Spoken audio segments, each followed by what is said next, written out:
his starters.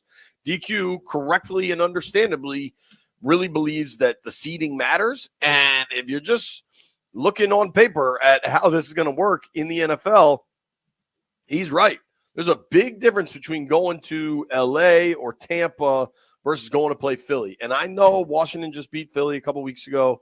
I'm fully aware of that. Please save your tweets and everything saying how Washington just beat them. Who cares? Clearly Dan Quinn cares, because it also opens the door, however slim that door is, it also opens the door to maybe hosting a playoff game. There is, you look at the AFC playoffs, and Chiefs, Bills, Ravens have clearly established themselves as the heavyweights in the AFC. I find it hard to believe that of the other four teams that are going to get in, Texans, Steelers, Chargers, probably the Broncos, although I'm personally rooting for the Bengals. I think the Chargers could give somebody a good game. I think all of those teams are pretty good, but I don't think any of them could touch Chiefs, Bills, Ravens. The NFC, though, man, it's pretty damn wide open. Detroit looks pretty vulnerable. Going to play Minnesota this week. That'll get sorted out. The Eagles can beat anybody, and they're quite beatable. Washington just showed you that, especially whatever's going on with Jalen Hurts. I think he's still in the concussion protocol.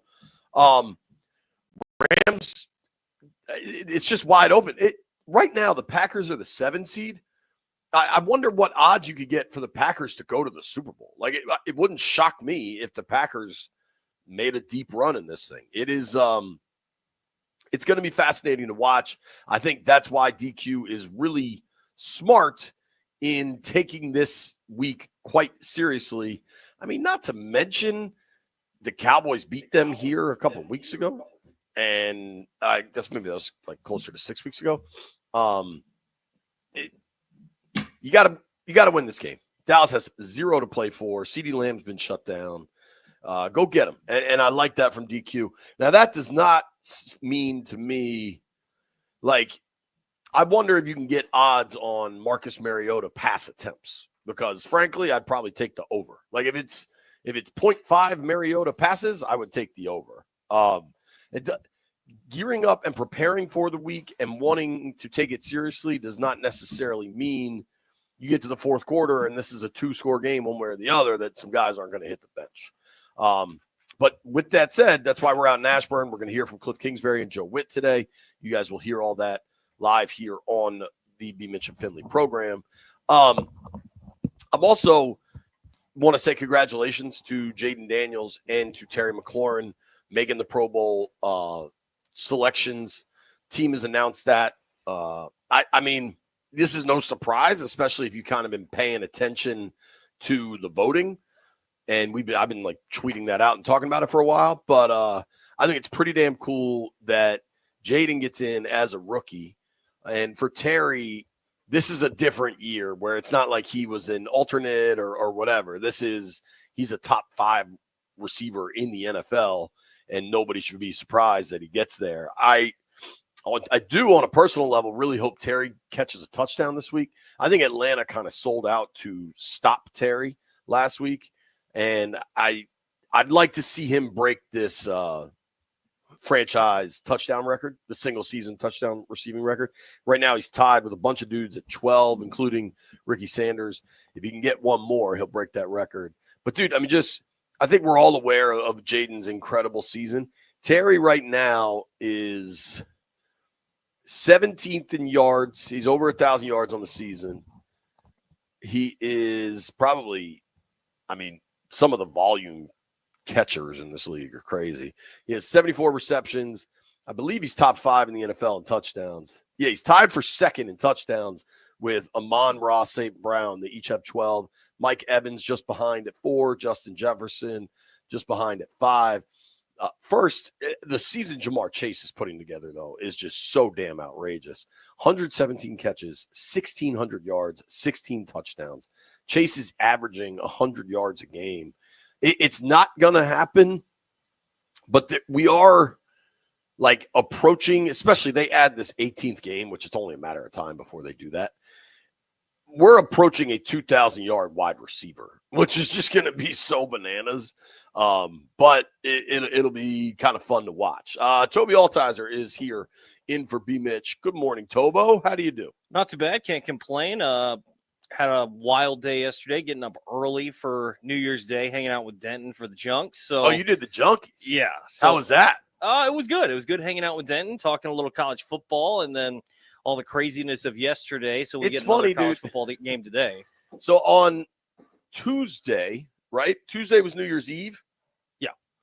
I was not on air. And we had a short show anyway, I think, because the Caps played.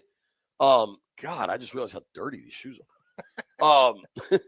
So I was driving to go play golf. I played golf with B that day.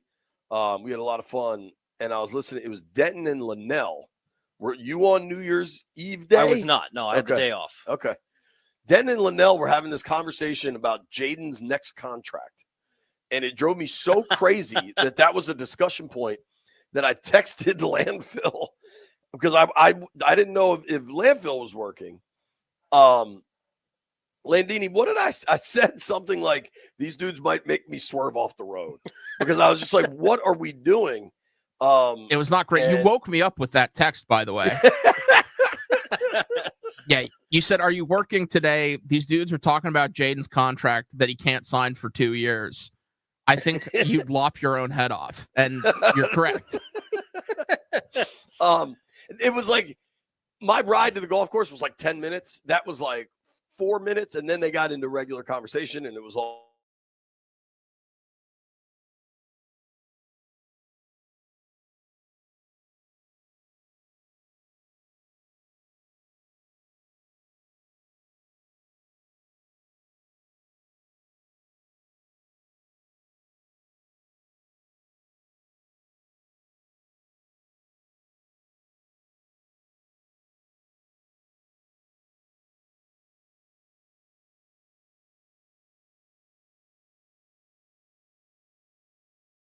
I'm not.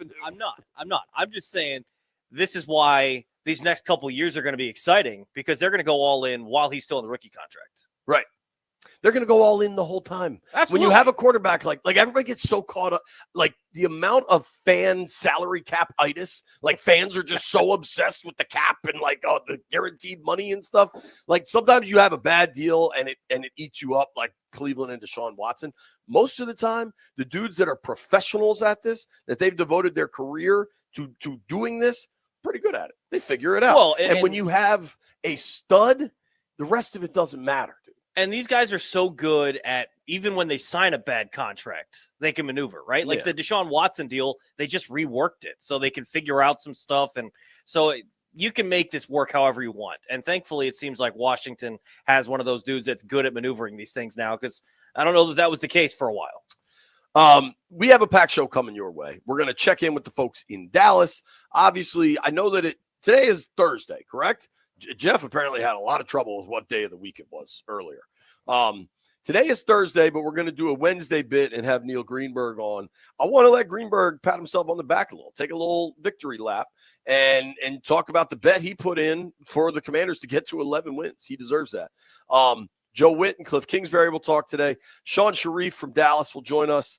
Get a little Cowboys preview because the Cowboys – their last game, they look bad, but 2 games ago, they beat Tampa on Sunday Night Football. Like, the Cowboys have not packed it in, and Washington needs to be very aware of that. 1 o'clock, we'll open the phone lines up. 1:30, Peter Rosenberg will join us. There was football yesterday. Listen, the situation in New Orleans is so unfathomably sad.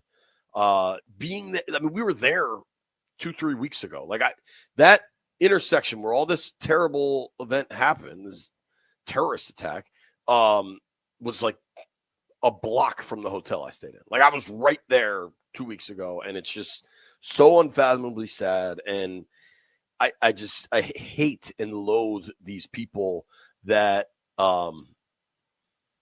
just will attack random innocent bystanders. Excuse me. And so for that game to get postponed last night in New Orleans was absolutely the right call. They're playing it today at 4 now? 4 o'clock, yeah. But we did get to see some football yesterday. Good for Arizona State, man. They tried like hell. The refs were completely in on Texas getting through. I mean, I was in the car, so I had the college sports radio on Sirius, whatever that is. Maybe that's what Denton does, right? Yeah, it is. Okay. Yeah. And they must have had the ASU call because these dudes were so mad. like I don't know who does Arizona State football radio, but when there was the targeting call that wasn't a targeting call, this dude, the color analyst, just started going in on Texas has big money, and that's what this is all about. And I was just like, damn, dog. What'd you make of that? You saw a replay of that? I've seen replays of it. So to me, that is targeting by the rule. I hate that's a football play, JP. Like, I hate that you're going to flag. I'm thankful that they didn't call it because you're going to decide the game probably on a targeting foul that's a regular football tackle. Yes, he ends up hitting him in the head, but the guy's ducked down making the catch. Like, I don't know. I'm glad they went that way, but at the same point, by the letter of the law, that should be targeting, which I hate. I mean, it's the same thing we talk about all the time. I'm not saying you had to throw the kid out of the game, but they should have had a first down. Maybe, but like it. And then the spot on what's that guy's name? Scattaboo. What a name. No one can tackle that guy. He's unbelievable. That dude could play for me any day. It's funny, dude, because I have a buddy that's like obsessed with the draft and is always texting me about like guys that the Commanders could pick. And I've been pretty open to the like. Where do we think Washington ends up picking? 25-ish? Yeah. I think. Somewhere late 20s. So I think Genty's gone by then, but I'm not anti-back. Some of these tight ends that are playing right now, obviously the kid at Penn State's a monster. The kid at Texas is really good. Mm-hmm. But I also I want Ed. If you get Lattimore back and you've got him under contract for 2 years, maybe they have to maneuver some guarantees or whatever. But if you can sort out this hammy thing, now this hammy thing has been a problem for Lattimore for some time. But if you can sort that out and you add like a stud edge rusher, right now they've got some good edge rushers. They're able to manufacture some of that stuff. But like Parsons changed Dallas, you know? Like, big time. Like if you can get a stud edge rusher with this group, that starts to look pretty exciting. But right now, I just looked it up on Tankathon. Washington would have the 26th pick. That's pretty wild. Yeah. Just to talk about them that late in the draft. Watching the Texas-Arizona State game, it ended up being a fun game. It was kind of weird, kind of boring. Watching Ohio State and Oregon was just an absolute ass kicking. It's wild that Jeremiah Smith is a true freshman. He's 19. He's 187 yards yesterday. And if he were to go pro, he's probably a top 10 pick. I mean, he is unbelievable how big he is for his age. What is he, 6'3", 220 or something like that? No one could cover him, which I don't know what Oregon was doing because they were busting coverages all game long against him. And it was just wild to see the number one team in the country, which, by the way, they got to reseed this stuff. They got to figure out a better way because the fact that the number one team that went undefeated has to face Ohio State in their first playoff game is a little bit crazy. But regardless, for them to go out there and just dominate that game when it was a close one when they went to Oregon earlier in the year, they just dominated them early. Also, too, I mean, it was 31-0 or something, yeah, right? Like, what was the scoring in that? Well, and it's something to note that all three teams that had the bye week came out rusty. Yeah. We'll see what happens tonight with Georgia. But, dude, that situation tonight for Georgia and Notre Dame, I don't know. Yeah. I don't know what you do there. I mean, I don't, like that is such a heavy situation. Absolutely. And you know, how much is that weighing on the players and whatnot? But like, at least for the three that we've seen so far, the team that had the week off, that had a little extra time to prepare, looked rusty coming out. And I think that's something that we talk about all the time here because, you know, you talk about coming out of the bye week or do you rest players? Do you want to be rusty, whatnot? But I think it shows up even more with college kids when they got to get back in their groove. And for some of the teams, it took too long, and now you're in a hole that you can't come back out of. You know, credit to Arizona State where they came out slow and they were able to get back in the game. I'd also add, though, that because the seeding is so jacked up, that, like, bad teams got buys. Like, I don't know that Penn State running through Boise as a result of them being rusty. I think Boise shouldn't have gotten a bye. For sure. You know what I mean? Yeah, like they got to – I think they're close with this playoff, but this ain't it. Like, you can have automatic qualifiers for the conference stuff. That's cool, but they shouldn't get to be top four. No, I mean, because like you look at, what was it last year? NC State went on that magical run in the NCAA tournament or ACC tournament to get into the NCAA tournament. They weren't automatically a 1 seed. Right, right. They're still way down in the tournament. Same thing with Virginia Tech a couple of years ago. So just because you are guaranteed a spot doesn't mean you're guaranteed a bye week in one of those top 4 teams. So I think they've got to make some adjustments. Good for ASU, though. That does Dillingham, so the Arizona State coach, where's he going? Sorry, Drab. I don't know. I was talking with Drab. He said he loves it out there, so we'll see. You know where I was? Signed a contract. Now, you hold on one damn second, Toby. You know where I was last fall? No, I guess fall of 23, right? This last fall now was 24. Yeah, where's that? In the fall of 2023, I got to take in a game at Husky Stadium, Seattle, Washington. Washington played Utah. Michael Penix was dealing. One of the kids had a Deshaun Jackson play at the end zone, if you remember that. It was a hell of a game, and this dude couldn't have been cooler or nicer, kind of hosted us. I got to tailgate on a boat. It was wild. And these Husky fans were awesome and so into it, and they've got a really cool, unique thing up there in Seattle, right? And I asked the gentleman, I said, you guys going to be able to hang on to DeBoer? And he's like, oh, yeah, man. He's like, this guy loves it here. Apparently, his daughter had just gotten a scholarship to play softball there. He just got a big extension. This is going to be our guy. This is going to be our guy going forward. And I loved those people on that boat, and they were so polite and charming. And 4 months later, he's at Bama. So, none of these dudes, they all love it right until they don't. Yeah, and, I think it's going to take a Bama-style job to come available for him to go anywhere, right? Like, what you've got right now, you're in a Power 4 conference, so it's not like It's not the roughest road to be in that Big 12. No, either. Exactly. So, I don't think it's a horrible spot. He's also, 34? Which is crazy to think about. So, but the flip side of that is if you are Mrs. Dillingham and we're making $4 million now at ASU, and who would call right now? Florida State. They probably don't have the cash. Florida, the Gators are going to keep Napier around. Hell, LSU. What if the 4 that ASU's probably going to bump them up to 6 now, but Baton Rouge is offering you 12, dude. I mean, it's tough to blame these dudes, right? When you get an opportunity like that where you can double, blame players. Triple, it's a wild world of college sports, but yeah, I mean, I wouldn't blame him if he went somewhere, but who knows? I don't know what he's making at ASU. It seems like he's happy there, but I mean, he's 34 years old. It could be something too where if he decides to stick around, he could build a powerhouse with the Sun Devils. So who knows? What do you make of this? 2 football teams practiced at ASU this year. The Sun Devils and the Washington Commanders both made the playoffs. ASU had a hell of a run, made it to the second round, if you want to say it that way, because they got a bye. I think this is purely not for my personal gain, Toby. Purely. I think Washington needs to practice in Arizona once a year, 4 or 5 days a year. Yeah, I'm down with it. There's obviously so there's some good luck there. There's good vibes from going to the desert. It is, and has nothing to do with me playing Silver Leaf again.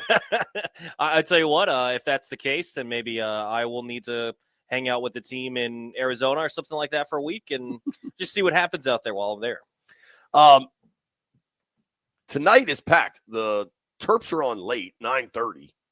I got to get used to basketball on the Big Ten West Coast version. Pac-12. Yeah, whatever I was about to say. Caps are on tonight. Wiz got a big win last night. Did you watch the Wiz at all? I did not know. So I watched because the football game was over, and so I watched the Wiz. They beat the Bulls up and down. Hey, the court. man, Alex Sarr is starting to figure it out a little bit. If you look at his month-by-month splits, sure. October wasn't great. November was a little bit better. December was good. And so he's carrying that over into the new year. I'm excited to see he keeps getting better and better. I mean, regardless of what you think about all the rooks. His passing has been really good. He's a good player, man. He's got all the skills. It's just putting it all together. Yeah. And Poole last night was just on fire. Are the Bulls awful? Was that a back-to-back for them? Did they just not? I mean, their record is still significantly better than the Wiz. Well, everyone's is. They're 15-19. Aren't the Pelican or the Wiz? So the Wiz are 6-25. What are the Pelicans? Well, I still am. Landfill, you're not going to like this. The Wiz are now not the worst record in the NBA. Yeah, Pelicans 5-29. I think the Wiz are 6-29. 6-25. 6-25. Oh boy, we've got some losing to do in the second half here. Let's not forget the big picture here, fellas. Big picture for you, if you're looking to buy or sell your home, is talking to our friend John Leahy. He's the MVP of DMV Real Estate, and he can get you and your family set up just like he has done for people all over the DMV. Think about my friend Amy. Her mom was suffering with dementia, and it became really hard for her mom. So Amy's mom had to move in with Amy, and then it just got complicated. I mean, these are the types of situations that are really, really difficult for families. And then when you add kind of the financial piece of all this, you need an expert. So Amy's mom moved in with her, and then Amy was able to sell that house, but she reached out to John and the Fine Living Group, and they took care of this thing in 3 days, and it went for $65K over the asking price. That was in Vienna too. Vienna's a high-end neighborhood. That stuff's going to move fast. You can't have somebody that doesn't know what they're doing. But more importantly for Amy, she was able to get her mom into her house, get her settled, kind of take care of all the medical side of this while John took care of all the house side of it. You make $65K over asking. I mean, not only is that a relief, but it's also taking a burden out of your hands and making you more money on the back end. Stuff like that is why you need to go with John Leahy. You check him out, johnsellsdmv.com. That's Jon, johnsellsdmv.com. Call him, 301-900-3052. Go online to johnsellsdmv.com or just Google John Leahy Group and start packing.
This sports update is brought to you by PVI Office Furniture. Fast, excellent, affordable. Business grows with PVI. Both Jaden Daniels and Terry McLaurin have been named to the Pro Bowl. 11 other Commanders have been named alternates. The Wizards start the new year with a 125-107 win over the Chicago Bulls. And two of the top 5 teams in the NHL meet when the Caps welcome the Minnesota Wild to Capital One Arena tonight at 7. Listen to it right here on The Fan. Looking to upgrade your office game? Well, swing by PVI Office Furniture, where we've got everything you need to take your workplace from the bench to the big leagues. Mention The Fan to score 15% off your in-store purchase. PVI Office Furniture, where productivity gets a hat trick. Visit PVI.com because business grows with PVI. From the Krupp Metcalf 5-Star Sports Desk, this is Adam Pohl on The Fan.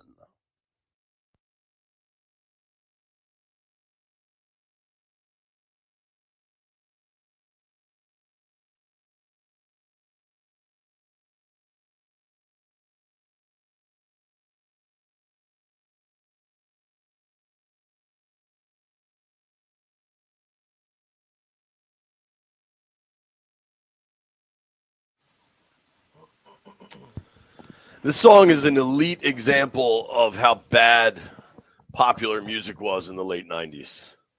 Shout out to all the people that enjoy Limp Bizkit. They're awful. Fred Durst wore a backwards hat. Real cool, though. I mean, his resume for a stretch there was pretty damn unprecedented. I'll give him that. Terrible music, though. I want to check in with the folks in the stream. I got Mike Q first. Mike Q said, first, what up, everybody? What up, Mike? I was today years old when I found out White Brian's last name is Hawk. Am I saying that right, Brian? Hawk? Hauk, but everyone gets it wrong.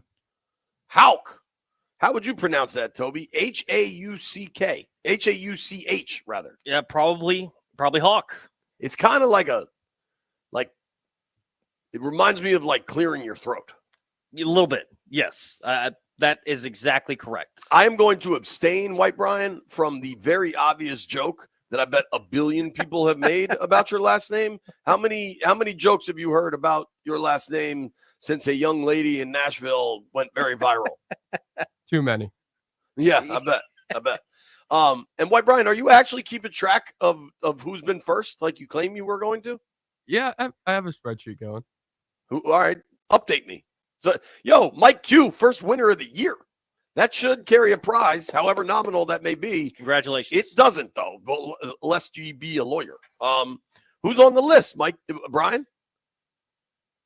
We have Techmark B, Chef Dre Boog, Comandante Tequila. Brian, you sound so white when you read those names, dude. He's got to live up to his name, James. We got to restart the list, though. It's a new year. Damn, so you're just going to that's fine. Start it today. It's the 2025 list. I'm cool with that. How are you, Jeffrey? I'm great, man. I can't complain. I heard you want to lead off Bleep You Thursday, though. Oh, yes, I do. My man. I look forward to that. There were some wild situations in the text thread over the last 24 hours. Greenberg's joining us at 11. I've been getting these questions, so let's run through the Commanders' playoff scenarios. Basically, as long as they win, they're the 6th seed. Like, it's that relatively simple. As long as they win, they're the 6th seed. And people are like, how? Because Green Bay. Because they're already the 6th seed. Right. They're currently the 6th seed. They have a tiebreaker over Green Bay in strength of victory, I believe. Or maybe it's NFC record. Yeah, I think they have a better NFC record by a game or two. Okay. So as long as they win, they're the 6th seed. There is a path, should they not win, to still be the 6th seed, but it requires Green Bay to lose to the Bears.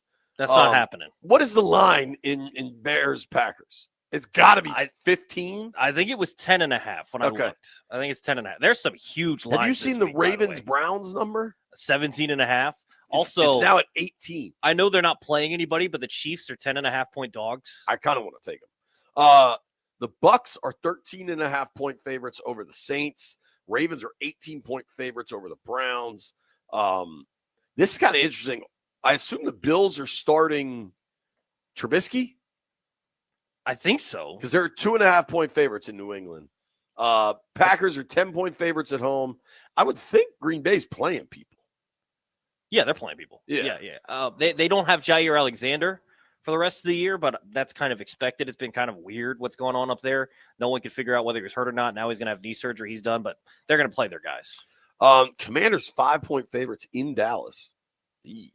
Well, Broncos 10 points favorites over the Chiefs. that's just such a weird line to see, right? Yeah. I know they're not going to be playing Mahomes and some of these guys, but still, I mean, it's a divisional game. Maybe it's Carson Wentz's redemption game. Maybe he goes off. I from kind of think he Kansas City. will, dude. I don't know. Maybe I'm crazy, but as long as Washington wins, they're the 6th seed, and they are almost definitely playing the Rams, right? Yeah, if the Rams win, which they have the toughest game of all the teams. Well, aren't they sitting Stafford? I think so, yes. Well, yeah, so Jimmy G's going to be starting there. So maybe they could end up playing the Buccaneers because right now, the way that things shape up, if the Rams win, which they have the toughest game against the Seahawks, which who knows what's happening with the Seahawks, they're eliminated. So if they lose that one and then the Buccaneers win, then they would jump them, and then Washington would go to Tampa to kind of wrap things up once again, where they face them in week 1 and go down there again. But basically, the beautiful thing here is you win, you avoid Philadelphia. Yeah. Right. That's the main thing, because Tampa or LA is whatever. They're going to be a good opponent regardless, but you don't want to have to go to Philly on the road right away in the wild card round. Dude, and I've said this as you were walking in. I know that Washington just beat Philly. Like they just did. They could do it again. Absolutely. When they were up there on the Thursday nighter, they had the lead 49 minutes into the game, right? They could play with Philly, undoubtedly. But I think, for me, the absolute top matchup, and it's not, I don't want to say not even close, but I think the best thing that could happen would be get a chance at Tampa again. I think this team, wild card weekend is exponentially better and different than they were week 1 down there. Oh, big time. And I think the opportunity to get that back for Jaden to go back to Tampa would really be really pretty cool. I also think, I'm going to be dead honest about something. I think, who's calling plays for Atlanta? Zach Robinson. Robinson, right. So Robinson with Atlanta and Sonny Kellen Moore, whoever you want to call for Philly. Big Dom, sure. In the second half of both those games, the Saquon and then Bijan got shut down. Both those offenses were stupid and also went away from them. Correct. Like in the second half of the Atlanta game, Bijan got 4 carries. He had 82 yards at halftime. Yeah. I know Sean McVay, like personally, and I know he's not that dumb. And I think Kyron Williams would be a real problem. And I think that Rams offensive line gets going pretty good. I think McVay, of the potential coaches you have to face out of those 3, McVay, Bowles, Sirianni, I think McVay is far superior to either. And listen, Washington can play with anyone, undoubtedly. Yeah, absolutely. But I think getting Tampa, getting a chance to go back where the season started, I think would be pretty damn cool. Yeah, and regardless of where it is, they're going to have some good storylines. Obviously, Sure. If they play Philadelphia, it's a third time. We get that. But if they play in LA, that's a home game for Jaden, right? He's from that area, from California, so he's going to have people there. I think the big thing that I'm worried about if you have to play Tampa, which, you can counter some of that. Like you said, you're playing them a second time. Jaden, when he's played some teams the second time this year, he's played better when he played the Giants the second time. He played much better the second time he played the Eagles. I know it's kind of different because we're talking September 8th was when they played Tampa, and now you're going to be playing like more than a couple months later at the end of the year. So it's a little bit different, but at the same point, you're seeing a defense again that you're familiar with. I'm just a little more scared. It's crazy to say this. Out of the 3 quarterbacks that you could play, I don't know that I want to play Baker. Like the way that Sure. he's cooking, that offense is rolling, and they've also got their running game going a little bit with Bucky Irving. Regardless, like you said, they can face anybody and they can beat anybody. But I would probably prefer LA. But the point about McVay is very smart there, where McVay, you feel like, is going to understand how to win, and they've got the weapons to do it.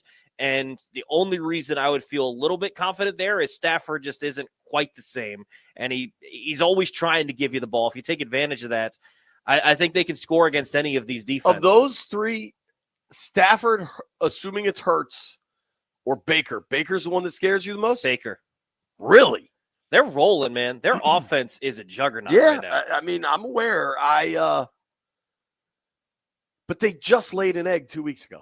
Yeah, it They looked happens. awful in Dallas. It happens, and I mean the Rams are playing well. So And dude, you want to talk about picks? Mayfield's thrown 15 picks. well, he throws them too, but like the thing with Stafford is he's not the Stafford that won a Super Bowl. It doesn't look as explosive for that Rams offense. Yeah, And Kupp oddly is doing nothing for them. yeah. I think Puka would be a damn problem. Puka's their number one, and either way, you're going to have to deal with a legitimate running game, right?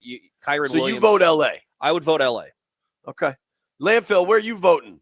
What do you think the best possible matchup is for Washington? LA. You also fear Baker. Yeah. I think you guys sleep on McVay.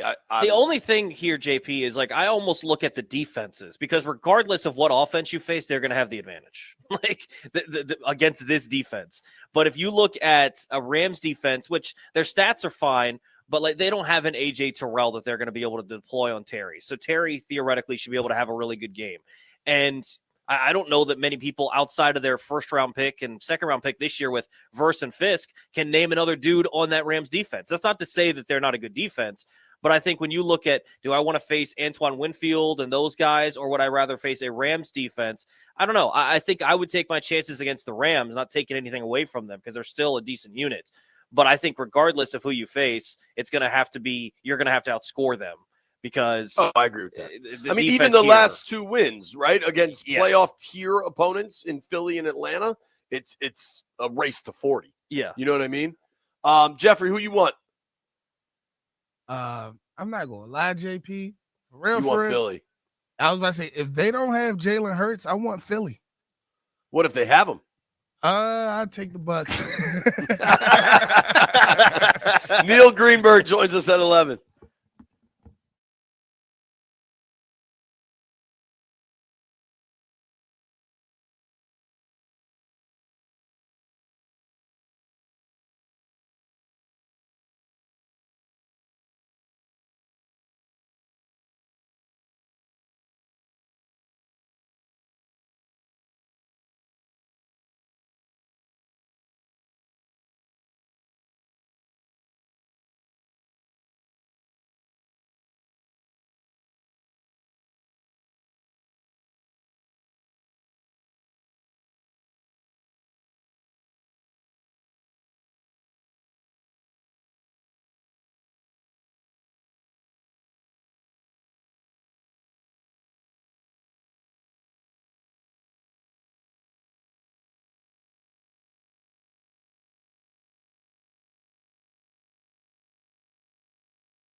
B. Mitch and Finley, 106.7 The Fan. If you're just getting in your car, 1, congratulations, you slept in. 2, Jaden Daniels and Terry McLaurin are going to the Pro Bowl. Pop quiz. Now, Toby's going to know this. I don't know anything about White Brian. White Brian, where do they hold the Pro Bowl these days? Oh, I don't know. where this Orlando? is. Damn, shout out to White Brian. You didn't know, Toby? I thought it was Orlando. Okay. I didn't know if they moved it around anymore. I like the days when it was in Hawaii. Me too. Send it back to At Hawaii. least it was like kind of a football game then. And I think dudes got fired up to go to Hawaii. Yeah, absolutely. B-Mitch went and said that. No, listen, man, unless you're a kid going to Disney World, nobody on the planet wants to go to Orlando. I've been to Orlando. The airport is, the airport makes Dulles look like Mayberry. Maybe Jeff likes Orlando. I don't know.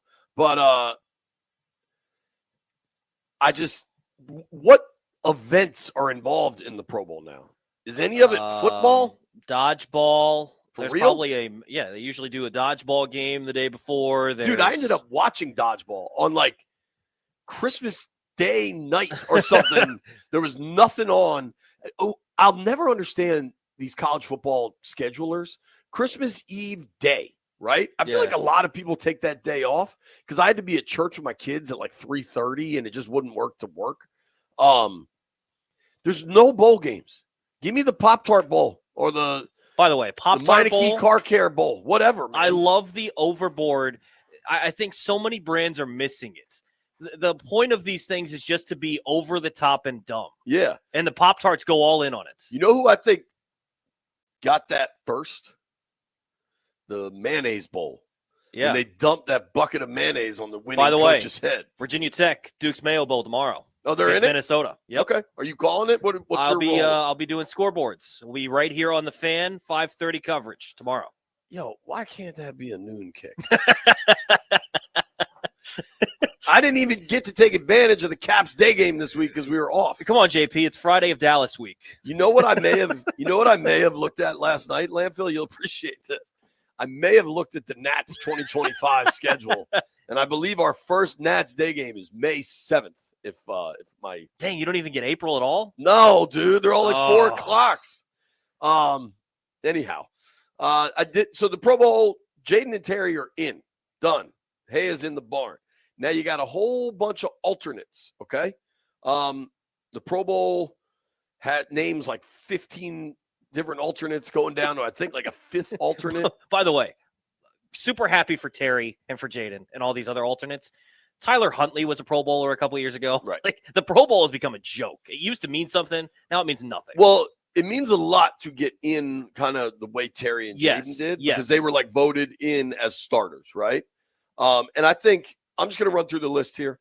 Bobby Wagner, linebacker, been named first alternate. Tyler Ott, long snapper's been named first alternate. Nick Ballore, special teamer, been named first alternate. Tyler Biadasz, named second alternate. That's the guy we got to watch his health this week. Frankie Louvu, named second alternate. Tress Way, punter, second alternate. Austin Eckler, named third alternate. Dante Fowler, named third alternate. Jeremy Reeves, third alternate. Jeremy Chin, fifth alternate. Zach Ertz, fifth alternate. I think that's all very cool, very exciting. I think all of those people are deserving of where they have landed. I think Wagner will get in. I don't know that Ott will get in because I think if you're the long snapper that makes the Pro Bowl, I don't know that you turn that down. No. Like now maybe that whoever that is will be in the Super Bowl and unable to go or something. It's the same with Ballore. For special teamers, for guys that don't get a ton of recognition, I think you're going to take advantage of this Pro Bowl invite. So it gets harder for the alternate to get in. Vikings long snapper is in for the Pro Bowl. So if the Vikings go to the Super Bowl, there you go, Tyler Ott. Yeah, that's quite possible too. It used to be, I believe this to be the case, that the Pro Bowl punter got to bring his long snapper. Because I remember I'm going years back now, but I remember when Sundberg was here, Tress might have been a Pro Bowler or was like the first alternate or whatever, and they were hoping Tress got it because then he could take Nick. I think that has since changed, clearly, if they're voting on long snappers. Which, by the way, is hilarious. Right. How many fans can name What's crazy, like long snappers. some of these positions should only be a coach vote. yes, Like it should not. Like that's just the skull army out there. Yeah. Maybe that guy's great. What do I know? Yeah. But congratulations to these guys. This also shows a lot of what they did from a personnel perspective. Think about this. All of these dudes outside of Tress and Jeremy Reeves, I want to be sure. Yeah. Every single one of these guys, 11 Pro Bowl alternates, only 2 of them were here when Adam Peters got here. And that was the punter and a special teamer. Everybody else, they signed, most of them to 1-year deals, frankly. Wagner, Ott, Ballore, they signed week 1. Biotish got multi-year money. Luvu got multi-year money. Fowler 1 year, Eckler 1 year, Chin 1 year. Chin, they probably going to. I think Eckler's 2 years. I don't think there's guarantees on the second. Okay. Year. I'm just you can read what the agent wants you to read, or you can just look at the reality of it. I could be wrong on that. You can pull it up, but by the way, when is he back? Got to think for the wild card round, right? Not playing this Sunday. No way him or Lattimore go this Sunday. I don't know why you do it. I don't know that question, man. As funny as he was in. Now Austin's been around. Like I've seen him and spoken to him, and he's a very it's hard to describe Eckler because he's very media savvy. I think he's high up where in the NFLPA. Yeah. Like he is very aware of what kind of his requirements are for like media rules and such. But he's also generally when guys are like, no, I only talk here. I only talk in this location. Like generally they're not the most chill, I would say. But Eck is very chill. Like if you just see him, what's up, shoot the breeze. Like all of that is super easygoing. It's pretty regimented when we're actually going to talk. He's very careful in what he says. Yeah. Well, dude, that guy's going to have a long media career Very when much so, when his NFL career is done. And, LA is home, which makes it easy. NFL Network's based there. Everybody's like every big media company has at least a space there. And I just don't know for Eckler. Dude, it's a second head injury. It was severe. I was in the tunnel when he walked out. I don't know. I think Lattimore we could discuss, right? Like, all right, Yeah. he's got a hamstring. No way he plays this week. But, man, you'd love to have him back. It's all about if he can test the hammy, right? The head injury stuff is not like that. It's not a soft tissue.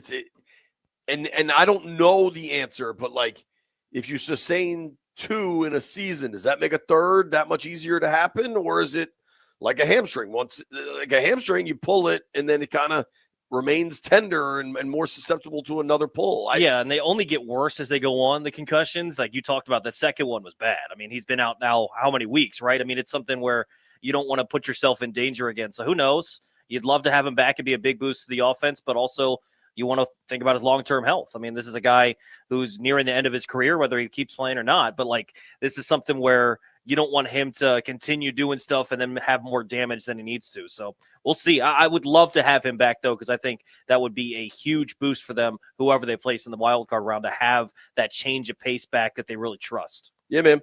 Here's what we're going to do. Quick break. Neil Greenberg joins us next.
This sports update is presented by Baldino's Lock and Key, your one-stop shop for auto keys and fobs.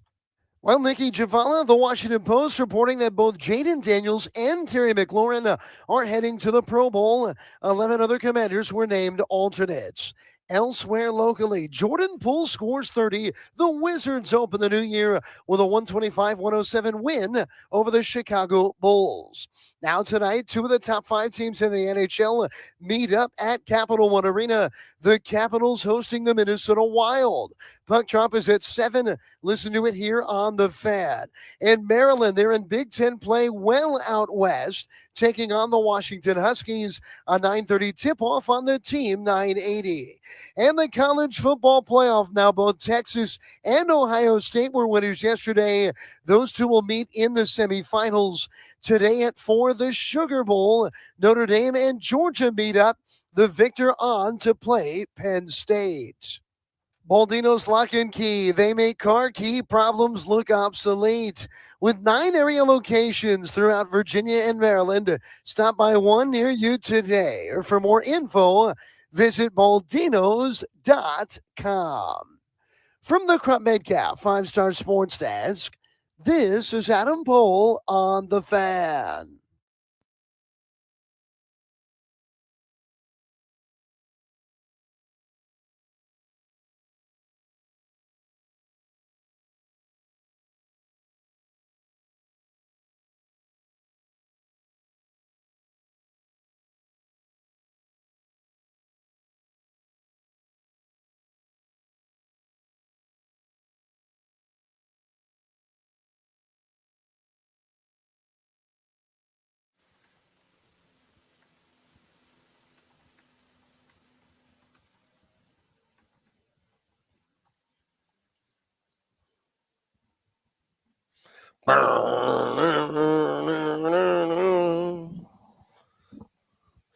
Pretty remarkable that Greenberg, if you've ever met Neil Greenberg, not the most physically imposing fella. He might know jujitsu or something. I don't know. He might be able to throw you in a pretzel, but he has the absolute hardest walk-up song of all the B. Mitch and Finley regulars. Hello, Greenberg. Happy holidays. Happy New Year, brother. Happy New Year to you. Do you know jujitsu?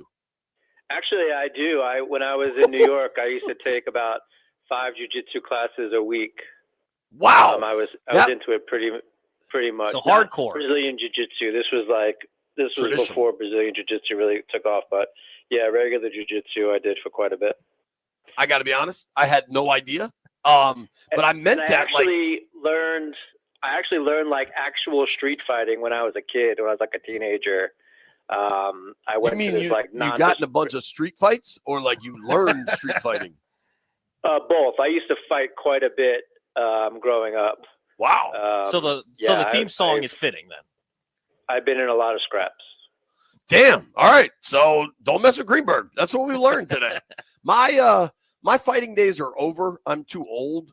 I was pretty. I could throw a mean club punch. Was probably like the best. My best fighting attribute was the ability to just catch somebody. Anyway, Greenberg, now that we've gone down that road and I've learned you're a ninja, let's get down to business, man. I specifically told Landfill to make sure we had you on this week, even though it's Thursday and not Wednesday, because you deserve a victory lap. You said, I think you were telling us this in like July and August, that you thought there was a good chance Washington outperforms everybody's expectations, and I hope you made some cash on it. Yeah, it was a good year for me for Washington in terms of outlook. I'd like to think I played a small part in Brian Mitchell wearing a tutu because I had tweeted a chart that said like the high end for them was 11 wins before the season started, and everyone thought I was a little bit silly. But, again, there was just a lot of things that the organization was doing right, and I think there was just way too much emphasis put on the past regime, which really had nothing to do with what was happening going forward. You look at this team going into the playoffs, 3 teams they could possibly face right now. Philadelphia, if they were to drop back to the 7 seed, the Rams or the Buccaneers, if they remain the 6 seed. Which matchup do you think is most favorable for Washington? Probably anybody but Philadelphia. I think the point spreads would reflect that they were pretty closely matched to Tampa Bay and Los Angeles, probably a 1 or 2 point spread in the home team's favor there. I think Philadelphia would be the only like big lopsided point spread that we would see. I think Washington would be fine in that matchup. I'm not saying that they would be favored to win, but I think that they could, just as they showed against Philadelphia a couple weeks ago, that they can, they can play with the teams that are really good. But obviously, avoiding Philadelphia, Detroit in the first round is probably the goal. So I think Los Angeles is probably their best matchup in terms of overall strength. But Tampa Bay, and I said this on the show, like Tampa Bay had a really easy schedule coming into the playoffs. So I don't know if I would be particularly intimidated by Tampa Bay either. So as long as they avoid Philadelphia, I think it's probably a good outlook for them. I think it's funny. A lot of these guys disagree with me. If I'm calling the shots, and obviously I'm not, I'd prefer playing Tampa over LA. I think clearly you don't want to have to play Philly. And if you have to, fine. Every team you play in the playoffs is going to be good. So it's not like you can dodge everybody and get to play St. Francis, But I think maybe it's just being there week one and knowing – maybe it's a symptom of being close to this team and the organization, but I just know how different and how much better this entire team is from week one, and I'd love to see them get another crack at that. Yeah, like you said, I mean, there's two timelines here, right? There's a timeline where Washington makes the playoffs and everyone's happy. And then there's a timeline that they win a playoff game and then expectation starts to get a little goofy. But I think winning a playoff game this year would be an absolutely huge success story for this organization. I mean, it's already a success story. But look, you got to play the teams that are in front of you. And, in order to reach the ultimate goal, you're going to have to get through Philadelphia and or Detroit at some point. But the first step is to win that initial game. And, obviously playing against like either the Rams or Tampa Bay makes it easier. I think if Washington is it has a first round matchup between one of those two teams, I think they move on. I don't know how much further they get past that, but I think this team is more than capable of winning a game in the playoffs. They have the cheat code under center in Jaden Daniels in terms of his ability to pass or run the ball. I think that's underestimated to some degree, as much as we can underestimate that. So I feel pretty confident for Washington to at least move on one round. I mean, you mentioned Jaden there. I thought he's been really impressive, specifically the last 2 weeks. But they have had really minimal in the run game aside from maybe the second half last week. But it's now like a 7-week sample size where over that course of time, the run game really hasn't been as effective as it was earlier in the season. How important is it to get that back? Or is it something where you think they can still win some football games with the way that 5 is playing and maybe move on a couple of rounds or at least win the wild card round, even if they're not able to get an efficient run game back? Yeah, I think we have to, at this point, take it one round at a time in the playoffs, not knowing who the matchup is. But I think Jaden Daniels as being the run game is fine. I think the run game is overrated in the NFL this season because of what we've seen from like Derrick Henry and Saquon Barkley. There was a lot of talk early on in the season that like running backs are back and the rushing game is back, etc. Like you have to win or at least start playing with the lead in order to rush the football the way that you want to rush the football. I think what Daniels gives obviously is the uncertainty for the defense, right? Like, what are you as a defense? Like, can you recognize what Washington's going to do? And if not, can you make the adjustments quick enough to stop it? And, is Jaden passing? Is he rushing? Like, there's just so many things that the defense has to take into account now with this Washington offense. And I think that's why it's been so efficient. I don't think anything needs to change. I mean, if they get some rushing help, that's great. They've obviously shown that they can win games with Jaden Daniels doing what he needs to do. So I think that, the formula is fine. It just comes down to, I'd like to see them not always have to play catch up. Like that to me is a bigger thing. Like, can Washington get out to an early lead and then hold that lead and just play efficient football on offense like they have all season? Yeah, you're totally right there. Talking with our friend Neil Greenberg here. You can follow Neil at N Greenberg on Twitter and Instagram, sports writer for the Washington Post, jiu-jitsu expert. What do you make of the Dallas game specifically? Dallas did just beat them, I don't know, 6 weeks ago. And now it's down there. Washington's a 5-point favorite on the road. Dallas looked really good against the Bucs 2 weeks ago, looked really terrible against the Eagles.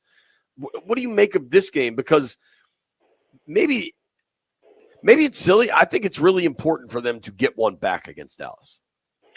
Yeah, I think you always want to go into the playoffs on a high note, right? You want to stay healthy first and foremost. If you can avenge that loss against Dallas, I mean, that would certainly help morale. It's certainly better than talking about, limping into the playoffs or however it could be coached in the narrative if they lose. I mean, this game is largely meaningless. Like I said, I think getting everyone out of the game healthy is the absolute number one thing that you want to do. If you can beat Dallas in Dallas, that's great. But just get out of there healthy, get ready. You have bigger fish to fry than avenging a week 12 loss against Dallas when you have a chance to win your first playoff game in I don't know how many years. So I think Washington is obviously the better team. They should win this game. They should have won the last Dallas game, I think. So just play solid football, stay healthy, and just keep your eyes on the bigger picture, both as from a fan perspective, and obviously I'm sure that's what the coaching staff is looking at. Yeah, dude, I agree. It's funny. You might actually know this, Greenberg. Are there Mariota props available? Like I will not be shocked or mad if we see some Marcus in the second half of this thing. Depending on game flow and if it's, you know what I mean? Like if it's a 2 touchdown. Well, yeah, your Mariota prop is the under on Jaden Daniels' attempts, right? Like that's true. That's I want 0.5 pass attempts for Mariota, and I want to bang it. I'm sure you could find that somewhere. You may even be able to find like a touchdown prop for him. I don't think that necessarily would surprise me all that much. But there's nothing on Mariota. There's actually no Jaden Daniels prop either right now. My guess is because of exactly what you're saying. Yeah. How certain are we that he's going to play the whole game? I don't know if we'll know that until we know what the halftime score is. But yeah, it's an interesting. There's a lot of interesting individual props this week for the last week of the season. It was kind of a discussion this past week where people were talking about it on national media, looking at what happened with Stroud last year and how good he was. And we thought it was going to be an anomaly. No one was ever going to touch that sort of rookie season for a long time. And then a year later, you have what Jaden has done. How impressive has he been? And how do you think it stacks up with Stroud's season last year? I think Jaden Daniels has been very impressive. I made an argument that he should deserve MVP consideration early on in the season because of the way he was playing. Lamar Jackson and Josh Allen have since kind of distanced himself just based on their team success and also individual success. So I'm not quite sure he's there anymore. But, anytime you're talking about a rookie being an MVP, even a fringe MVP candidate, I think that's strong. I think this is year one, and year one is obviously ahead of schedule. Let's see what happens in year 2, year 3 before we can make direct comparisons to CJ Stroud. But I mean, this is as phenomenal of a rookie season as you can possibly hope to get on a number of different angles, right? Number one, he was a number 2 overall pick, lived up to expectations. Everyone in the media is talking about him. He's on highlights every week. He's winning Rookie of the Week awards. And I don't really care how that's tabulated. It means that there is so much overwhelming interest in him winning the award that's the takeaway, right? We can debate the merits of it, but people see him as the best rookie this season. And that's just not something that this organization has had, right? It hasn't had the excitement factor around it in in years, right? I mean, like there's been nothing. The negative has overwhelmed the positive, previously and now that's completely flipped. Obviously, it's because Jaden Daniels is at the center of it. Just a phenomenal rookie year, and I would say, from that aspect alone, it's probably better than Stroud's, only because the national hype is so big around Daniels this season.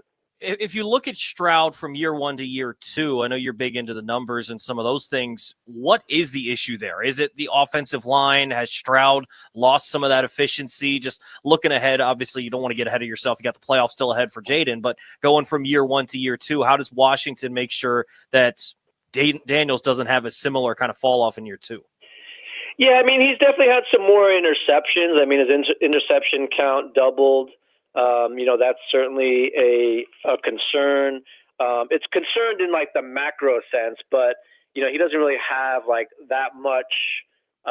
He doesn't really have like that much control over some of those. I mean, you look at some of the advanced metrics, and they're not a huge drop off. I mean, he's had some drop off in like his Pro Football Focus grade, but I wouldn't say it's like anything alarming to the point where we have to write these "What's wrong with Stroud?" think pieces. Even his turnover worthy plays have been kind of consistent. I think some of it's bad luck. I think some of it is maybe that sometimes when these guys play so well in year 1, there's really no place for them to go in year 2, right? I mean, you look at he had a league low interception rate last year. We typically see that even out the following year. So I just think it's just a little bit of a blip. I mean, I think I couldn't tell you who's going to have the better career necessarily, but I think Stroud has been the victim of some bad luck. And, we're probably talking about this miraculous turnaround for him next season when, everything, all the underlying numbers still look the same. Talking with our friend Neil Greenberg, sports writer, Washington Post, stats, analytics, fantasy, betting, all that stuff. Greenberg, who's your NFL MVP? That's a great question. I've been trying to figure that out. I think that for me, analytically, it's too close to call between Lamar Jackson and Josh Allen. I think anyone that tells you like they have a definitive answer to that is just letting their own narratives like kind of guide them. I mean, it comes down to what do you define the word valuable to mean? Is it the best player on the best team? Is it the player having the best offensive season? Is it the player that like most directly contributing to wins? And then how do you define that? So that for me though, I think it's Lamar Jackson only because I think he's been more consistent than Allen during the whole course of the year. His numbers are just bananas. But I can't talk anybody out of Josh Allen either. Like, there's nothing for me analytically to say, Josh Allen shouldn't be the MVP because of this. There's so much context around both of their performances in terms of their, like supporting cast, et cetera. Like, there's no clear cut. I'd be happy if either one of them won, and I couldn't talk you out of the other if I want to. But for me, it's Lamar Jackson by a little bit. But again, if you wanted to say it's Josh Allen, I mean, I'm not going to jiu-jitsu you for it. If the Bengals find a way, in, does Joe Burrow re-enter that conversation? Yeah, I think he should be in it regardless. Goff are both like these two guys that are probably should be in the mix, but we don't talk about them. And again, it comes down to like, what's your narrative story, or like what is it that's important to you when it comes to, looking at an MVP candidate? Is it, overwhelming wins? Is it, supporting cast? Is it like clutch play? Like, there's so many different things that go into it. Yeah, I think that you can absolutely make a case, and I wouldn't be surprised if some local voters like give their guys votes, because I think it's justified, right? Like, we've seen some votes get cast for access reasons, or at least my interpretation of that, like to keep goodwill going. But I do think that, you can make a legitimate case for a lot of players in this mix. So yeah, I mean, it's tough, but it wouldn't surprise me. I don't think that they'll win. You get a vote? I'm not allowed to vote. Washington Post. Oh, that's a post thing, thing, vote right? for end of season awards. I don't get a vote, but I wouldn't be able to vote even if I did. The Washington Post is the newspaper of my life. I think that's a dumb rule. Sorry. But regardless, I think Lamar's had the best season outside. I think Burrow's had the best season. Yeah. I think they got to fire that Bengals coach. How he handled the end of the Denver game is some of the worst time Oh my goodness, I've ever seen.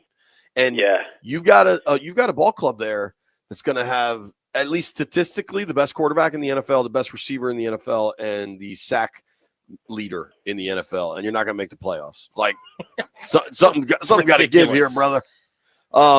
Greenberg, I always appreciate your time, man. Thank you. All right, thank you. And also, I need a VIP pass for the Tally Ho event. Okay, I think we can make that happen. All right. Cluster Buster, if you're listening, let's get Greenberg a pass. You live out that way now, right? I am very close. Okay. I'm not going to dox myself, but I'm close. Yeah, don't dox yourself. But yeah, dude, you're in. Now, Neil, this may shock you. I'm not very good at remembering things. So if possible, maybe just shoot me a text or reminder that week, but I'll make sure it happens. Or we can have a jiu-jitsu instruction with Neil Greenberg. Yeah, I'll come flying in ninja style through the window. Thank you, buddy. Appreciate you, Greenberg. We'll get you on the list. All right, happy New Year to everybody. I'll talk to you soon. All right, that's our boy Neil Greenberg. Greenberg's talking about wanting to come to the Tally Ho event. The event is 106.7 The Fan live. You can join all of us for a special live show. The Junks, me and B, Grant and Danny. We will shed our FCC restrictions for a totally uncensored discussion of DC sports. Toby, off the record, I gotta maintain. I gotta behave myself. They want me to shed my restrictions, get a little dangerous. There's still gonna be some cameras. It should be fun. Yeah, apparently there's gonna be special guests. Maybe one of them is Neil Greenberg. It should be a blast. I think it's the week before the Super Bowl, January 31st. Hang out with all of us for a night of sports, laughs, fun. Tickets are on sale now at tallyhotheater.com. Nobody go anywhere. It's B. Mitchell Finley.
This sports update is brought to you by Reynolds and Power Home Team, Keller Williams Realty. Now today, the Sugar Bowl in New Orleans, Notre Dame and Georgia meet. A 4 o'clock kick, the winner plays Penn State. The Caps are atop the Metro. They look to expand their division lead tonight, hosting the Minnesota Wild. Defenseman Martin Fehervary exited during the Caps' December 31st win over the Bruins due to injury, but he was a part of the morning skate today. Puck drop is at 7. Listen here on The Fan. And the Terps are at the Washington Huskies. A 9:30 tip on the team, 980. Want to hear the fastest way to know what your home would sell for? Reach out to Empower Home Team. Simply text your address to 800-763-3000. No phone call, just text your address to 800-763-3000. That's 800-763-3000. From the Crop Medcap 5-Star Sports Desk, this is Adam Pohl on The Fan.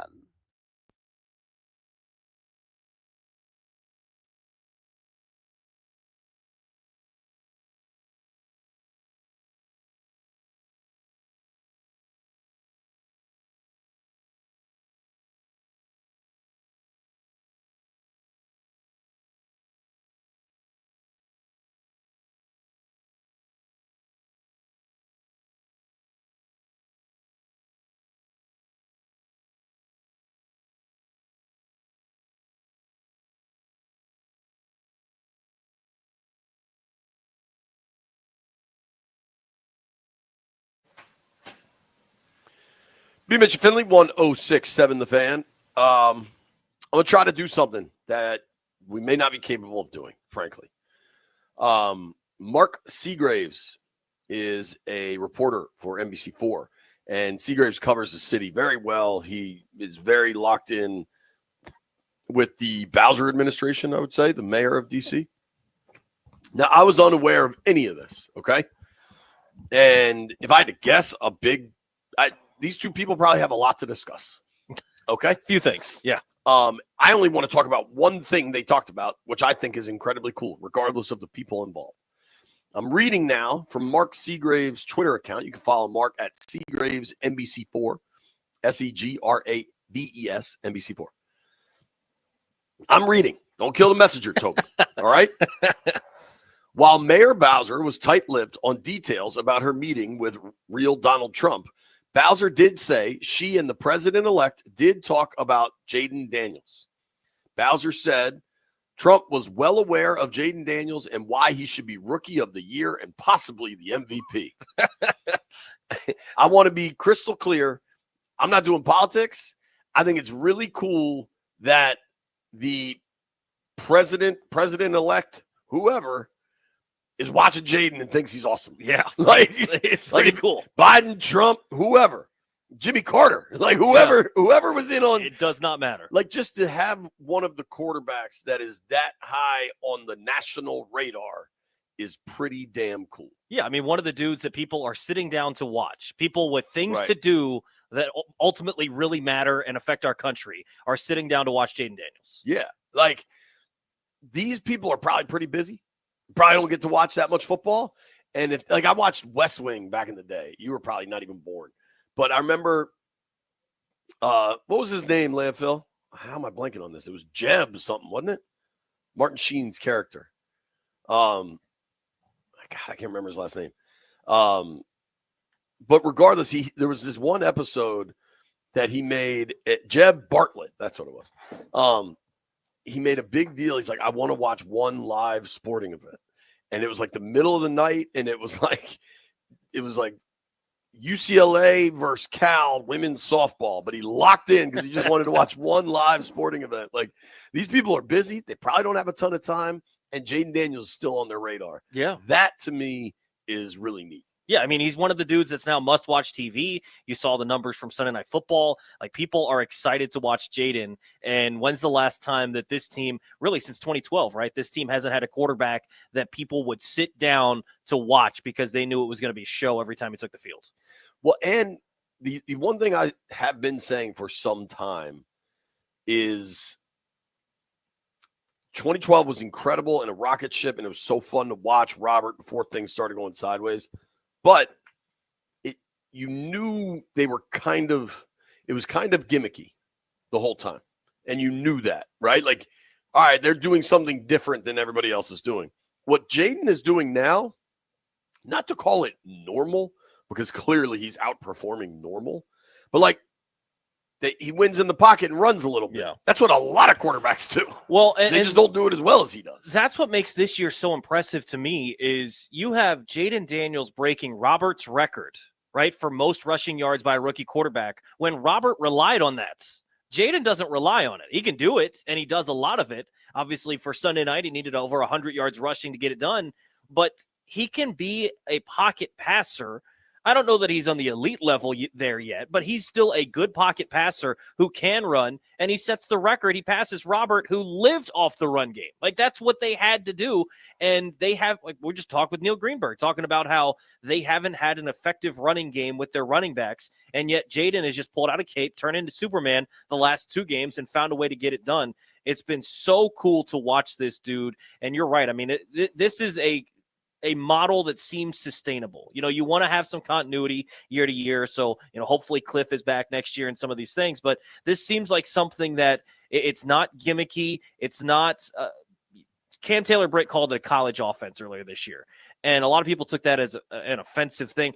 I don't even care if he's running a college offense. It's working, right? Like, and it's stuff that nobody cared that Todd Monken came from Georgia to Baltimore, and that offense looks significantly better than it has. And that to me is like, you know, why couldn't Jaden continue doing this? Because you're looking at a guy up the road that's still doing it, and he's getting better every year, right? Lamar.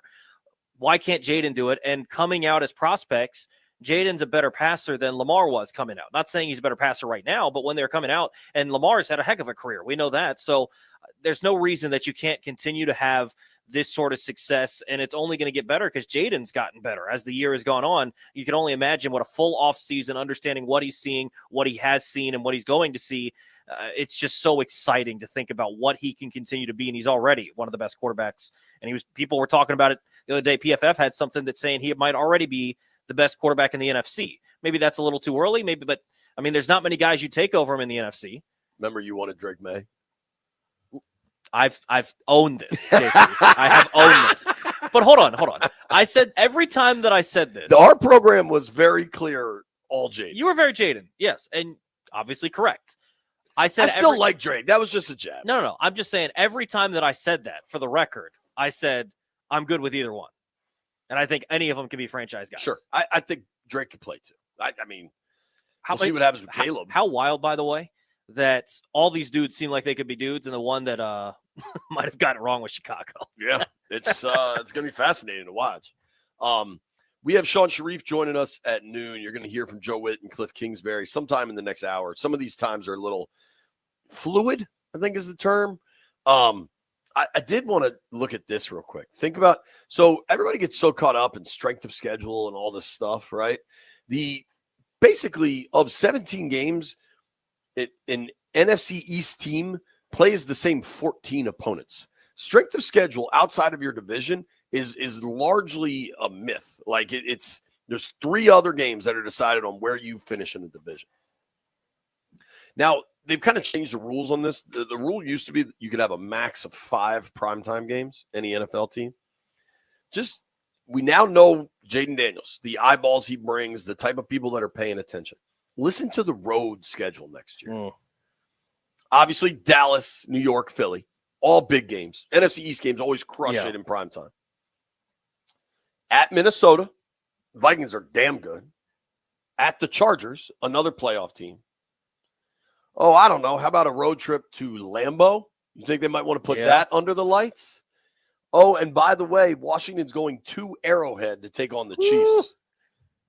Like, dude, it almost feels like really, I suppose it could be any of these teams, but if Green Bay, KC, I don't think the Chargers, Minnesota, Philly, if any of them won the Super Bowl, you know how the Thursday night opener is the Super Bowl winner at home? Oh, yeah. Would that shock you if it was Washington versus any of those teams? No, absolutely not. That's the stratosphere they're in. Yeah. Now. Well, and you're thinking they're probably going to send this team overseas next year for one of these international games. They're going to have Sunday night football, Thursday night football, Monday night football. This is something where they're going to – I mean, we talked when Christmas was happening. Christmas is on a Thursday next year, Right. so it's right in the normal schedule.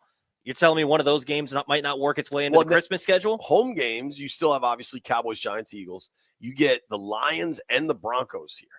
Now you also get the Bears and the Raiders, which kind of sucks. I feel like the Bears come here every year. It really feels like they play them every year. And then just to finish it out, so they'll get 3 other teams that finish second in their division. So they get an NFC. They'll only have 8 home games next year because they had 9 this year. They'll get the NFC West in Landover. So who's second in the NFC West? So right now, Seattle. It'll be Seattle. It's kind of a cool game. Drab will be fired up because to watch the Seahawks here in Washington. Yeah. They get the second place team in the NFC South there. So that is Atlanta, right? Yeah. So there's going to be a road trip to Atlanta, which has my full support. Shout out to Bones Steakhouse. I'll see you there. And then second place in the AFC East. Who is that? The Dolphins? Dolphins, I think, right? Not sure. The AFC East sucks. Yo, that's the Dolphins. That ain't too bad. Road games we just picked up, Tobo. No. At Atlanta, at Miami. No. Take that all damn No. day. Sean Sharif joins us at noon.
B. Mitchell Finley, 1067 The Fan. Commanders defensive coordinator Joe Witt speaking to the media now. Just talk about last week's game just for a second, then we'll get going. Got some meetings I got to get to, so let's see if we can get this thing quickly. It's good to get the win. I didn't necessarily start the right way, but made some adjustments and got the guys playing better in the second half. Like I said, it's always good to get the win. It was good. It would have been better. And I sort of sounded like a broken record a little bit. We didn't get it, that 4th and 13 in the call that we wanted to get into. The ball should not be able to be thrown in the interior two. The ball should have to go outside. Quarterback made a hell of a throw. All right. Tight end made a nice catch. And so we got to make sure we play it better. But 11 wins, that's where we are. See if we can get 12 this week against Dallas. They came in here a couple weeks ago as our last loss, and they beat us. They played hard, and they came in and did what they needed to do. So hopefully we go down and make sure we take care of our business and do what we need to do. What kind of impact did you feel John Allen made? It looked like you guys were able to use more of those 3 D-tackle alignments in the second half too. But yeah, in the second half, that's the first thing we did. We used the 3 tackles to shore up the run. We needed bigger bodies out there, and that's what we did.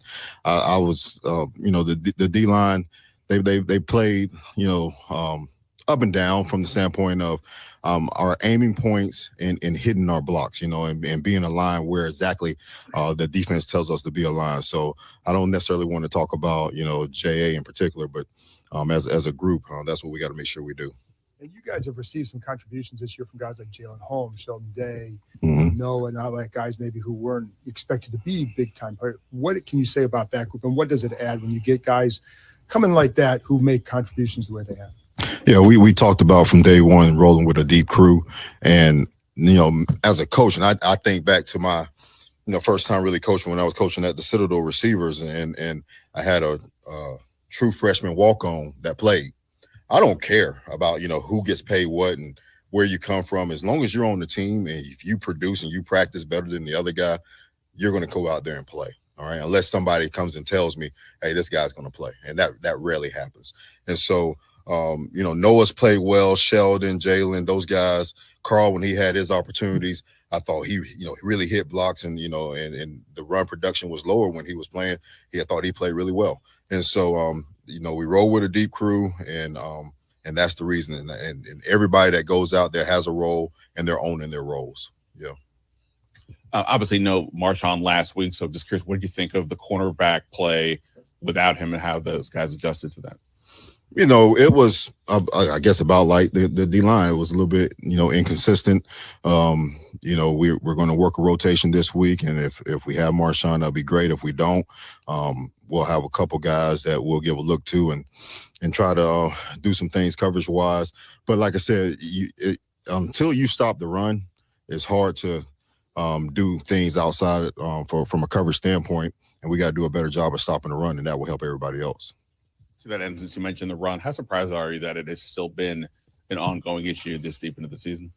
I don't know about surprise, but I'm not happy about it. I'll tell you that. We need to get it fixed. Playoff football, you have to stop the run. You have to run the ball and stop the run. I'm not even going to try to pronounce his last name, but how do you think Noah I can't pronounce it either. has done just in moving in the slot and just his play overall? Noah's played really solid all year. I mean, he's played physical. He's sticky in coverage. He has a couple fouls that he has to get out. He grabs sometimes when he doesn't need to. He's always been in good position. He had the interception taken away last Dallas game, and then he should have had another one, probably that game as well.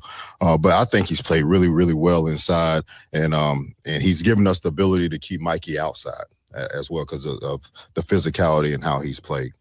And I know Frankie and Bobby are true vets. But have you seen ways in which their time together has actually improved their play together on the field? Well, I think they play as a unit. Those two guys play off each other. They can look at each other and understand what they want to do, especially with all the pick games and the different ways that we run them. I'll give them the freedom to, on some of our pressures, if they want to change who shows down and who's going to pick and who's, I give them the freedom to change it up, and they do a nice job. And so they're not selfish because the guy that will be getting free for the for the sack. They switch that up. They're never selfish about who that person is going to be. So they work as a tandem. What are your main focuses right now to improve against the run? The main focus, making sure that we're aligned exactly where we're supposed to. We're staying in front of blocks, okay? If we're getting swap runs, we understand if it's going to a 2x2 to a 3x1, we're in our gaps, okay? We're not allowing fast motion to get us out of our gaps.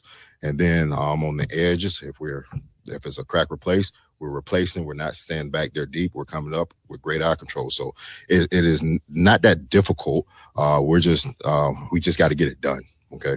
We got to get it done. We got to play the run like we've been playing in the past. What do you make of the Cowboys offense? It looks a little bit different since the last time you guys played them. In what regard?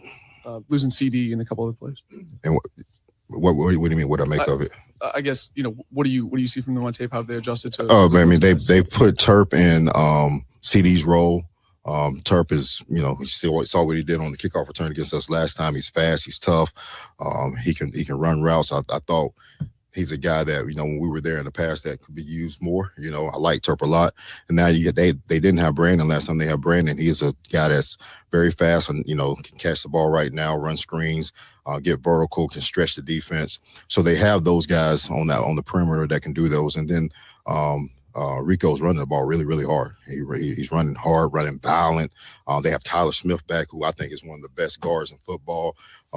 He's back. He didn't play against us last time, so they pull him a lot, and then they get able to get Rico behind them. So, they're gonna come in and run Mike's offense and do what they do. It's not going to be. We don't know which quarterback we'll get, but we'll figure it out when we see him. Hey, good afternoon, Coach. How you doing? I'm doing good. How are you? Good. I know there's different schools of thought on this. Do you believe in momentum? In what regard? Winning the game heading into the playoffs. Yes, I do. How important is that to you? When I was fortunate enough to win a Super Bowl, we won our last two games. And we went on and won, I think it's important. I think but at the same time, when you get into the next tournament, all right, you'll handle each game at a time, but you always want to go in with a win. Like positive vibes comes with winning. You know what I'm saying? And so I think it's important for us to do that. Forced to do that. Joe Witt, Commanders defense coordinator. God, I love listening to that dude talk. Just the most no nonsense dude there is. Listen, man, he's not happy. What he's asked about the run, he's like, "Are you surprised? Surprised? No, I'm pissed." Sean Sharif joins us next.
This sports update is presented by Baldino's Lock and Key, your one-stop shop for auto keys and fobs.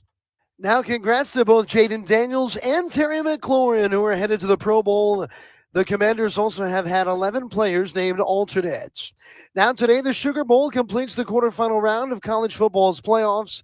We know Ohio State and Texas will play in the semis. Today's winner of Notre Dame and Georgia will face Penn State. And tonight, the Caps welcome the Minnesota Wild to town for a 7 o'clock puck drop. Defenseman Martin Fehervary did participate in today's morning skate after having to leave the Caps' win over the Bruins on New Year's Eve early. These are two of just 5 teams in the NHL with 50-plus points.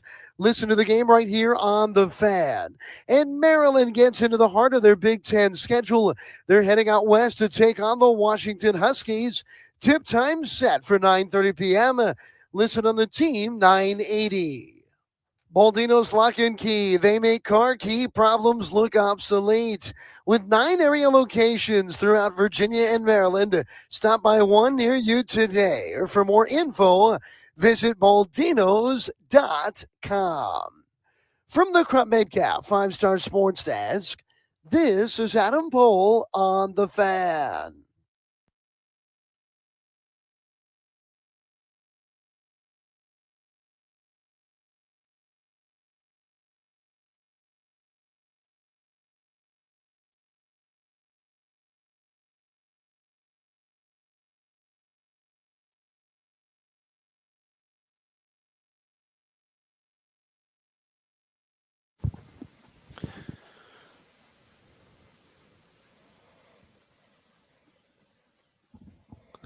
B. Mitchell Finley, 1067 The Fan. It is high noon in the District of Columbia.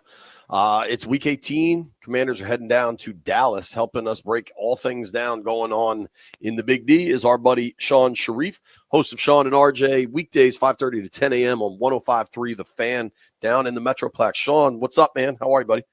What's up, guys? How are you doing? Thanks for having me. Happy New Year. You know what? Yeah, Happy New Year to you as well. But something that's pretty interesting. So we're actually in Ashburn today at practice, and Cliff Kingsbury is addressing the media right now. And he was just asked about being a head coach again and if he's going to take interviews. And Cliff was very diplomatic. He said, yeah, I want to be a head coach again someday, but I love it here right now. And he tried to be as vague as possible. Yeah. I'm curious. Cliff is a very famous Texas boy. Would that be on the radar down there? Well, I don't think it's going to be on the radar. I don't think it's going to be on the radar for Jerry. Jerry, number one, is pretty much against first-time head coaches. I know that Cliff had his stint in Arizona, but I really think that Jerry, especially at this stage of his football life, is too afraid to go with someone that green and that young. He may want, I'm guessing the more experienced person. Now, the fun, young, new name that's been thrown out around here is Jason Witten. Jerry Jones has always said to us that Jason Witten's winning back-to-back high school state championships around here. All right, don't dismiss that. Okay. I didn't know that he was coaching high school down there, but yeah, he's coaching high school, and I'm saying that with a smile on my face, as Jerry would say. But he views Jason Witten as a top 5 person he's ever dealt with in the history of the National Football League. He views him as a John Wayne type legend. So that's the fun name thrown out around here. But like Ben Johnson, we knew was never going to happen because he didn't have experience. And there's a book on Jerry that he's not willing to pay coaches that much money. So while I do work with someone who is absolutely in love with Cliff Kingsbury and his concepts, maybe a little bit more because he's so good looking, I don't see Cliff Kingsbury. Bobby? Yes, Bobby. Bobby loves, that's your boy. Bobby loves, he's a huge, all I had to hear at the beginning of the year was Kingsbury drawing it up, Kingsbury concepts. He didn't want to say nothing in the second half when the usual Kingsbury lull takes place. But we've had Cliff on the show. Awesome dude. Man, I actually have something. If Cliff returns next year, hit me up. And next time you guys talk to him, I have something to play for him that he did for our radio station. It'll be an all-time audio moment for your show. Okay. Rapping, I'd music, love that. music ability, rapping ability. Oh, hell yeah. Yeah. I also want you to tell Bobby that I was able to guess that he's in love with Kingsbury. How did you know? just played a hunch on that one, man. Yeah. All right, so let's talk about what is going on the show, and there's only two other guys on the show, and Bobby, so he had a 50, more than a 50-50 shot. I can't give you too much right. credit. I knew the other two of you are sane, and then there's Bobby. So that was kind of my angle there. So let's get down to what we're going to be seeing this weekend.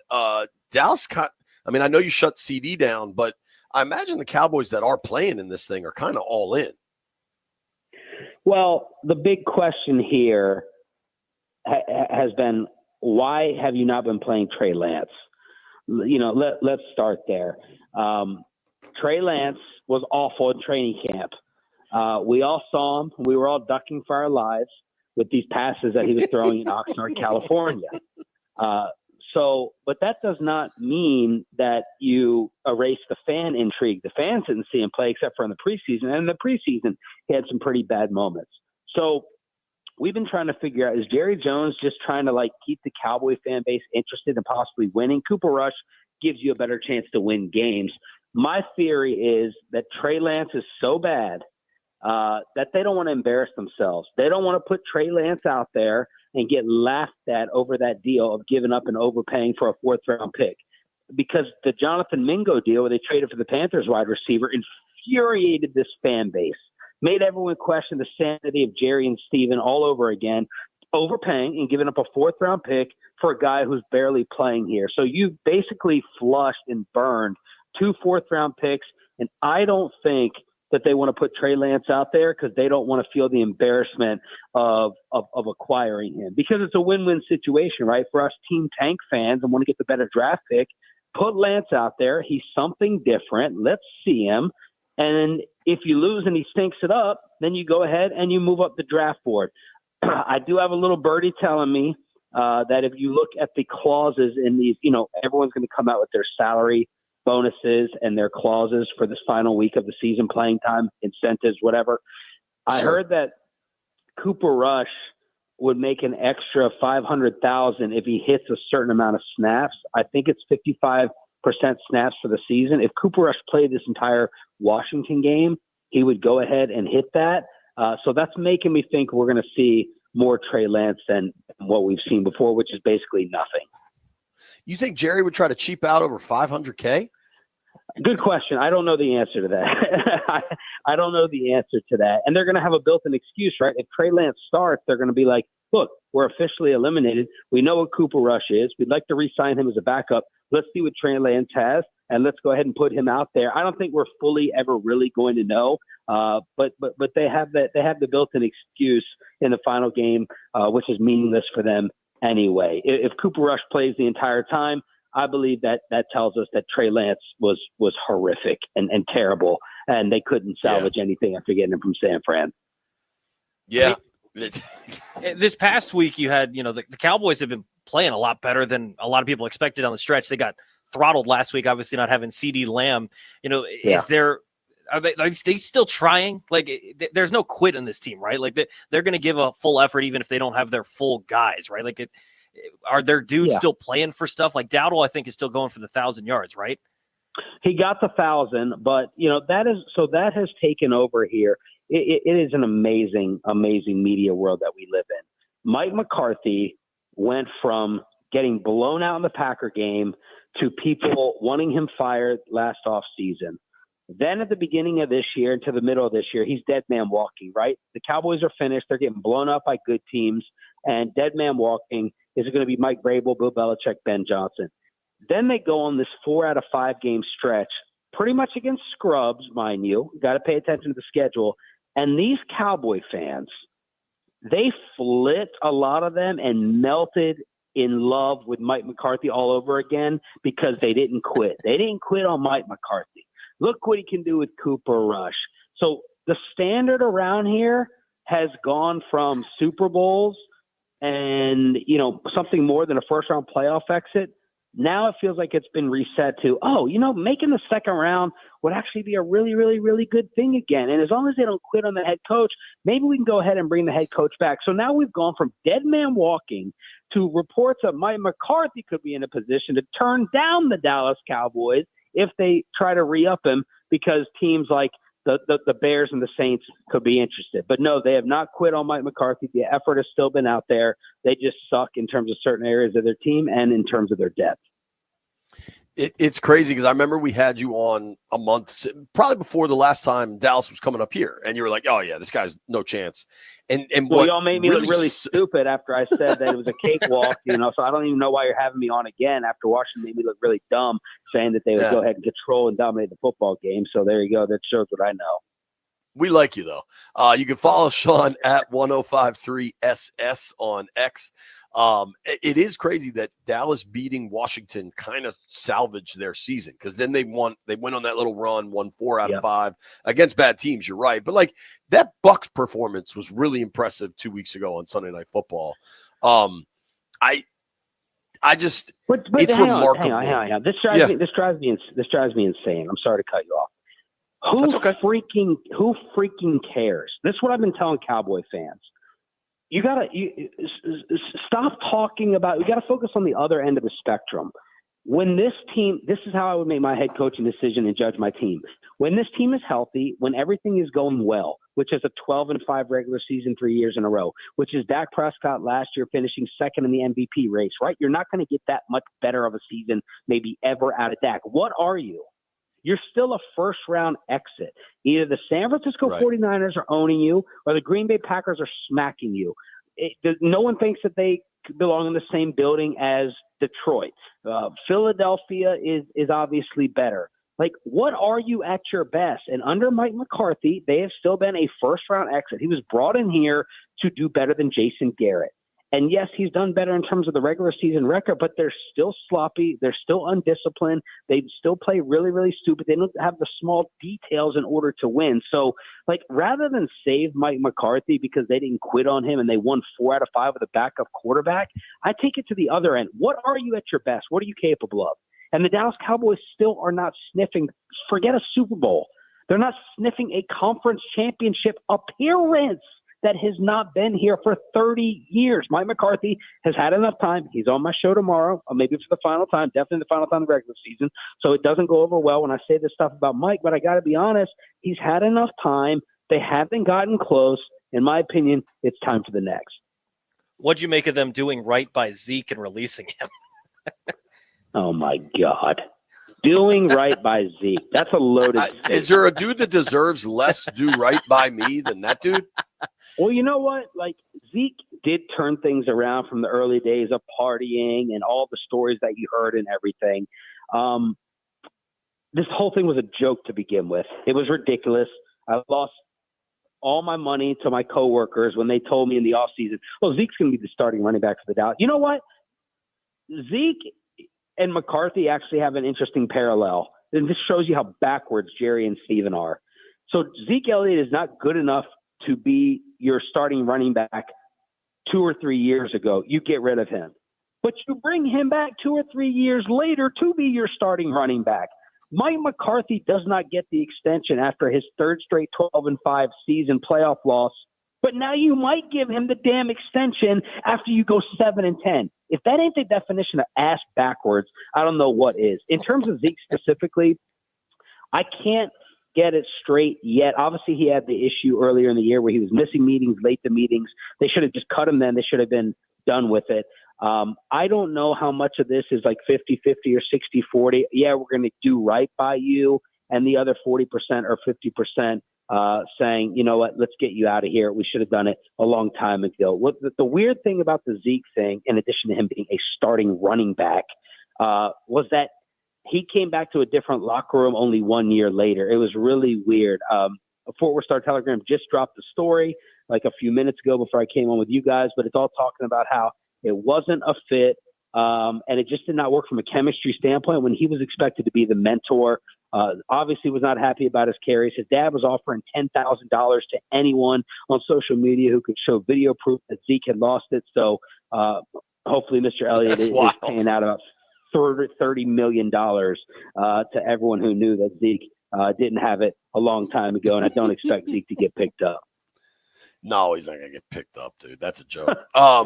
It is. I want to ask both of you real quick. Sure. As a Commanders fan or outside perspective, What would you do with McCarthy if you were Jerry? It's tricky because, like, for me, to your earlier point about what is your best, and the best just isn't good enough. And frankly, I think for McCarthy, both his time in Dallas and his time in Green Bay, there is ample evidence to support he's a pretty good coach. He's going to get you to the playoffs and then not be able to get it done from there. And that was with Rodgers at the peak of his powers. And now Dak, who I think is a good player. I would be looking at some point. You've got to decide what your organization is about, and if it's about rings and trophies, or if it's about selling out Jerry World and having 2,000 people on the field after and everybody having a good time. And that is the question for Dallas to me at this point, because you look at the organizations around the NFL that have become true championship organizations, they're just running things differently. You look at the Niners. Niners are having a bad year, but like, you know what they're about. You know what Kansas City's about. I think under Dan Campbell, you know what Detroit's about. I don't know what Dallas is about. So if I'm running that operation, McCarthy's not my guy. But I wouldn't have allowed myself to be boxed into this lame duck contract year thing anyway. Yeah, I feel like you got to move on. I feel like it's time to try something else, because it should be about rings, like you're saying, JP. I don't know for sure that it is with Jerry Jones, but it should be about rings. And if that's the case, then you got to move on from Mike McCarthy, because he's just not getting it done. Yeah. Okay. So you guys would be more worried about Vrabel coaching the Cowboys than McCarthy? Hell yes. Absolutely. Hell, I mean, listen, Vrabel didn't have the playoff success either, but he had that Tennessee program beating people's asses. That is an anonymous, get out of the league, contract franchise team in terms of a lack of talent. Like, I mean, they never had real talent. I'm a Vrabel fan. That's the type of culture guy I think that this organization needs, but we'll see what happens. But, dude, at the same time, would he put up with Jerry? I've heard through the grapevine. For a Dallas guy, how attractive is that job? How attractive is the Cowboy job? I mean, that is a phenomenal question. To the league. Yeah. It's a great question. Look, when you compare it to Dan Snyder, when you compare it to Woody Johnson, when you look at the mess in Chicago, it doesn't look as bad. You got to be okay and fine with Jerry Jones on our radio show, on the station twice a week. You got to be okay. One of our guys relayed a story that the beginning of the end with Jimmy Johnson, he did this the other day. Jimmy noticed everyone during his post-game presser get up and walk into the hallway. And JP, you know what I'm talking about. You're covering these games. Jerry Jones conducts his own press conference while the coach is speaking. I mean, that's the definition of undercutting. That's disrespectful. Now, I don't believe Mike McCarthy cares about that. I don't think Bill Belichick would have cared about that. I haven't heard that Mike Vrabel needs to be Mr. Personnel guy, right? Like, the ego of being in the spotlight and being on First Take and all these shows has to be alluring. But then, what type of real football decisions is Jerry making? Like, who the hell was responsible for the Trey Lance deal? Was it Will McClay? Was it Stephen Jones? Was it Jerry Jones? Who the hell was responsible for the Mingo trade? Vrabel was not happy with his GM for what happened with A.J. Brown. I feel like Mike Vrabel could work here. People were fearful that Belichick, because you also got to come in and you have to be okay. Stephen Jones ain't going anywhere as the executive vice president, and Will McClay we don't think is going anywhere. So you got to be okay coming in with that system. And I don't know that Mike Vrabel has the desire or the swinging to come in and say, I have to run player personnel. The Cowboys are not a bad roster. We know that. They just have 5 Pro Bowlers today. Again, 3 straight 12-win seasons. And I've heard that Mike Vrabel would be very interested in the job, even though you have the Patriots and the Jets rumors out there.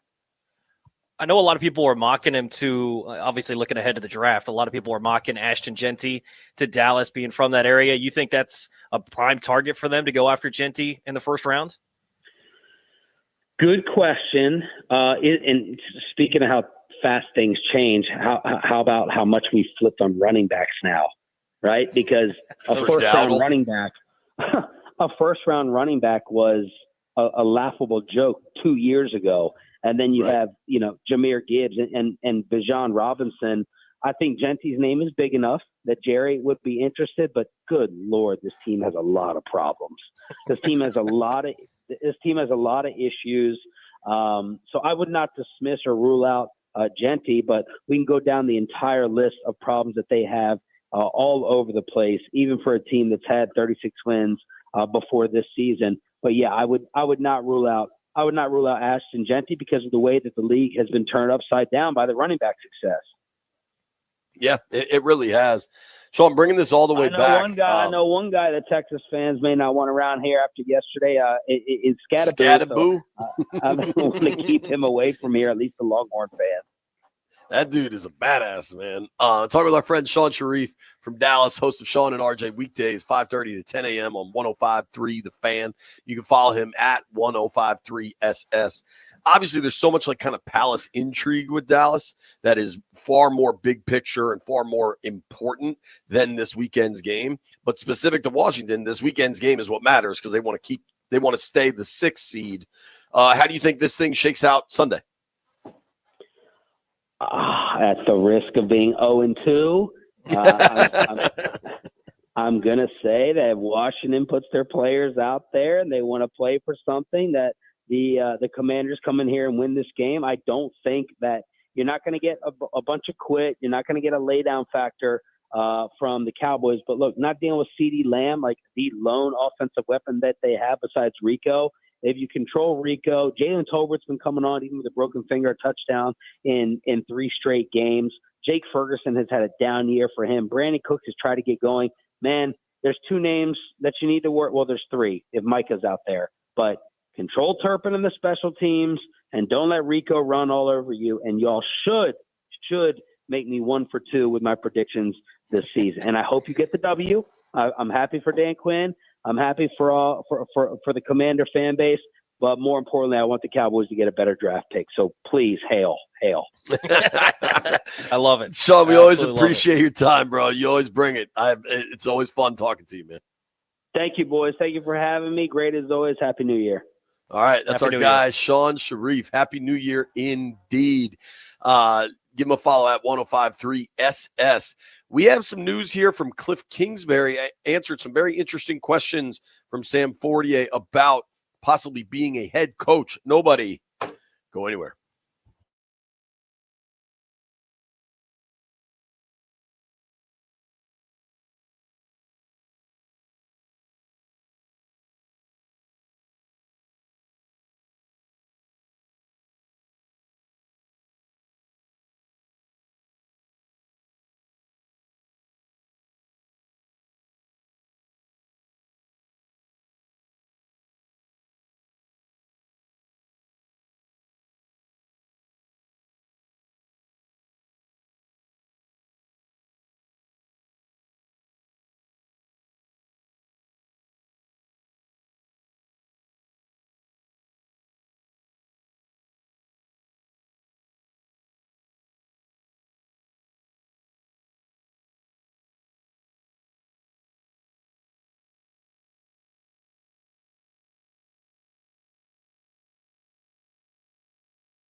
This update brought to you by Reynolds Empower Home Team, Keller Williams Realty. Commanders quarterback Jaden Daniels and wide receiver Terry McLaurin named to the 2025 Pro Bowl. Jaden Daniels is the fourth rookie quarterback since 1970 to be selected to the Pro Bowl roster, including RG3, Dan Marino, and Dak Prescott. Final CFP quarterfinal today, Georgia versus Notre Dame at 4. The winner faces Penn State. Wizards beat the Chicago Bulls 125-107. Jordan Poole with 30. Pistons guard Jaden Ivey sustained a broken leg, and he's likely going to miss the rest of the season. Capitals against the Wild tonight, 6:45 on The Fan. Maryland versus Washington at 9 on Team 980. Want to hear the fastest way to know what your home would sell for? Reach out to Empower Home Team. Simply text your address to 800-763-3000.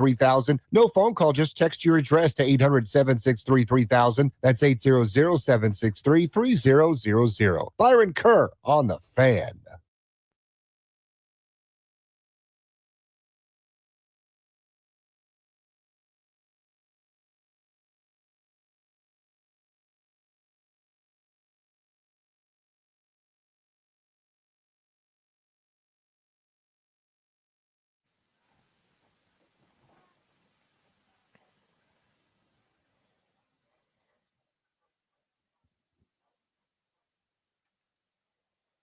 B. Mitchell Finley 1067 The Fan. A little bit of news here. I don't think it should be a surprise. We're starting to hear reports. Cliff Kingsbury, the Commanders' offense coordinator, is a candidate for other jobs. He's been a head coach. This offense is cooking. It's obvious. Of course, he's going to get at least solicited for interviews. Yeah. He can turn them down, but if you think he's not going to get asked about it, you live under a rock. Cliff Kingsbury just spoke to the media. We're going to play a little bit of this, and then we're going to have a conversation. I'm good. How are you? Good. So you had two guys make the Pro Bowl, Jaden and Terry. Just, what does that mean to you in this offense to see those two make it? Yeah, I mean, it's a team sport. DQ brought that up. Everybody's attached to everybody else, and it's a great compliment of those guys in their work ethic, how they prepare, and just how they show up every day. They're two of the premier players and people in the NFL, so it's cool to see them get recognized. Chris Rodriguez has had some good moments when he's come in for you. How have you seen him improve in from training camp? And, he says he's feeling more comfortable. Where do you see that? Yeah, just repetition, new offense that he hadn't played in anything, I don't think, remotely close to kind of what we do. And so there's a comfort level there. He's worked really hard at preparation, prepared like a starter, even when he was doing scout team, and the scout team reps were really good. And so when his number was called, he played at a high level. And the other night, I mean, that's why we had him in on that last drive. He was hot and playing well, and helped us win the game. Understanding the playoffs are still a week away, but when the matchup will happen, however it happens, is there any, with the short week, we got to prep quickly to face a team that you've already faced versus one that is just brand new? Yeah, I don't think so. I think the playoffs is such a different beast as far as intensity and focus and how it ratchets up from, I just had the one experience as a head coach that whoever you're playing, it's going to be a different type of game. And so I don't think it really does much. We played LA 3 times, the third time, the one time, and that was unique because you're kind of tired of playing them at that point. They're really good. But I think if it's just the second time, it's such a different experience in the playoffs. I don't think it has too much bearing on it. And OZ's obviously picked up a lot of production the last couple of weeks. I don't know if anything's changed necessarily, but why has he been able to be so productive the last couple of weeks? Yeah, his numbers been called with Noah going down. The opportunity has been there. He's gotten more reps, and he's a guy that in training camp I was blown away by just how talented he was inside, outside. I actually used to call him Oz for the first 2 months of knowing him, and nobody would tell me that his name wasn't Oz, even him. And so one day, Diami comes up, he's like, yo, dude, he really doesn't like Oz. I'm like, well, it literally says OZ. He's like, it's OZ. So it's like the widest mistake ever. But he has forgiven me, and he's played really well. But great person, works really hard. It's cool to see him take advantage of his chances. I don't even know what to ask after that. I feel like we've asked some version of this multiple times, but I mean, how much did you know about Terry before you got here, and has any part of his game surprised you a bit? Yeah, that's a great question. Just from afar was a fan, just the way he attacked the ball in the air and ran through smoke, and had heard great things about his work ethic and personality. But I think just the intensity each and every day that he shows up. I mean, he's dialed in, he's locked in, he's running full speed routes, whether it's a drill. There's a level of focus there that is rare for anybody in the NFL, and day in, day out, he brings it. And then it's been showing up on game, especially a guy that we don't target a ton. We should definitely try to target more. And I think as we evolve as an offense, that'll get there. But he doesn't have as many targets as some of the premier guys, and still has incredible production. Do you want to be a head coach again? Yeah, I'm sure at some point. Yeah, at some point. Do you plan to interview for jobs this year? I won't comment on that, but yeah, we'll see how everything plays out. But I'm very happy here. Yeah, this has been an awesome place, and has really helped me kind of rekindle my love for the sport. And last one, but what did you learn from your first stint, and what would you be looking for? Yeah, I think the first one, I didn't know what I didn't know, really. Coming from college, I bounced around on teams as a player, but not as a coach on any level. And so to come in there, I don't think I set the foundation the way I would do it after watching DQ and how he set the foundation from day one. And it was, these are the standards. This is what we won't compromise. This is what we're going to be. I definitely could have done a better job of that. And kind of once you don't lay it out like that, it's hard to put it back in. It's hard to kind of reset it. And I think that's where he's done such a great job. It's like, this is what we're going to be from day one. There was no ifs, ands, or buts, and the guys bought in, and he's led in an incredible way by doing that. Hey, good afternoon, Coach. Good afternoon. As far as the conversation goes on whether or not you guys should really go full bore to try to win this weekend, momentum is a big topic of conversation. Do you believe that winning this game against Cowboys this weekend can give you momentum into the playoffs, or do you think that's kind of a convoluted topic? No, I think, I'm speaking from an offensive perspective, but we haven't played as well as we can play for the last 3 weeks. We've found ways, I think, in critical moments, we've been really good, and we've played hard, and the effort and resiliency has allowed us to win the games, but we haven't come close. Just the execution, play in, play out of what I've seen us be. And so I think for us, we need to play our way into that. It can't wait till the players say, hey, we're going to turn it up and we're going to get it going. And so for me, from that perspective, I'm excited about all of our guys playing and just trying to take another step as an offense. And then you talked about playoff football being pretty different from regular season football, given that this is obviously going to be Jaden's first time in the postseason. You have some experience with a young quarterback in that situation. Have you given any specific thoughts to what you might do to help him prep for that different style of football? No. He's a very focused, very competitive person. So I think everything I've seen thus far has been, he's been up to the challenge, and the bigger the moment, the better he plays. Cliff Kingsbury talking. Pretty interesting here. Credit to Sam Fortier for asking some difficult but politely difficult questions. It's very obvious to me that Cliff is going to get interest from around the league as a head coach. He had some success in Arizona as a head coach. He clearly has a track record with quarterbacks. Developing the quarterback's the most important thing to do in the NFL. He obviously has the connection with Caleb Williams. They were at USC together. Credit to Nikki Jabala. She dug this up. Caleb Williams, this is something, got asked about Cliff Kingsbury earlier this week. And Caleb Williams said, I've been around Cliff. I know what type of guy he is. I know that he loves football. I know that he wants to win. He's a competitor. And so in many different aspects that I was just speaking about, I've been around him. So I would say that being around him, knowing him, asking him questions and things like that, I think obviously if he was here, I'd probably have more to say. But I think he fits a bunch of those qualities that I said. Jaden has talked about Cliff's competitive side and how important all that stuff is. There is a lot of reasons to like Cliff Kingsbury, and I think it's pretty darn obvious this is going to be a big factor when the season ends. He has to choose to accept the interviews, right? Exactly. And he's going to be selective. Like you hear all the Ben Johnson stuff about him being selective. I think Cliff's going to be selective because he understands what kind of scenario he's got here, right? It's a good one.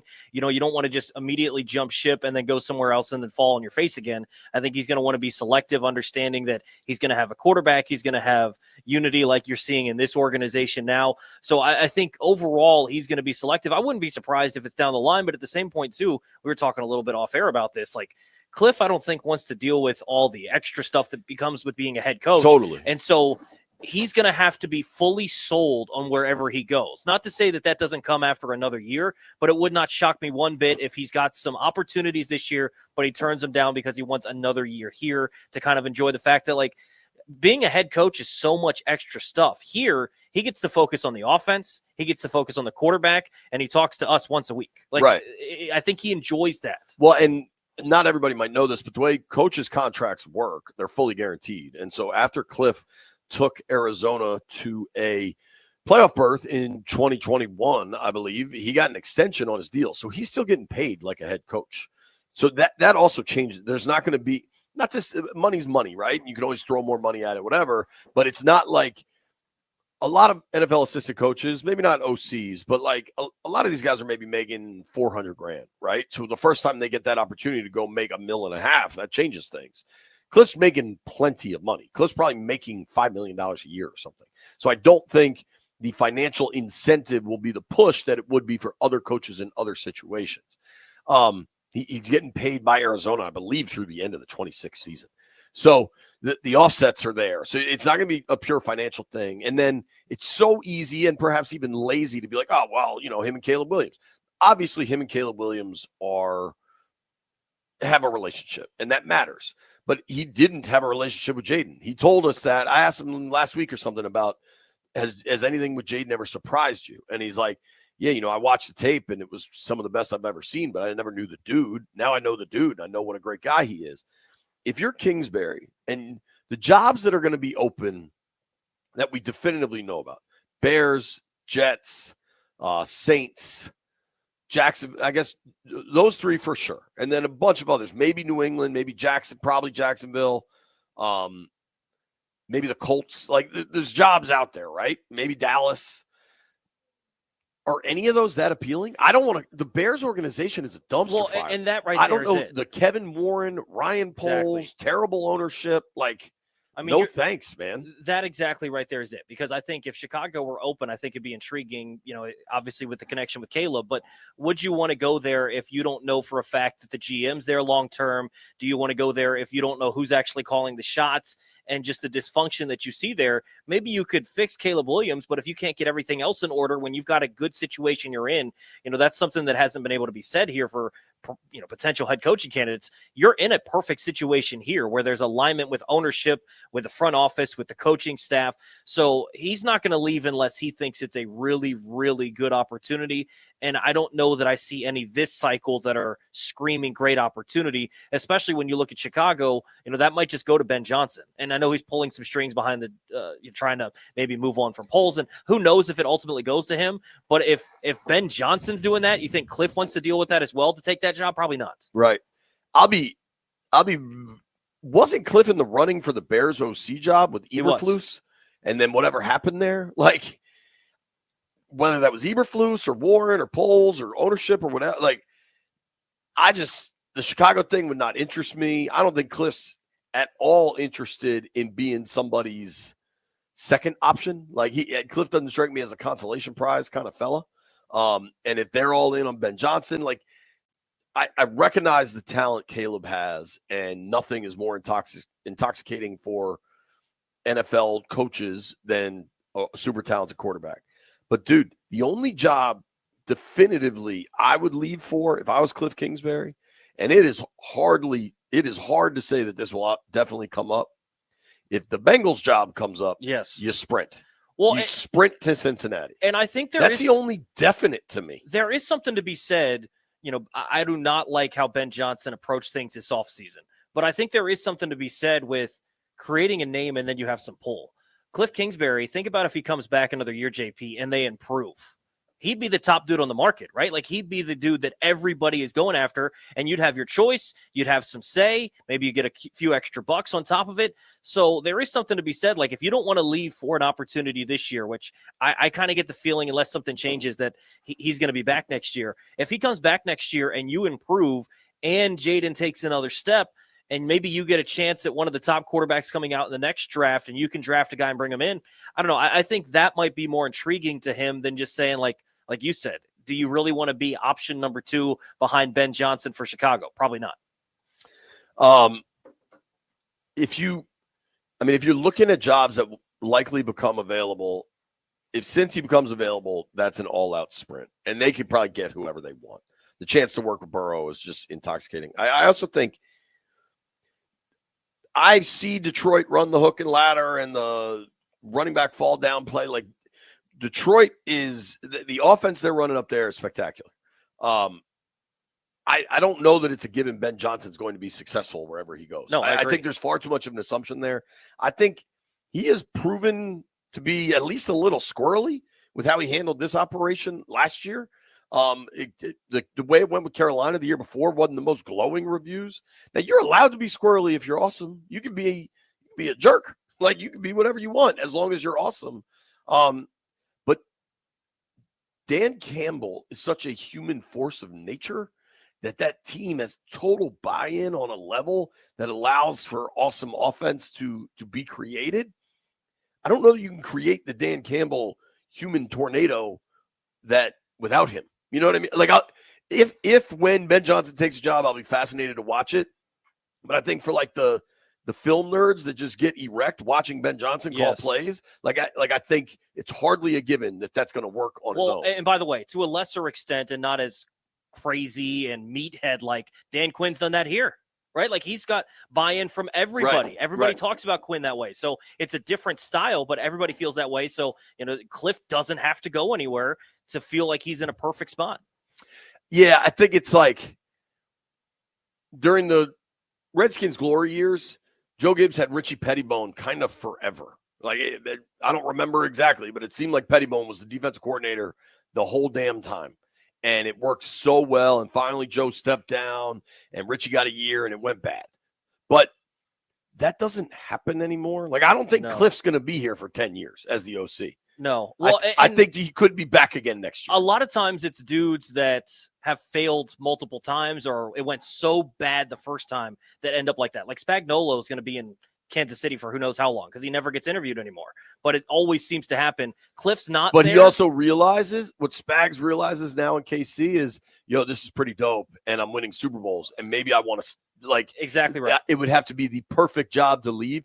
If you listen to Cliff and read some of the stuff he said about like understanding the difference in his life, he said Washington working with Jaden made him rediscover his love of football. Yeah. That's not lip service. Nobody go anywhere. We're going to open these phones at 1:00.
B. Mitch Finley, 1067 The Fan. So I think this Cliff Kingsbury thing is going to be big news for the next month-ish. I don't know, depending when Washington gets out of the playoffs. I don't think he's going to go. I don't think you go for Chicago. I think that's kind of a bad job. Maybe if the money's right and Caleb's right, there's a million things there. I think the rest of these jobs that are going to be available, I'm not leaving for Jacksonville or New Orleans. Like, do I want to go work with Derek Carr? And I just, there is that desire to be a head coach again. Cliff Kingsbury clearly said that, but there's also the understanding that not all jobs are good jobs, and he's getting paid through 26 by Arizona. I mean, I have a hard time believing that a guy saying he got a rekindled joy of football right from Washington, and after 1 year he's going to leave for a job he's not 1,000,000% sold on. Right. It's just not going to happen. So I would think that, next coaching cycle, I would not be surprised at all if he's the hot name and he considers going somewhere and ultimately takes a job. I just don't see it this year because he's also someone that I don't know that he was on people's radars until, you've seen some of the success throughout the season. I think that there are going to be other candidates that people are going to go after. And like you said, is he want to be the number 2 guy? Probably not. So I don't think he's going to get into like a horse race with Ben Johnson for Chicago. And I think, if you're someone that is, lost your love of football, do you want to leave after 1 year and potentially burn out again real quick into your next gig? Or do you stick around and enjoy another year where I think part of the reason is he doesn't enjoy the head coach responsibilities versus just being a coordinator. Right. So I think one more year of just being a coordinator before he ultimately gets back into it wouldn't surprise me at all. So, if I had to guess right now, I think he's back. Now, an interesting counterpoint to this discussion was Mitch Tischler, my boy from Beltway Football. You can give him that if you want, Toby, but I can just say it. Basically, your point, Tischler, is like you just don't care about this. You think it's a premature conversation. I think it's a premature conversation. I think for years covering this team, we've talked about offseason storylines starting in week 13, 14, 15, 16, middle of the season or so. We have actual real football to talk about. And while the Cowboys game, you're just playing for seeding this week, it's still an important game because there are things that have to get right before the playoffs. And quite frankly, I think this Cliff story is going to live through the Super Bowl and beyond once we start getting into that season. So I think there's tons of time to talk about it, and to take away from talking about a playoff team and what matters in the immediacy is short-sighted. Fair point. I don't agree, but fair point. I wanted to let you make it. I think because this is like they're either the 6 or the 7, but like they've already played Dallas. There's not a lot of like, I suppose there's some intrigue if freaking what's his name, Trey Lance plays or something. Yeah. But this is not a discussion about like this play caller, the dude that's in Jaden's ear every snap. Like this is not like there could be coaching maneuvers, whatever else might happen. And I also think next week this would be inappropriate. Because next week you're getting ready to travel to Tampa or LA or whatever for a playoff game, for the organization's possible first playoff win since 2005 or whatever, or the 2006 season. And like it's news. Like there's actual news of the day with him saying, yeah, but I'm in no hurry. I think Cliff handled it completely perfectly, but I disagree that it's not a discussion topic. I'm not downplaying the importance of Cliff Kingsbury to this team and to Jaden and to the offense and all those things. And if he does end up leaving, clearly that would be a huge step, a huge hole to fill for Jaden in this offense. More so as we talk about playing Dallas, it has very little to do with Dallas and a lot to do with Washington. Because there's still, even though we're in week 8 going into week 18, a lot of questions as you start looking towards the playoff. Totally. Are they going to be able to figure out how to run the ball? Who's going to be running the ball?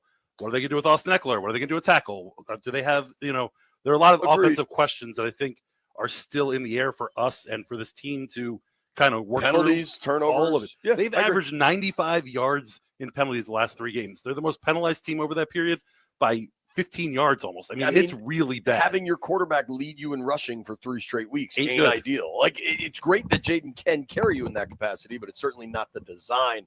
Phone lines open next, 800-636-1067. It's B. Mitch and Finley.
This update presented by PVI Office Furniture. Fast, excellent, affordable business grows with PVI. Congratulations to Commanders quarterback Jaden Daniels and wide receiver Terry McLaurin, both named to the 2025 Pro Bowl. 9 Ravens, 7 Lions, and no Patrick Mahomes this year. Daniels named NFL Rookie of the Week for the 11th time, which is an NFL record. Final CFP quarterfinal today, Georgia against Notre Dame in New Orleans at 4 p.m. The winner takes on Penn State. Texas will face Ohio State. Duke against Ole Miss tonight, 8 p.m. in the Gator Bowl. Wizards beat Chicago Bulls 125-107. Jordan Poole 30. Alex Sarr 11 points and 10 rebounds with a double-double. Jordan Poole on Alex Sarr's progress. Especially with the way that teams are guarding me, it benefits him and it puts him in a bigger role just to decision make while also being aggressive and at least figuring out when to slip, when to set screens, when to flip screens, when to pop, when to roll. But he's been doing a really good job of just learning. Wizards at New Orleans Friday. NHL big-time matchup tonight. Capitals against Minnesota Wild, 6:45 on the Fan. Caps have 25 wins. The Wild 23. Maryland basketball at Washington Huskies, 9 p.m. tonight on Team 980. Looking to upgrade your office game? Swing by PVI Office Furniture, where we've got everything you need to take your workspace from the bench to the big leagues. Mention the Fan to score 15% off your in-store purchase. PVI Office Furniture, where productivity gets a hat trick. Visit PVI.com because business grows with PVI. Byron Kerr on the Fan.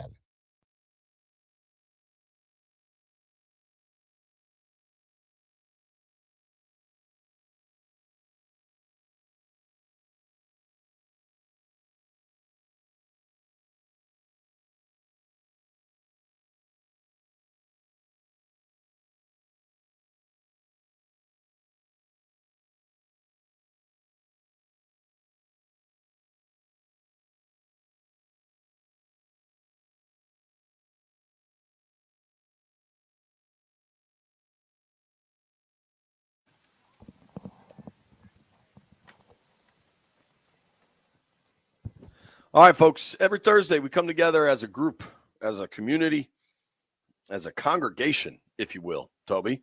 And we come together to give everybody the opportunity to get mad at whoever they're mad about. A person, a place, a thing, your phone, toilet paper, whatever it is that you're unhappy with. This is your opportunity. 800-636-1067. And if I had to guess, holidays are over. Last 2 weeks, people probably been spending a lot of time with their family, probably mad about some stuff. I'd like to start, though, with Jeff in D.C. Jeffrey, it's come to my understanding you're unhappy about things. Yes. I want to send the first bleep you of 2025 of the new year. Yes, Wow. Yes. Actually, I want to send this out to Brian Keith Mitchell and JP Finley. Whoa. Yeah. What did I do? Yeah. So, world, so you all know, we all have a group chat to do. What the hell? How am I getting shrapnel here? Cutting me off. You're going to listen to this one. So, our group chat for work is very much locker room talk with business. And I got the days mixed up yesterday because New Year's was a wild ride. I thought today was Friday, so I text the group chat like, yo, I got a song for tomorrow. And I'm like, oh, it's Thursday. So it set off a riot in the group chat. So then I go, says the man who confirms the guest for today, and they're not even working tomorrow. And that started a discourse between Brian and I of name calling on and I think I won. Well, I'm not even gonna say I think. I know I won this battle because one, I called him I got the last name call out and he stopped. So I won because he didn't. And he's not here. Exactly. And he is not at work today. But listen. How the hell are you including? All I did was put an emoji in there. Yes. I didn't get it involved at all in the back and forth. JP, see, the thing is, it's like the lunch No, table. JP. this is lame, Listen, Jeff. This is what you're trying to do. No, you don't want to just go at B, so you're trying to make it about me and B. I didn't do anything. JP, I put a ha-ha, JP, a peach emoji, and an exclamation point. I'm the only one that goes at B wholeheartedly here, alone. JP, where you inserted yourself is pause, dog. Yeah, I was about to say. I ain't trying to insert nothing. Look, when B-Mitch said I'm not off tomorrow, so try again. Bloop, bloop. And you put all I did was the exclamation point. That is equivalent to when you're joning at the lunch No, table no, and you laugh too hard, so you that get is yourself BS, brought into because it. Because you three laughed- texts earlier, I put ha ha to your oh bleep. I thought today was Thursday. I put in 2 emojis in like a 30 text fight. I don't think I should be involved. And my reaction to you having a song was I was fired up. I gave it the peach butt emoji.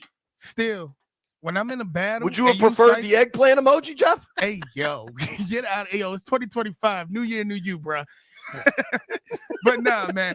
All I'm saying is, you jump in the battle, you gotta get bleeped too. I It's all didn't jump love. in the battle, You dork. sized it. You sized it. Even though you wasn't You're against scared me, of going at B, and that's why you're trying to loop me in. I'm the last one that's scared of B. I'm the only one at this stage who have successfully handled B. Yeah, pressed up. It's like, nah, Hold let me on. stop. Can we one Good Lord, Jeff. one, I can't wait for B to hear this and then beat your ass tomorrow. But 2, can we at least Landfill, can you give me a ruling? You were in the text thread, you saw everything. No chance I deserve a bleep you on this. You deserve a partial bleep you. Yes, thank you. Why? Thank you. You sized Landfill? it. You were definitely on B Mitch's side of the argument. And to be clear, I just want to reiterate that B Mitch's side of the argument was that he was working today. I even showed the schedule, bro. I even showed the schedule that it said Finley and Toby. And I still got caught. I won, though. That's all I'm saying. Is it? I mean, as far as the text thread battle went, you definitely did not win. But Lambo, you've been doing this a long time. There are obviously the junkies are on in the morning. Grant and Danny are on in the afternoon. 980's got 100 shows. Does any show have more confusion about who's working when than ours? Because No. I'm going to own it. It was only a couple of weeks ago when after the bye week that I was off, and then I was like, "Yo, no, I'm on," and they're like, "No, idiot, you're off," and I was like, "Okay, well, I'm back." I just got my dates mixed up. I don't know, Landfill. Have you ever had this much confusion about scheduling? No, it happens pretty frequently. Well, and by the way, if we're going to do this, then bleep you to you guys. Figure out your schedule so I know what my schedule is. Well, if I may, real quick, bleep Toby, because as the Jeff B. Mitch battle was raging on our text thread, Toby texted me last night. Hold on, I'll say it. Toby texted me last night at 7:30. Hey, I'm in with you again tomorrow, Ashburn. And I said, B is working. He said that in our group thread. So then he said, oh, he is? Okay, sounds good. Then this morning I found out B wasn't working, and I had to call and wake Toby up at like 9:30. That's why Toby wasn't here the first 5 minutes of the show. I was waiting for JP to bring this up for why I was late. I was just waiting. I was surprised they didn't get it earlier. Got to the 1 o'clock hour. Bleep you Thursday. So yes, I was. I mean, a little you were bit late. I was late. I'll own it. I Yo, was a little bit late. Listen, What I'm hearing, though, is that everybody's mad and it's all B Mitch's fault. Toby, I really appreciate you. I like to think you're part of my coaching tree. Like absolutely. Like I brought you in, right? Only one of us can be late in this relationship, and that's gonna be me, dog.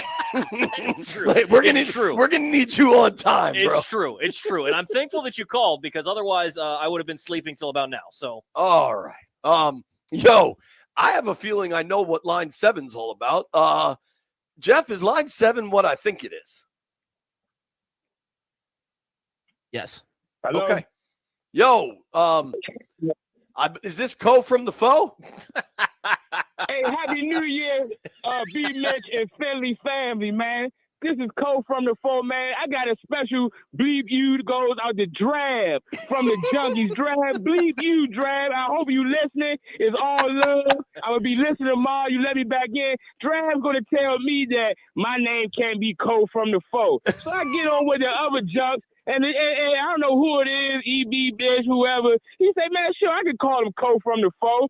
Then they wouldn't even answer my question. So, Drab, special bleep you, because Cole from the Foe is known on 106.7. So, you're just a hater, Drab. Bleep you, man. Happy New Year, fam.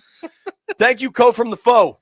I did see that video. I think Valdez posted it. Great video. Of Drab and Co from the Foe having a discussion about his name for the call screener. And, you know, when I saw his name pop up on the call screener here, I thought we'd give him a shot. That was funny, dude. This has been a rousing edition of Yes, Bleep You Thursday big so time, far. big time. Landfill, anything you need to get off your chest, pal? I'm pretty much good. Okay. What about White Brian? He probably doesn't like that I've started calling him White Brian. No, yeah, I'm feeling good. I mean, that was your chance to hop on the Bleep JP train. I mean, that's all. Like, I'm going to just stop what I was about to say about the Bleep JP train. I'm just going to stop. Let's go to Andy and Sterling. Andy, who you mad at, dude? Hey, man. Good afternoon, guys. Hey, man, I got to second everything that Jeffrey said about bleeping you and B. Mitch. What? The problem I have is you guys fail to recognize the many talents of Jeff. And I mean that sincerely. He comes up with some great Commander songs. He always adds a really insightful Commander's comments. He's funny. I enjoy him every time he's on the show. So you guys deserve a double bleep you, B. Mitch and JP. And on top of that, can I add, Andy? Is this your uncle or something, Jeff? What the hell? Jeffrey is a man of class. He's a man of talents. I'm glad he's part of the aquarium. I look forward whenever he adds his input. I'm glad he's on the show. And, man, I tell you what, you guys fail to recognize real talent, and the man has talent. He will be around longer than you guys ever will be. And, JP, let me have one last comment. Don't you wish you had Kingsbury's speaking voice? He's a smooth brother, for sure. Specific to Jeff, I want to be clear. We love Jeff. Like, I think as a show, we have encouraged Jeff to make these songs every week. And I try to help Jeff in all capacities, like him getting the DJ gig at the stadium. Like, all these things are things we've all we're all trying to pull the rope. But for you to say Jeff is a man of class is one of the most outrageous things I've ever heard. You clearly don't know how Jeff spends his birthday every year. Hey, man. Hey, man. If Jeff would ever invite me, I would go with him to Exotica every year. Hey, yo, we going this year, Andy. We going this year, Andy. All right, brother. Thank you, Andy. Convince my wife, all right? I got you. Pause, everybody. Jeff and Andy going to Exotica. Good God. Thank you, Andy. Landfill, can you do a quick, what is it? Is it *67 where you can like trace the phone number and just find out if that dude's related to Jeff? The Jeff fan club standing up today. Big time. I mean, he must be. There's a lot of things that I want to say about that call that just aren't appropriate for air. Yeah. Yo, that's how I feel too, Landfill. That is truly how I feel. We could use a dose of sanity. Commandante Tequila's on the line. Hello, Commandante. How do you do? What's going on, man? ¿Cómo estás? Bien. Hey, I got three bleep views, okay? Okay.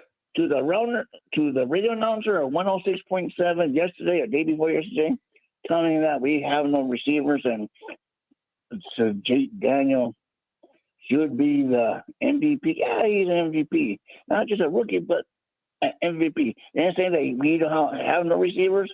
Man, bleep that. Mother, beep. Real disc jockey as you guys had yesterday, the day before. Not Rice Cube, but you were pretty good. You know, and my third one is bleep the Cowboys. I don't think we're allowed to say that, man. What was it? Okay. Bleep what? Bleep the Cowboys. Okay, I'm good there. What's number 3, Commandante? Let's keep it tight. We can keep it tight with you guys having that radio disc jockeys that not working real good. And when you guys are on vacation, because they can't say nothing bad about our Commander receivers. Okay, so you got the receivers, the Cowboys. You got the guy talking about the receivers, the Cowboys. Didn't you say you had 3? Thank you, Commander Tequila. Always appreciate your insight. I tried to get him all 3 there because he tells me I hang up on him. And for the record, when I'm in Ashburn, I don't control the phones. I'm at the mercy of Landfill's finger clicking. Drew Cohen is on line 3. What's up, Drew? Hey, JP, I was having a good day, but now I got to bleep you too. What? Yeah, because we're in the playoffs. We got more wins than we've had since 1991. It's Dallas week. We got a QB1 that just won Rookie of the Week and just shoe in for Rookie of the Year. And we got 2 guys in the Pro Bowls. Only losers are talking about next season. We got an off season coming, but it's not for us. So bleep you and bleep everyone else talking about next season when we still got our run for the Super Bowl going. I'm right with Mitch on this one, JP. All right. Well, text him. I don't know. Goodbye. Happy New Year, Drew. Everybody's coming. What the hell? Toby, you got anything you got to get off your chest? Besides just being late to work? Yeah, I'm good. Okay. Benjamin's in Fort Washington. What up, Benny? JP, what's up, Holmes? How you, man? Happy New Year's. I'm all right, but the whole world's swinging at me, Benny, so I don't know what the hell I'm doing. Yeah, nah, you my guy, man. They got to stop before I pull up, man. Appreciate that. Pull up. What you going to do? Jeff, you had some random white dude in Sterling call in with your back. Me and Fort Washington Benny are chilling. Don't worry about us. We're smoking blunts by 7-Eleven. Jeff gave me those Turks tickets 2 weeks ago, so I appreciate Jeff too, man. Jeff didn't give them to you. He just answered the phone. The station gave Hey, him. hold on. Somebody got to answer the phone. If I didn't answer the phone, he wouldn't have got him. Yes, sir. Wendy gave you the tickets. Wendy's in charge of the tickets. At least Jeff answered the phone. Yes, sir. I appreciate all y'all, man. Happy New Year's. But real quick, I want to beat the meteorologist, man. The NBC lady. Oh, take it easy on Amelia. Friday. Man, I bought 2 tickets. My daughter's birthday was that Saturday. She turned 19.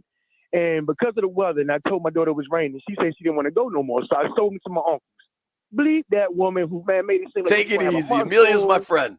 The rain shifted for sure. Yeah, I mean, it definitely did. It was a beautiful night.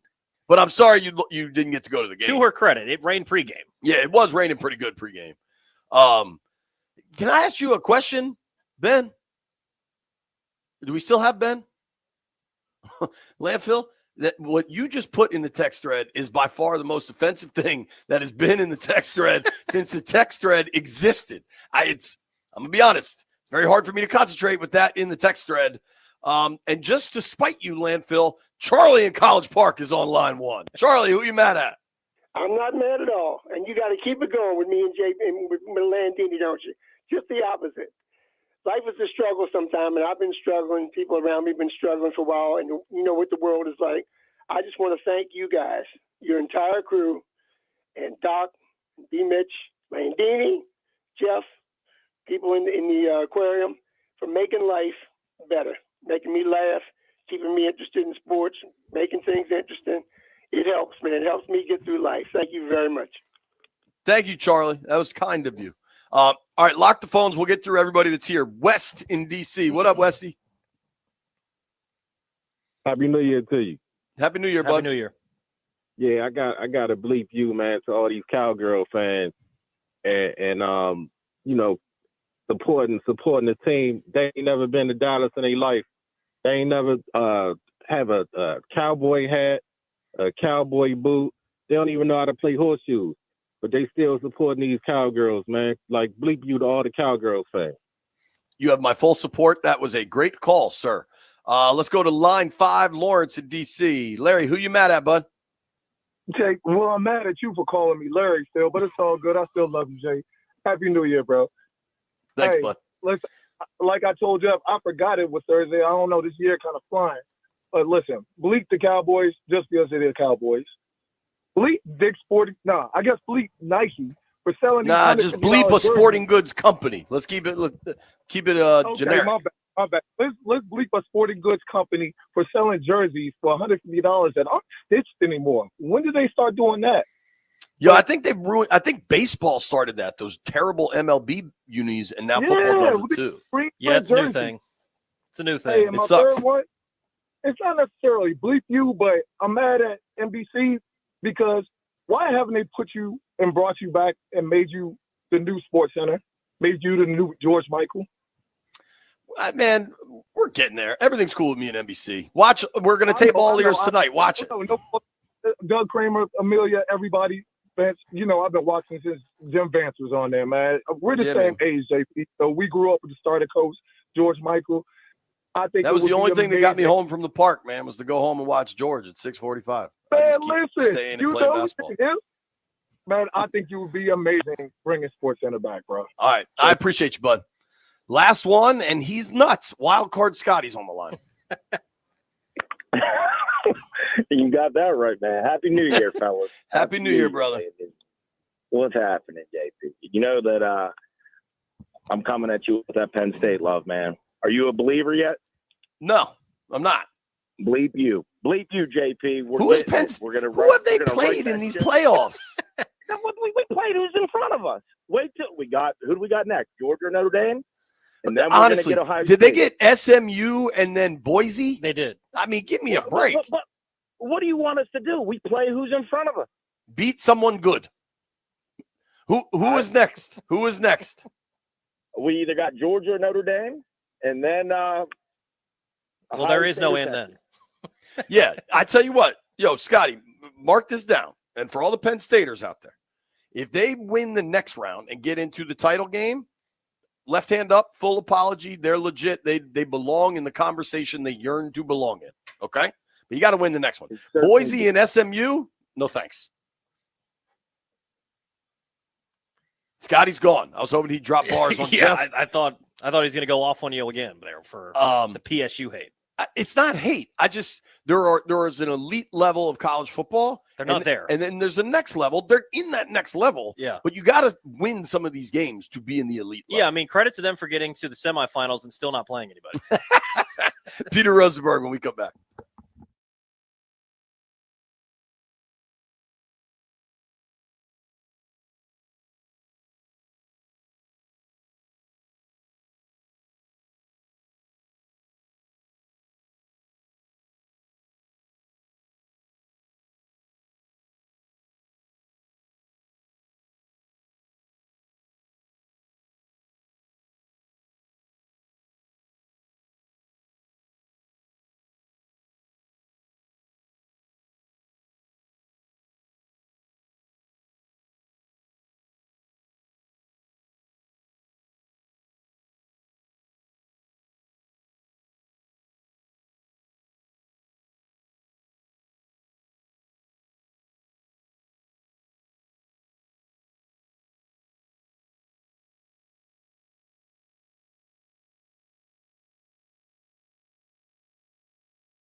Pro Bowl accolades for quarterback Jaden Daniels and wide receiver Terry McLaurin of the Washington Commanders. Also, first alternates Bobby Wagner, Tyler Ott, and Nick Bellore. Daniels named NFL Rookie of the Week for the 11th time, which is an NFL record. It is Georgia versus Notre Dame today at 4 in the quarterfinals. The winner gets Penn State. Louisiana Governor Jeff Landry said there will be an unprecedented law enforcement presence at today's Sugar Bowl.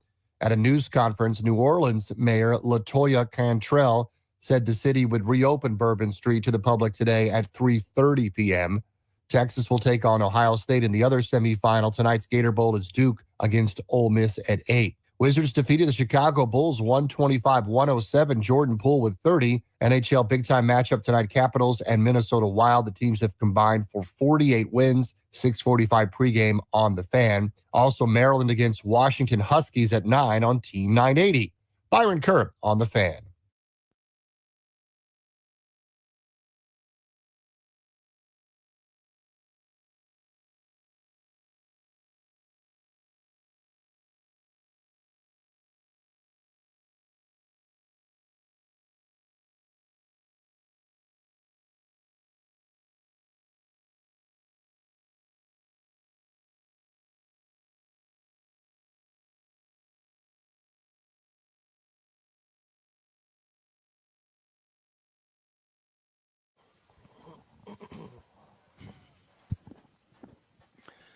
B. Mitch and Finley, 1067 The Fan. Thursday, 1:30 means one thing. Rosenberg Radio on the line. Our guy, Peter Rosenberg, calling from New York City.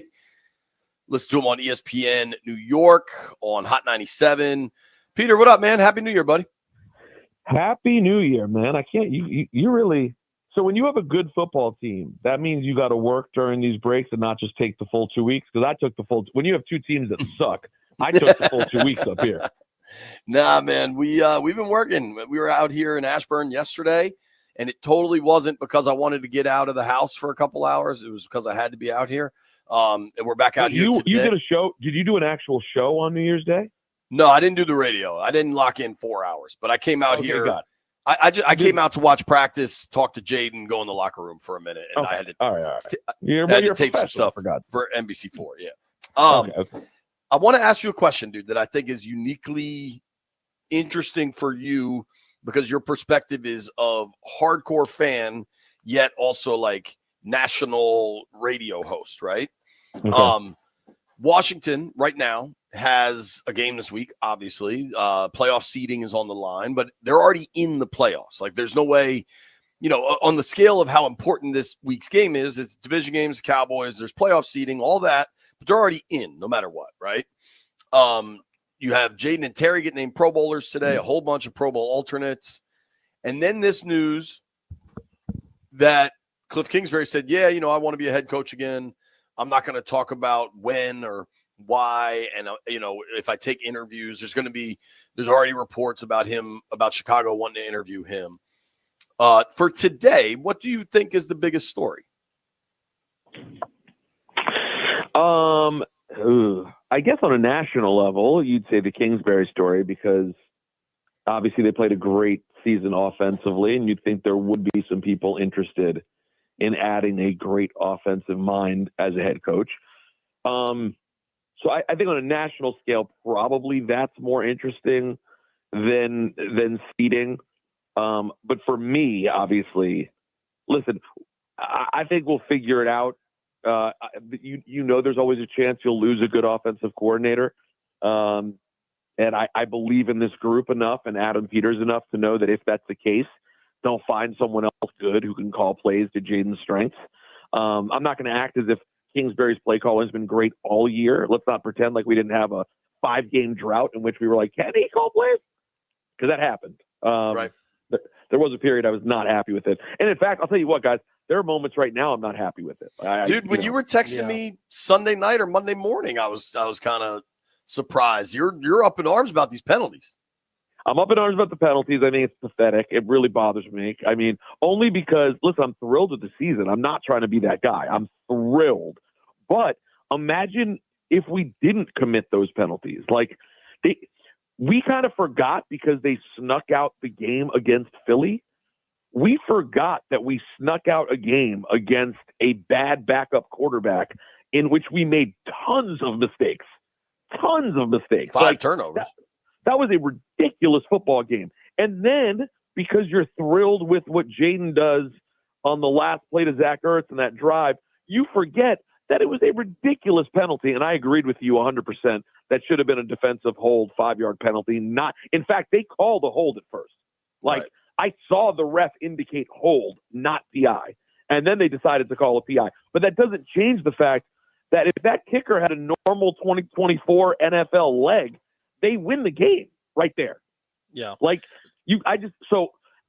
beyond that, I'm also not happy with the amount of design runs for Jaden. I just think it's all they got, man. It's all they got. In the run game, that's all they got right now. And I think where I disagree with you specific to the run game with Jaden, this is now real football. Like they needed to run Jaden against Atlanta because that was the only way they can move the ball on the ground.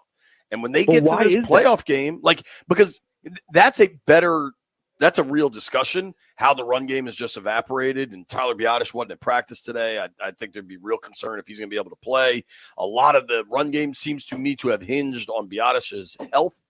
But I'm not like the way Jaden handles it, I think is right, where he's like, man, I'm not taking hard hits. I'm playing football.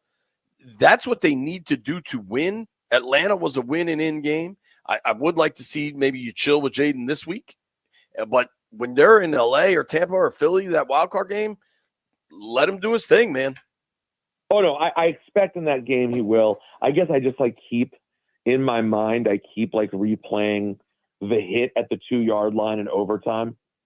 Yeah. Like the way that Jaden got rocked. I just keep thinking about it. Oh, man. How much Peter, I want to reintroduce myself as Toby once again. We talked briefly last week. Toby, you don't have to reintroduce yourself with me. I am disgusted that JP didn't introduce you already, but it's wonderful to hear your voice again. You guys already met. Yo, right. Toby's here. I think this is the first time, too, that JP and I have been together that I'm meeting someone for the 5th time or whatever, and he's not introduced me. So it's still something new. But how much do you think of the run game is Brian Robinson struggling versus the O-line? Because it seemed like maybe they got something going a little bit in the second half, but when they tried to run the ball up the middle in the first half with B-Rob, it just was not there at all. I don't know, man. I don't think it's B-Rob. I feel like JP just mentioned Biotish, and maybe it's that. I just feel like it's something scheme-wise that they're only able to run Jaden because, of course, having Jaden, is a cheat code from a running standpoint, and obviously teams have to play it differently. I don't think B-Rob looks any different. I think people got very down on B-Rob, frankly, because of the 2 fumbles the week before, and they sort of blended that into I don't want to see him anymore. I don't think B-Rob's lost anything. I don't. And I'm also giving him a full pass for that Philly game. If you have 2 turnovers in your first, 28 games, and then you have 1 bad day, B-Rob's all good with me. I tend to think it was scheme and blocking. I really don't think B-Rob's lost a step. Does anyone think it's really him that he's not seeing the holes? Yeah, I don't know. It's tough because you had, Chris Rodriguez came in for a couple of carries. It's not like Chris Rodriguez, you look back at the stats, it's not like he had a huge day, but he was able to make something. But even the 1 4-yard run he had, he's hitting the backfield and just makes something out of it. So it's not like, I don't know what the heck happened in the second half that they started to find some success other than they started to run Jaden and the other holes started to open up. And so, to JP's point, it really seems like that's all they've got in the run game right now. Yeah, it is a little bit weird because I feel like it wasn't that long ago. What was JP? When was the last game where the run game was actually efficient and B-Rob put up good numbers? Tennessee, yeah. The Jaden's been their leading rusher the last 3 games, and they've won all those. But still, it's well, and I think that's not ideal. The fact that Jaden can give you that is awesome, but you don't necessarily want it to happen. Well, and that Tennessee game's the only one of the last 7. Yes. 6 of the last 7 have been bad, and I don't know what has changed over that time frame that they can no longer either get a push. It started to get bad. It was the 3-game losing streak. Pittsburgh held them to 60 yards rushing. Philly kept them under 100. Against Dallas, Jaden was able to get some late yards, and they went over 100. But that stretch is when it really shifted. Was Pittsburgh, Philly, and I don't know that you're fixing it at this point. And I think it's like with quarterback sacks, right? People want to make that about the O-line. It's not always just about the O-line. I think with the run game, it's not just about the back. I think it's B-Rob. I think it's the O-line. I think it's all of the eye candy misdirection stuff. At some point, maybe defenses have enough tape to know when it's just misdirection versus where the ball's actually going, and linebackers bite a little less on that stuff. And I just think early in the year, Cliff was probably protecting Jaden a lot more, and now it's like, this is win or go home time, and we're here to win. Yeah, I mean, when you look at I'm looking at B-Rob's stuff for the whole year. He really doesn't have a consistent body of work this whole season. Like, it's really up and down. I mean, starting from the beginning of the year, it's 40 yards, 133, 39, 33, 101, 18, 71.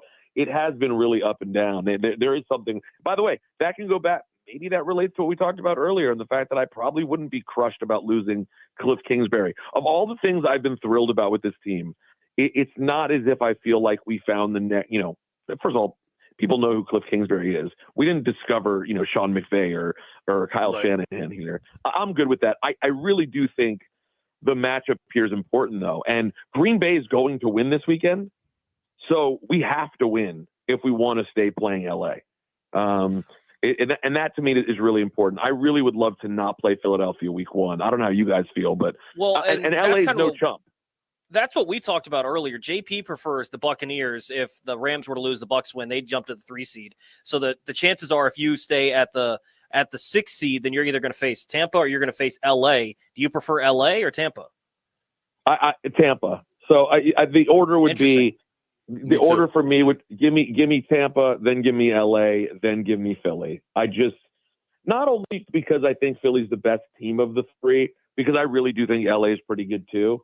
It's more like, what does this day feel like, right? Like, there's a chance we lose any of these games, particularly LA or Philly.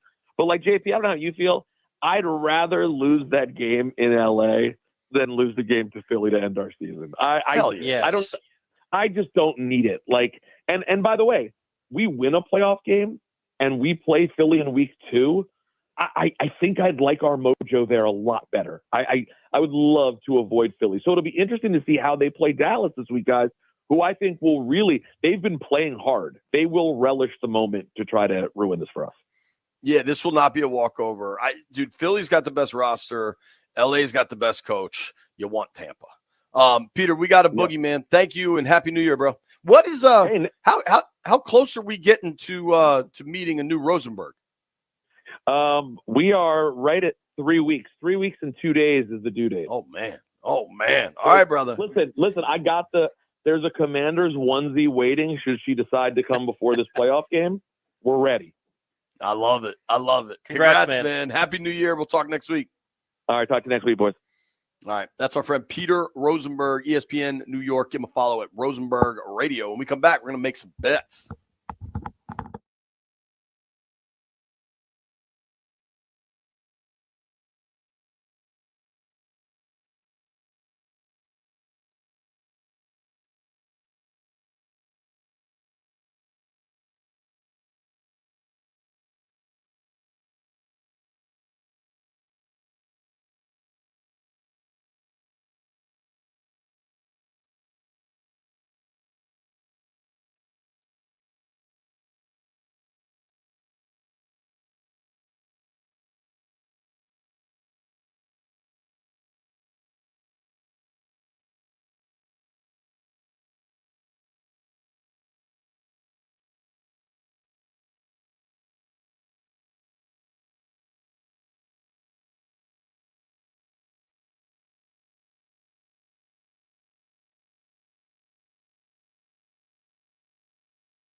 Oh man, looks like it might snow Sunday night into Monday.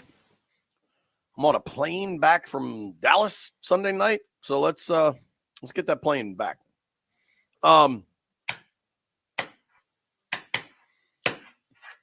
Shout out to Chef Connor and Tuna Sashimi. So good. Provided us some lunch. I don't think Toby's minded coming out here to Ashburn. No, not on Thursdays. How much better is it to be here than in the studio? Well, it takes probably 40 minutes off my commute, so way better. How much do you save on parking? Well, no. What do? Do you park on the street and just roll the dice? No, I pay monthly, so. Damn, Toby's rich. No, well, Jeff, Toby's to, out here paying monthly for the garage. Well, the reason I do it is I go to so many Nats games, so I can't risk it. And I guess I could quit it in the off season, but I park. I'd sometimes, like during this holiday window at the office, I just know, like I just kind of wanted to live on the edge and park on the street, and it worked well. And then I took my daughters to a Terps game last weekend in College Park, and I thought I could do the same thing in CP. I got a quick ticket. Yeah, they don't play up there at UMD. Yeah, dude. I mean, it was $20, and I think it would have cost me like $12 to park. And so I kind of look at that as like the convenience of just not paying and having to deal with the machine and everything. Because, dude, how dumb is this? You have to memorize your license plate number to go punch it in to pay to park. I don't know. Does anybody know their license plate number? No, I hate when I actually do that. I mean, of You course do? Jeff. I Is know yours it the by ass heart. man? What is it? Nah. I'm not going to give my license plate out. I already had people looking for my car before. What's your phone number though, Jeff? I got to plug it in my phone. My phone just started acting weird. 281-330-8004. I don't know who you just put on blast, but it was somebody. Landfill, before we make bets, just one quick thing I wanted to wrap up.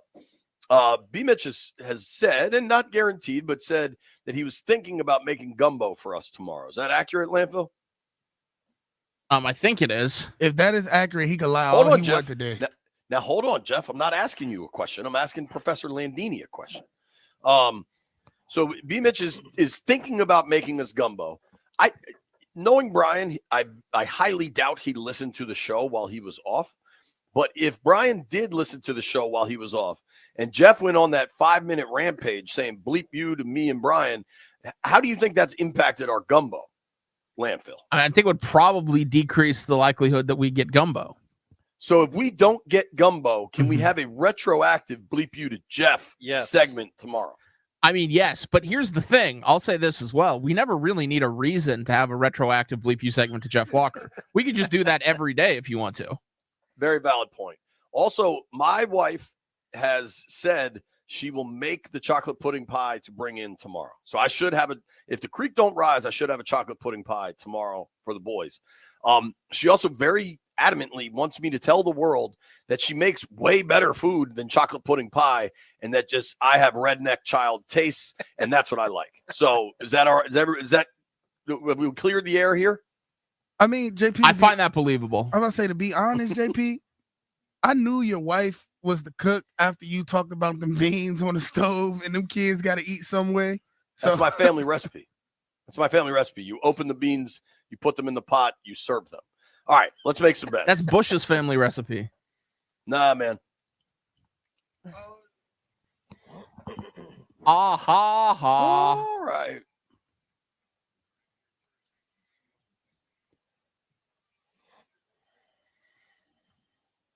All right, I'm pretty sure I'm winning the week. Go ahead, Jeff. I'll take who am I going to take tonight?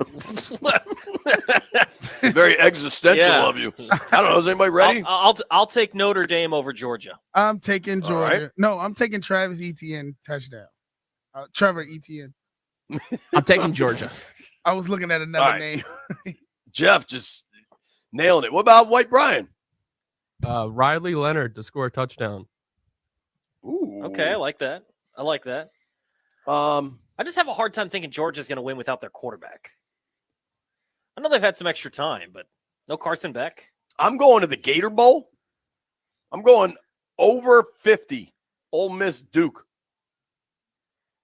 Actually, I'm going under 50. Ole Miss Duke. How about that? I want to parlay the Celtics. Celtics money line. 50.5. I would love for Duke to beat Ole Miss today so everyone can shut up about the stupid SEC should have been in the playoff and then all Lane Kiffin's dumb tweets cheering for every other team. So annoying. Lane Kiffin control with the best of them. Terps on TV tonight, 9:30. Caps on TV tonight, 7 o'clock puck drop, I believe. A lot of good sports, man. I hope everybody enjoys it. Happy New Year to all. We'll be back tomorrow. Is it Grant and Danny? Who do they got today? G&D. Are they both back? They're back. All right, Grant and Danny are both back. They're going to be fired up. A lot of news today. Thank you to everybody that listened to the program. Thank you to Neil Greenberg. Thank you to Sean Sharif.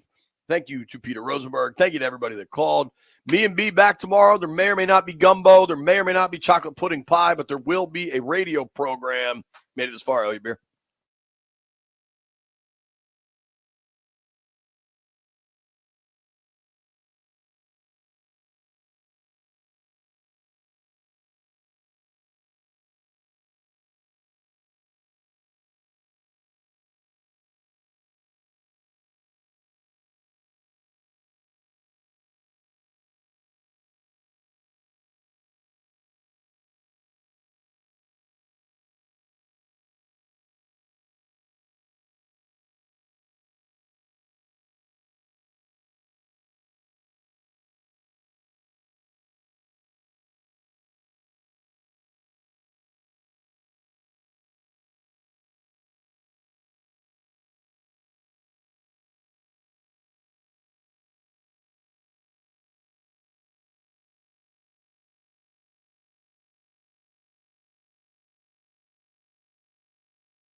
This update brought to you by Reynolds Empower Home Team, Keller Williams Realty. Good news for Commanders quarterback Jaden Daniels and wide receiver Terry McLaurin. They've been named to the 2025 Pro Bowl. Daniels also named the NFL Rookie of the Week for the 11th time, which is an NFL record. Georgia football against Notre Dame at 4 p.m. at the Caesars Superdome. The winner faces Penn State. Bulldogs head coach Kirby Smart on the Fighting Irish. What you see on the tape speaks louder than the paper does.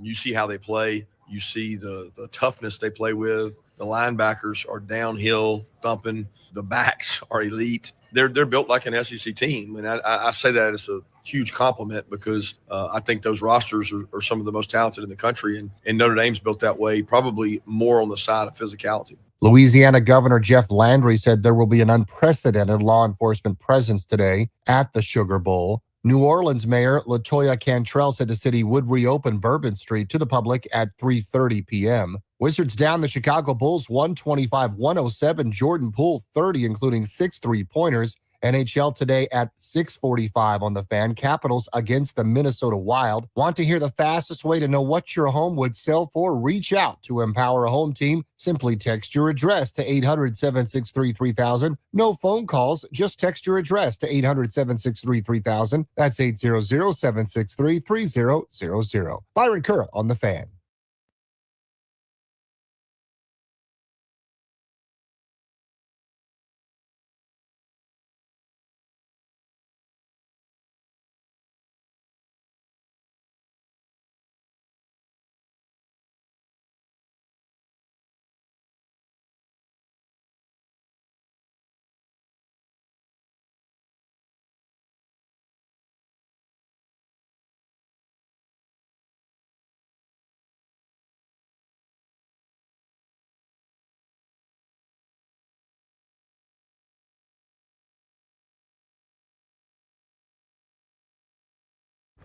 What's up? Welcome in Grant and Danny with you on the Fan, taking you all the way up to 6:30 on this, the 2nd of January, 2025. Danny, how was the new year? Boys are back together for the first time in a minute, my friend. I feel like I haven't seen you in a month, but it's all good. Happy New Year. Merry everything. Hope all is well. We did a pretty good job. We did a huge, big, major New Year's Eve event. I'm kidding. It was 100 yards from our front door. Everyone was home by 10:45. The only reason we weren't asleep is there were fireworks in the neighborhood, which I did not love. But you know, we did a pretty low-key, pretty chill. We did it about as big as we do New Year's Eve at this point in our lives, which is to say that the wife and I went out to dinner. We got very nice. My parents came up. They were actually flying to Florida. They're going on a little cruise. So they stayed overnight right by the airport. I drove them to National at 6 a.m. on January 1st. But because we had them there, they did a little celebration, watched the ball drop at like 7:45. You know, that's when you start counting down. The kids went ham sandwich like it was midnight. Yeah, of course, yeah. And they were in bed soon thereafter. But we went out to Randy's, got a nice steak, enjoyed ourselves over in Tyson's, got home in time. And then my wife didn't even try to stay up. She just went right to bed. Yeah. I think she's 0 for New Year's Eve at midnight since we've had kids. Beforehand, we would go out, we'd paint the town red, we'd have a good old time. Sure. Not anymore. Yeah, not these days. So it was me, my mom, and my dad on the couch kind of watching the ball drop, which was nice. First time I've been with them years and years on New Year's Eve. And then they were off to the airport in the morning. Whoever came up with let's just make a countdown that you could put on YouTube or whatever for kids at New Year's parties, genius. Nobel Peace Prize, please. Now, the older kids knew, but they didn't say anything. It's like a Santa Claus situation. The younger kids were going, as you say, ham sandwich. They're like, we're up here at midnight. It was like 8:45. We're just like, okay, it's pretty much time to start rounding things up. Let's put the YouTube video on with a 1-minute countdown. They didn't know the difference, and it was great. I know it's become in vogue to say this, and it's now almost cliche to not be a New Year's Eve guy. But I think what it is really there's an age gap on it. I think if you're young partying age, New Year's Eve's a pretty good holiday still. Yeah. When you get to a point, though, where you're just inconvenienced by a lot of people, it's overrated. Yeah, whatever age that is, it happens to others younger than others. I think it's upper 20s, honestly, if I had to guess as to when it happens. But there's just something to be said for if I have to stand around and wait for drinks, if I have to see other people being really drunk, like you just get to a point where that's less fun. I'm still team New Year's Eve party at someone's house, especially now, like families getting together, like it sounds like what you're doing in your neighborhood or whatever. I'll do that till the cows come home. But the going out, I think I can comfortably say I will not be anywhere in public at midnight on New Year's Eve ever again. Well, I had enough of those, like you touch the hot pot and you get burned things, where it's like, all right, you pay $185, you get, all you can drink, rail drinks, and this, that, and the other thing, and it's like that time is so terrible. And you commit early or you don't commit, and what's everyone doing? Okay, me and a couple guys are doing this. Well, 17 other people are doing that, and you never get together, and it's always overrated. It's always a hassle. It's never as much fun as it was supposed to be. It's always brutal. I'm not getting burned anymore. I'm not wasting all of this money on something that's not that awesome. So I was basically, I don't want to say I was an innovator. I don't want to say I was ahead of the curve, but I was. Among my group of dude bros, like among my buddies that I grew up with who still they liked fun, I was the first person to be like, you guys are missing it. This is not fun. This sucks. It's the most overrated day of the year. It's up there with St. Patty's Day. We owe the Commanders a congratulations. Yeah, here we go. To kick off 2025, not just because of their first 11-win season since 1991. Okay. Not just because they are playoff bound. Not just because Jaden Daniels is going to win the Offensive Rookie of the Year. Not just because Adam Peters might win Executive of the Year. Not just because Dan Quinn might win Coach of the Year. Not just because the Harris Ownership Group is the greatest ownership group in this organization's history, not named Dan Snyder. Post Dan Snyder. There you go. How about, no. Yeah, I know what Let you me meant. go back. Yeah, try it again. Dan Snyder sucked. There you go. These guys don't. There it is. How about that? Yeah. The point of the dude's story is, Danny, we found out today the local 53 might send as many as 11 guys to the Pro Bowl. Not the Amateur Bowl. That's the is Pro Bowl. That's a wackadoo. Now, they're not going to because a lot of these guys are deep alternates, but we got 2 official Pro Bowlers. We'll start with that. Jaden Daniels, clap it up. Primary quarterback for the NFC. First Pro Bowl selection. First rookie QB for Washington since 2012 with Robert Griffin. Cousins, Brad Johnson, Gus Farad, Mark Rippon, Jay Schrader, Joe Theismann, Billy Kilmer, Sonny Jurgensen, Norm Snead, Eddie LeBaron. That's the list since the mid-50s. And now Jaden Daniels joins it. And Terry McLaurin, boys and girls, back to the Pro Bowl for the second time in his career. He joins a very short list, Daniel Rouillet, of wide receivers to go twice in burgundy and gold. Gary Clark, Art Monk, Charlie Brown, and Charlie Taylor. Yeah, sorry about that company. And now Terry McLaurin. So real quick on the quarterback part of it. There are certain years, and again, this sounds like I'm just picking on a dude for no reason, but the year Chase Young won Defensive Rookie of the Year, it was not a particularly thriving class full of a bunch of juggernauts where I go, wow, you won it in a standout class. You still won it. You deserve credit for it. You remember who the runner-up was? Pretty sure. Jeremy Chin? I think it was Jeremy Yeah, Chin. it was Jeremy Chin. Current commander safety / baller, Jeremy Chin. So there's certain years where it's like, oh my God, this is actually one of those years where quarterback, it's a huge deal. Baker Mayfield has had an unbelievable season. Don't look now, but Baker Mayfield is second in these National Football League leagues right here with 39 touchdowns. He's having an unbelievable season for a team that was beset by injuries, carrying people without Chris Godwin, without Mike Evans. Unbelievable year, not a Pro Bowler because Jaden Daniels is. The NFC's deep, as is the AFC. We got a pretty good cast of quarterbacks, and Daniels is deserving. A lot of other guys are deserved too. I'm sure in Tampa they're doing a Baker got job because of the Daniels hype or whatever. Who cares? But the fact is, it's not just someone's got to go. We'll pick a guy with 16 touchdowns and 4 picks who's played 10 games because we need a healthy body. This is a good class, and he made it. No, it's a good point. Sometimes there are more deserving players for spots than there are spots. Mm-hmm. There are also going to be years where there are fewer deserving players for spots. This is not one of those years. But for McLaurin, who is going to break the team's touchdown record if he can catch one in Los Angeles in Week 18, as far as scores by a receiver, he is very deserving as well. 74 catches for 1,000 yards and 12 touchdowns already. But what's amazing, in addition to having 2 offensive players for the first time since Sheriff and Trent Williams went back in 2017, in addition to having a quarterback and a receiver go together for the first time since Rippon and Clark went back in 1991. Yeah. They've got 9 legitimate alternates and 11 total alternates. And what I'm using to classify legitimate is first, second, or third alternate. So Bobby Wagner may very well end up in the Pro Bowl. He's a first alternate. Long snapper Tyler Ott, first alternate.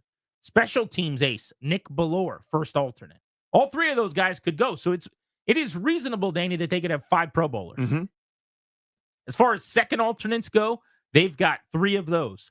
Tyler Biotish at center, Frankie Louvu at linebacker, and Tress Way. So you could add another 2 there, maybe 7 Pro Bowlers, 8 Pro Bowlers now.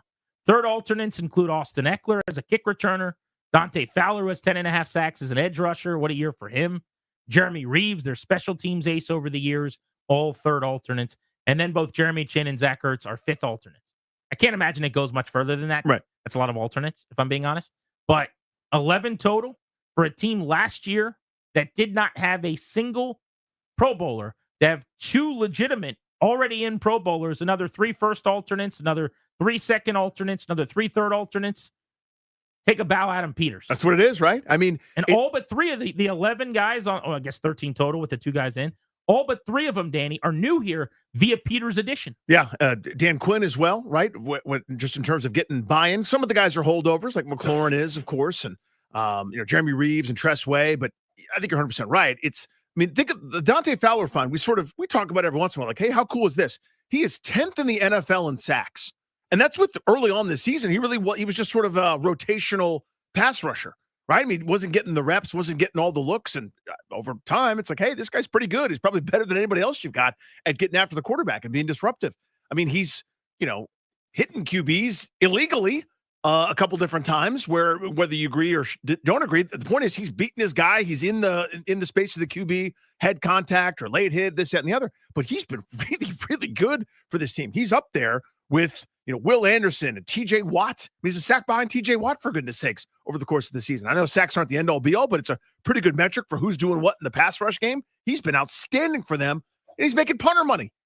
Pretty unbelievable, man. This is his 9th NFL season, and he has played with 5 teams. Mm-hmm. He's been in Jacksonville, Dallas, Atlanta, the LA Rams, and here. And he's only had 1 year similar to this one, ever. And it was that one monster 11.5 sack season he had with the Rams when he had 16 hits on the quarterback. This year, 10.5 sacks, 14 TFLs, 12 quarterback hits. Every single number as a pass rusher, in terms of the counting stats he's posted, second best of 9 tries in his NFL career.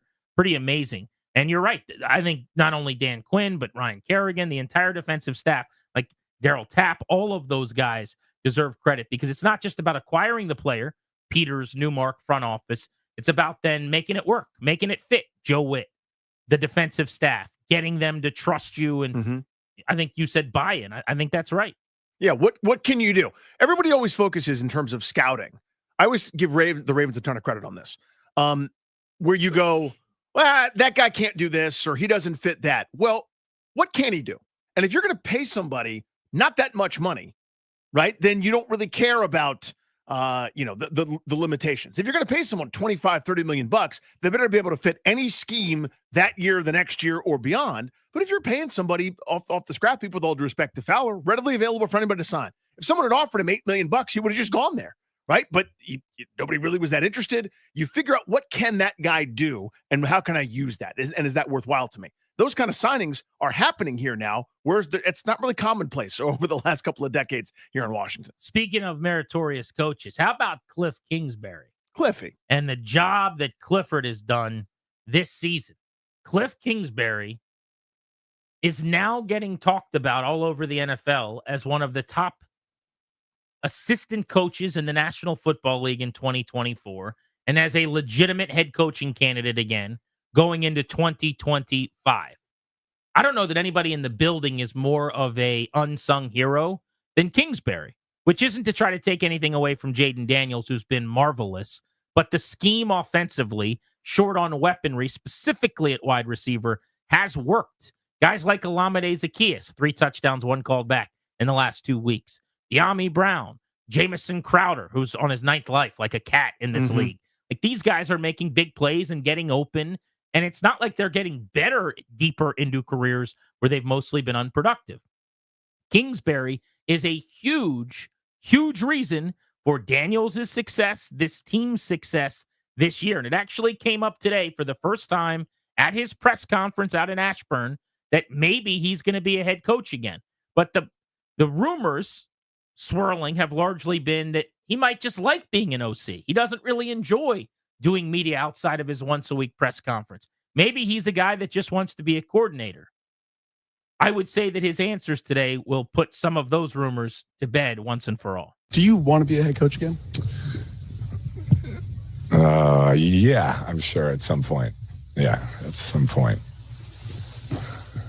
Do you plan to interview for jobs this year? I won't comment on that, but yeah, we'll see how everything plays out. But I'm very happy here. Yeah, this has been an awesome place and has really helped me kind of rekindle my love for the sport. And last one, but what did you learn from your first stint and what would you be looking for? Yeah, I think the first one, I didn't know what I didn't know, really. Coming from college, I had bounced around on teams as a player, but not as a coach on any level. And so to come in there,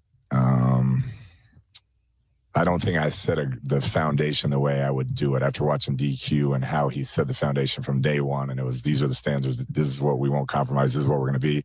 I definitely could have done a better job of that. And kind of once you don't lay it out like that, it's hard to put it back in. It's hard to kind of reset it. And I think that's where he's done such a great job. It's like, this is what we're going to be from day one. There was no ifs, ands, or buts. And the guys bought in and, he's led in an incredible way by doing that.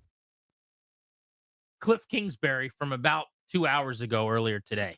What's your lead takeaway from that exchange? He wants to be a head coach again. And I think that was eyes wide open, right? When Washington was interviewing him or wanted to potentially hire him, or you go with a defensive-minded head coach that's leader of men type, as Quinn is, this is, you want to call it the risk, or this is part and parcel, whatever phrase you want to use, this is sort of the necessary drawback as part of that, right? You have an OC that's successful, he's going to be in demand.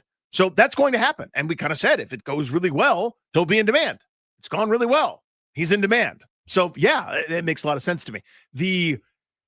Let's have him be like Ben Johnson and on a wish and a prayer, have him sacrifice a whole bunch of millions of dollars for these alphas that want their system and their design to work at the highest level. Let's just make it that this unique, unicorn that's turned down jobs for multiple years. It'll be like Cliff Kingsbury. No, he's going to be a head coach again at some point. I don't know if it's this year, next year, or whatever, but that's certainly something he wants to do. I always kind of thought that was obvious. Yeah, he wants to coach, is clearly the lead. Did not answer if he's going to interview in this cycle, although there is a report from Jeremy Fowler of ESPN today that Kingsbury is expected to interview for the Bears job, that there's at least interest in Cliff Kingsbury from Chicago. Shouldn't be overly surprising. He worked with Caleb Williams collegiately. I loved his last answer, though, there. I actually thought that was really telling, both as an endorsement of Dan Quinn and the operation he's run this year, but also for Kingsbury and what he's learned. Mm-hmm. Where would you be better just by watching Quinn establish a foundation? Whatever you say on day one, you better stick to those guns, man. And to me, it seemed like he thought maybe he let the players walk over him a little bit as time went on in Arizona, which was one of the knocks, by the way, is that there wasn't enough discipline, that they didn't stick to the script, that guys could show up late for a practice or skip a work day or whatever it was, and feel like they could get away with it. Whereas it sounds like that accountability that's been established here under Dan Quinn is something that he really, really likes. But I also loved the awkwardness of the start of his answer. Yeah, it's so good. He was prepared for the question. If you haven't seen the video, go check my Twitter. I tweeted the video out. It's at Grant H. Paulson. It's actually hilarious. It's better than just the audio where he does like almost this shaky voice, like holding back a laugh. And then he's like, yeah, I want to be a coach again. Yeah, I do. Yeah. But the pause beforehand and the how do I want to deal with this? Fidgeting a little bit. I want to lie. And he's like literally shaking his shoulders as he's talking. It was very funny. Yeah, I'm sure at some point. Yeah, at some point. We got two at some points. Yep. I mean, an answer has not been that uneasy since my wife last asked me if I would stop eating ice cream each night after she goes to bed. Some point. Like, Grant, are you ever going to stop eating any ice cream after I go to bed? Yeah, I'm sure at some point. Yeah, at some point. You haven't folded your laundry Are you going to fold your laundry? Yeah, I'm sure at some point. Yeah, at some point. Danny, I have been telling you for 2 weeks. Uh-huh. You got to get the trash out on Tuesdays. Right. Are you going to take the trash out? Yeah, I'm sure at some point. Yeah, at some point. The two at some point. The second some point is perfect. It's like, the second point. I want everyone to know I'm not saying imminently. I don't mean now. I don't mean I'm going to take a head coaching job right now, this second. Maybe in an hour. What at some point could be in an hour. It could be in a 20 week. years. That's the point. Could be in 5 years. Yeah. He also was very clear to say, I really love it here. But if he didn't want to be a coach again, he could have said, hey, I kind of enjoy what I'm doing. This is less stressful. He did not say that. If he wanted to not get interviews or take interviews this offseason, this was your opportunity to kind of send that message. Instead, he put the sign up right in front of him at the press conference. It said, open for business. Yeah. Call my agent. He's waiting by his phone. 1-800 at some point, right, is how you can reach me. Yeah, I mean, here's the thing. There's no downside. I call this the John Gruden playbook. I think his agent, whoever he is, was so brilliant at this. While Gruden is doing TV, doesn't have to say anything other than just he would do TV. He loves what he's doing. It's Eric Burkhart, by the way. Yeah, Eric who Burkhart's a represents genius. Baker Mayfield and a bunch of players. Yeah, so he's great. He was great at this. There's all sorts of rumblings and demand. There's always demand for John Gruden, and then eventually got to pick his deal, and it was 10 years, $100 million, just this outrageous thing, just by creating demand. You learn from that if you're a coach watching. It's never bad to create demand for yourself, even if you're very happy and you want to stay put. Demand is created. Maybe you get a raise. Maybe you get a better parking spot. I mean, there's a million things that can happen. It's never bad to have people want you. Let's talk about one of Cliff Kingsbury's best friends next. Sean McVay. He has decided that his Rams will not play starters this weekend. Matthew Stafford among the veterans, they're going to sit. If they lose and the Bucs win, the Rams would slide below Tampa Bay in the seeding, and Washington would no longer be going to the Rams in an opening round playoff game. They'd go back to Tampa Bay where they opened their regular season to open the postseason. Who would you rather the Commanders play if they beat Dallas this weekend, the Rams or the Bucs? We'll get into that next on Grant and Danny.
Absolutely amazing to think that we're already entering the final week of the NFL season, but here we are.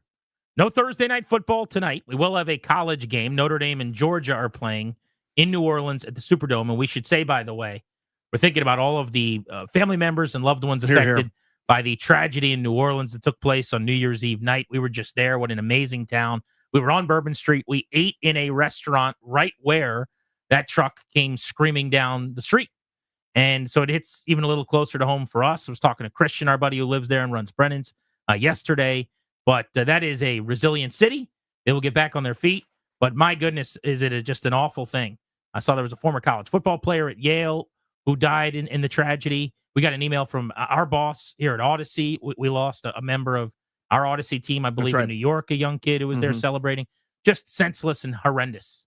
Well said. Yeah, it's unfathomable, right? You just kind of go, I don't know what you're supposed to say. There's no, any words are trivial in comparison to that, right? Which is everybody having the best time you can have, right? Having as much fun as possible, and it all ripped away. And speaking of trivial, talking about football, right? Sure, but this is what we do. We are your reprieve. The way you and I view this thing is we are your chance to get away from it all. And that's what we're going to do. We serve steak. It's a steakhouse, so we're going to keep serving steak and not opine about other things. But that game is being played in New Orleans at the Superdome tonight, this afternoon, I guess. And we will certainly break it down before it kicks off.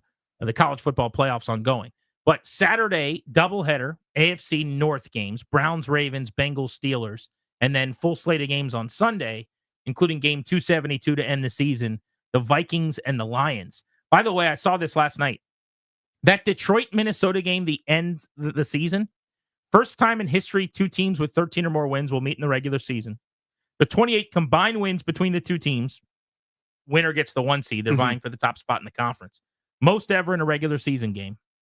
The Lions are trying to go back-to-back in the division as champions for the first time since 1970. The Vikings are trying to win the division for the second time in 3 years, and they're looking for a 15-win season for just the second time ever. Just incredible. They did it, remember, in 1998. That was like the Brian Billick led 500 record-setting offense, yeah. Yeah. Was that Moss and Chris Carter and Randall Cunningham?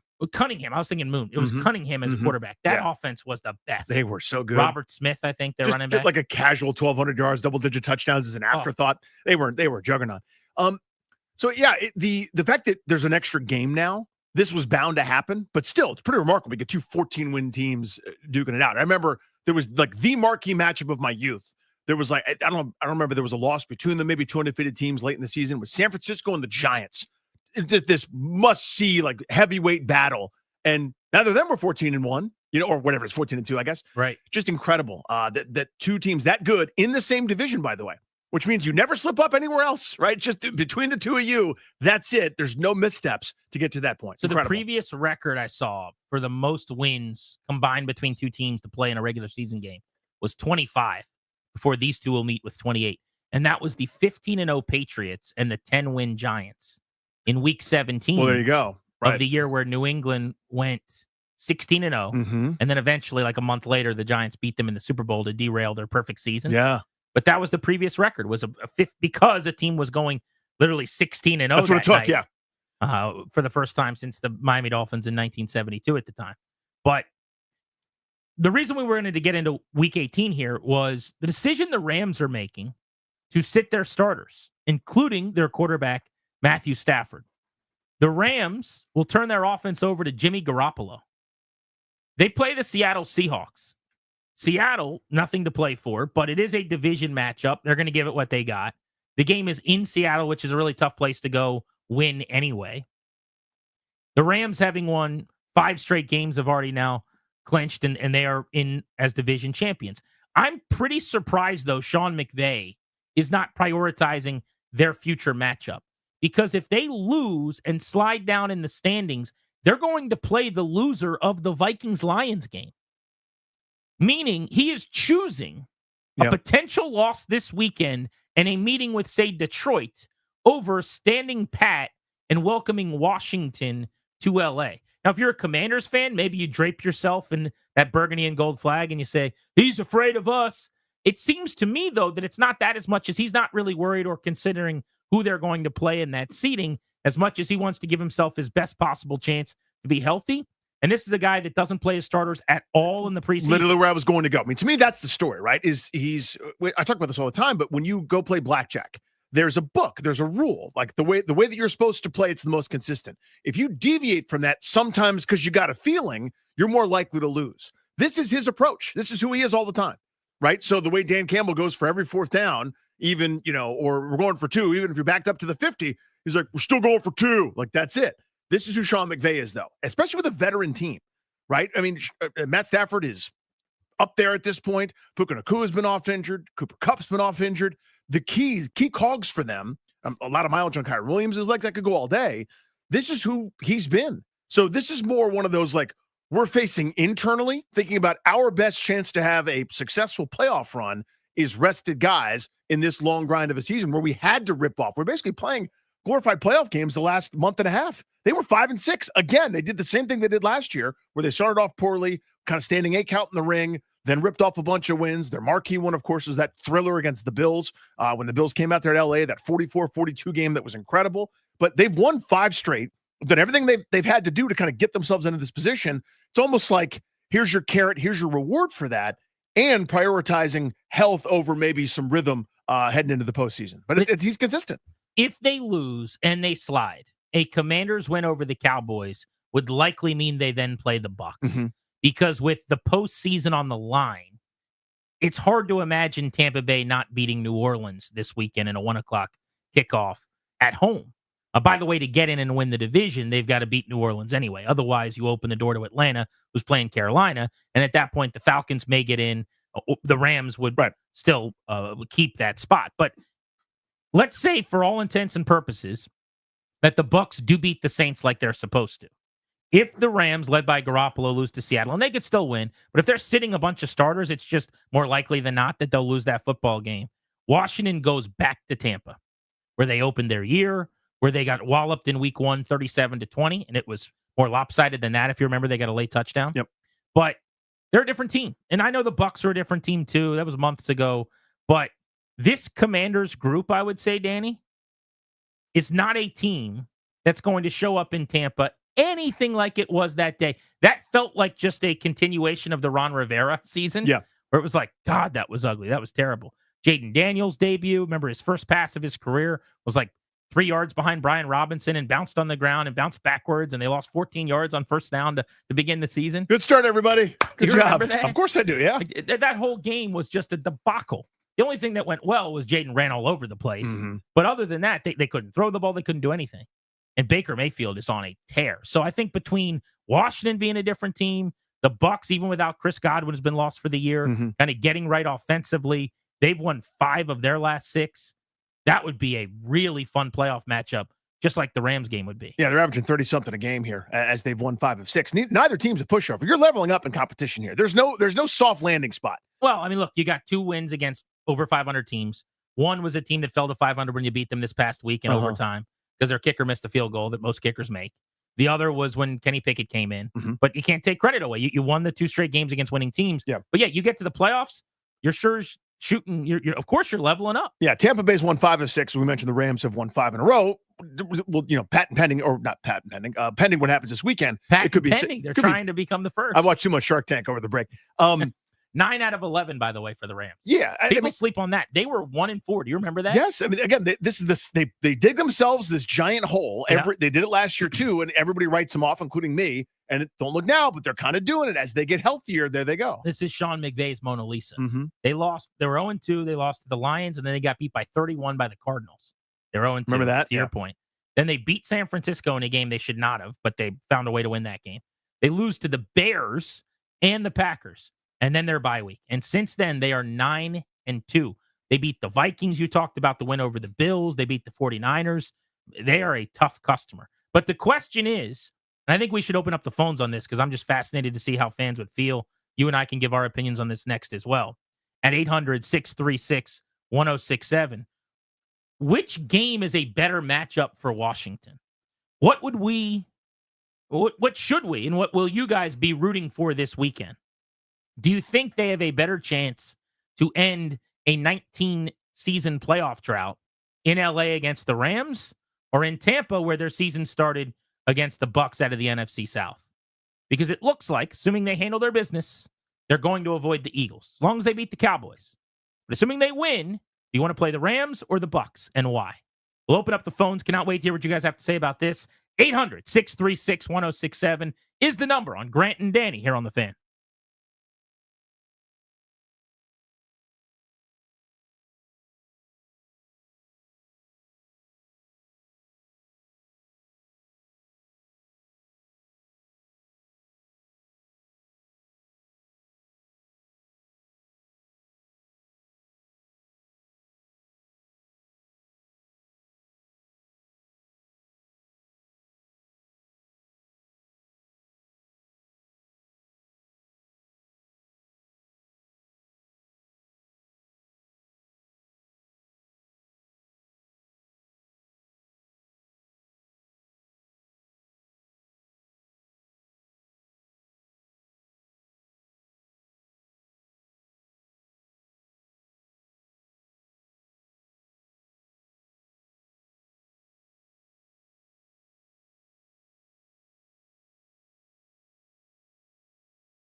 I think there's a difference, Gary, if you're talking about you're playing for a bye. There's been games, you look at the 18 game when we're playing the Niners at the end. Well, we looked at that as, all right, well, you automatically advance to the divisional round. That's a little bit different. Fortunately for us, and it was different last year because we had a wild card that seed could end up fluctuating. Here you're talking about either the 3 or the 4 seed. And to us, I think that, you could sit here and try to play all these different things. We got to be ready to go. And somebody's coming in here that's going to be an excellent team that earned an opportunity to be in the postseason. And if you want to. That's Sean McVay talking about his decision yesterday to bench some of his starters, including his starting quarterback. Definitely drew the attention of some in the building over in Ashburn. The Commanders don't know who they'll play. They're gunning for the 6th seed. Dan Quinn says they're going to do everything they can to beat the Cowboys. Seeding is important to them. I know that probably for the most homerish of us as fans, we want to think that Sean McVay doesn't want to see Washington, that he'd rather play Detroit with their banged-up defense than the Commanders. And we could tell ourselves that and make us feel good. But really, he's trying to keep his guys healthy. He's getting ready for the playoffs. The question, though, for you right now at 800-636-1067 on Grant and Danny is, who do the Commanders have a better chance to beat? They have not won a playoff game since 2005. They have a great opportunity to change that coming up next weekend. Who would you rather them play, the Bucs or the Rams? I posted this poll during the break at Grant H. Paulson. About 400 respondents in the first couple of minutes here. 59% of people are saying Washington would have a better chance to beat the Rams than the Bucs. It's my answer, and it's one of those where I'm doing a Michael Scott cringe gif as I say it, because again, there's no easy road here. They'll be underdogs no matter where they go, especially because you have to go on the road. But to me, it's the Rams, even though they've won 5 straight. To me, it's Tampa's offense is so good that Washington's best chance is, okay, Jaden Daniels be Superman, and that's too much to ask. You can get away with it for a couple of weeks as they're Jaden Daniels and over the last 3 games, but I don't know in a playoff game, dude. Like, you got to have something easy. Somebody's got to help you out. And maybe Austin Eckler coming back could be that thing. But to me, Tampa can score with you, especially since they've let Bucky Irving go and be unleashed instead of, Rashad White sort of sliding around for 3 yards to carry. That dude's a beast. Baker Mayfield's playing the best football of his career. Should be a Pro Bowler. Should be a borderline MVP candidate, to be honest with you, with what's happened in Tampa. That offense to me scares me, averaging 33 a game here over their last 6. And there's plenty there. I mean, if you look at the Rams, their one big offensive output over the last month plus was against Buffalo, that epic 44-42 game. And you associate Sean McVay and Matt Stafford and Puka Nacua and Cooper Kupp and Kyron Williams and company with great offense, but it's a lot of 20, 21, 12, 19, 13, their most recent win against Arizona. To me, that bodes a little bit better that they're not flying high on that side of the ball coming into the postseason. I believe in Washington's ability, especially with Daniels playing the way that he is, to move it and score on anybody at some point. That's why it's slightly leaned towards LA for me. I think they have a better chance of beating the Bucs than the Rams. I feel opposite you. I'd rather play Tampa Bay. My reasoning is I think both quarterbacks are similar in that they'll give you a chance to make some plays on the ball. Baker Mayfield leads the NFL in turnover-worthy plays with 25. Matthew Stafford's in the top 4, by the way, with 21, and they have about the same percentage in terms of pass attempts, turnover-worthy plays. Baker Mayfield's made a few fewer big-time throws than Stafford, who's had slightly better year in those numbers. Now, Mayfield, obviously, with 39 touchdowns to go along with his 15 picks, as you said, on a heater, has been incredible, had an amazing season, has established himself now in this second phase of his career as a franchise quarterback, and he deserves all the credit for that. But I think the Rams do the things Washington struggled with defensively better. I am petrified of the possibility of having to deal with Cooper Kupp and Puka Nacua with this secondary and these corners right now. It is possible Lattimore's back, but if he isn't, oh my God. Like, what are we talking about? Michael Davis on Puka Nacua? Cooper Kupp? No, thank you. It's not like Mike Evans would be a treat to have to deal that's with. not any fun either. But the receiver room down the way is just, it's less depth. It's less scary. You have 2 elite all-pro type wide receivers for the Rams. Not a matchup I like. And they can run the ball with Kyron Williams. Washington has not been very good at stopping the run. They're also good in the outside zone game. I think that, as you saw with Atlanta and Bijan Robinson, is a big deal as well. So for all of those reasons, most of them, I'm just looking at Washington's defense because to you, I have the confidence in their offense to move the ball against both of those two teams. I would say I would rather play the Bucs than the Rams. It's also easier travel. You don't have to go cross country. I think there's something to that when you're flying out on a Saturday, playing on a Sunday. I know you're gaining time, not losing it, but it's much easier to stay on your own coast, play on your own time zone. So give me Tampa Bay and a Todd Bowles coach team, respectfully, over the Rams coached by Super Bowl champion Sean McVay. Let's not forget it was just last year in that Detroit-Tampa Bay game when Todd Bowles had a terrible gaffe at the end of the game with timing, if you remember. And it was like an ugly way to finish their season. I just don't think they're quite as well coached from a head coaching standpoint as the Rams are. But let's see what people think. We will start with Cornelius in D.C. Where are you at, Cornelius? What do you think? Hey, what's up, Grant? What's up, Danny? First of all, thanks for taking the call. Man, I'm with you, Grant. I'd rather play Tampa. And it's kind of a little personal, too, because that first game, I actually went down to Tampa. It was so hot down there. And I think the lights was a little bright that day. I would love to play them again. And I don't want to travel cross country. I don't want to deal with Puka or Cooper. And even though what's your boy, Mayfield having a hell of a year, I still think Stafford is a better quarterback than him. And I like my chances against Tampa because Danny said something about he don't want Jayden being Superman. Well, it's too late. He has arrived. He is him. He is Superman. And I believe the cape ain't coming off.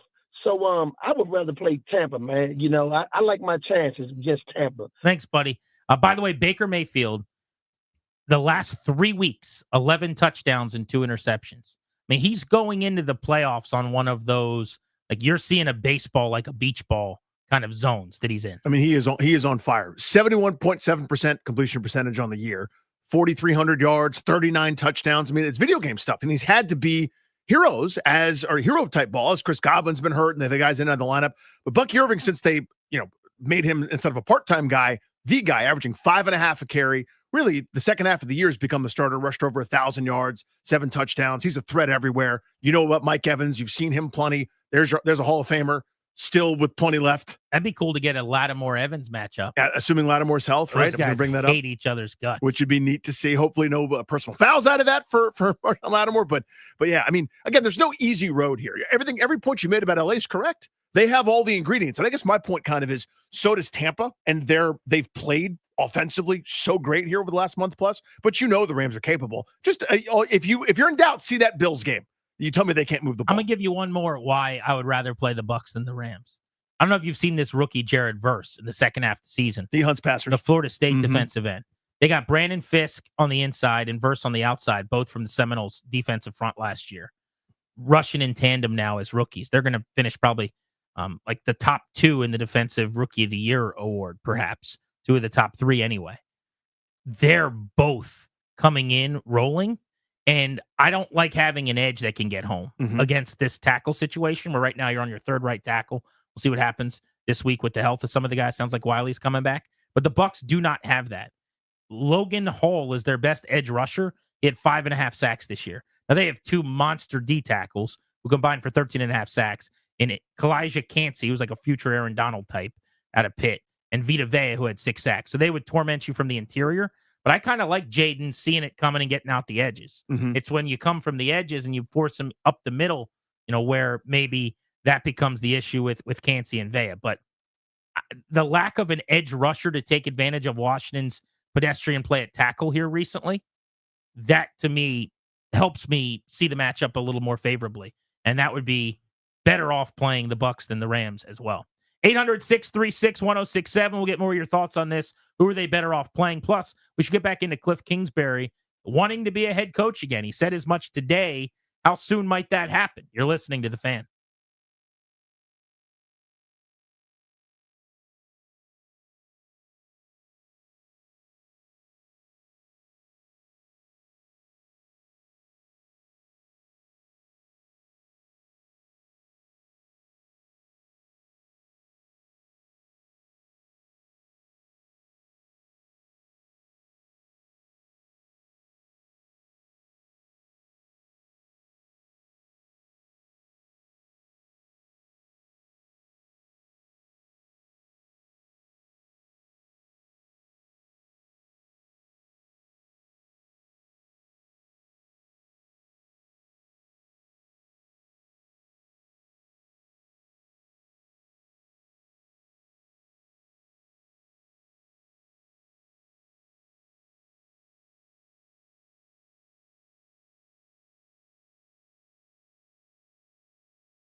Welcome back, Grant and Danny on the Fan. We are taking you up to 6:30 on your flagship home for the Nats and the Caps. Speaking of the Capitals, we will cover the Caps, the Wiz, the Commanders, and our Beltway Blitz in 1 hour right at 4 o'clock. That is when Notre Dame is playing Georgia today in the Sugar Bowl.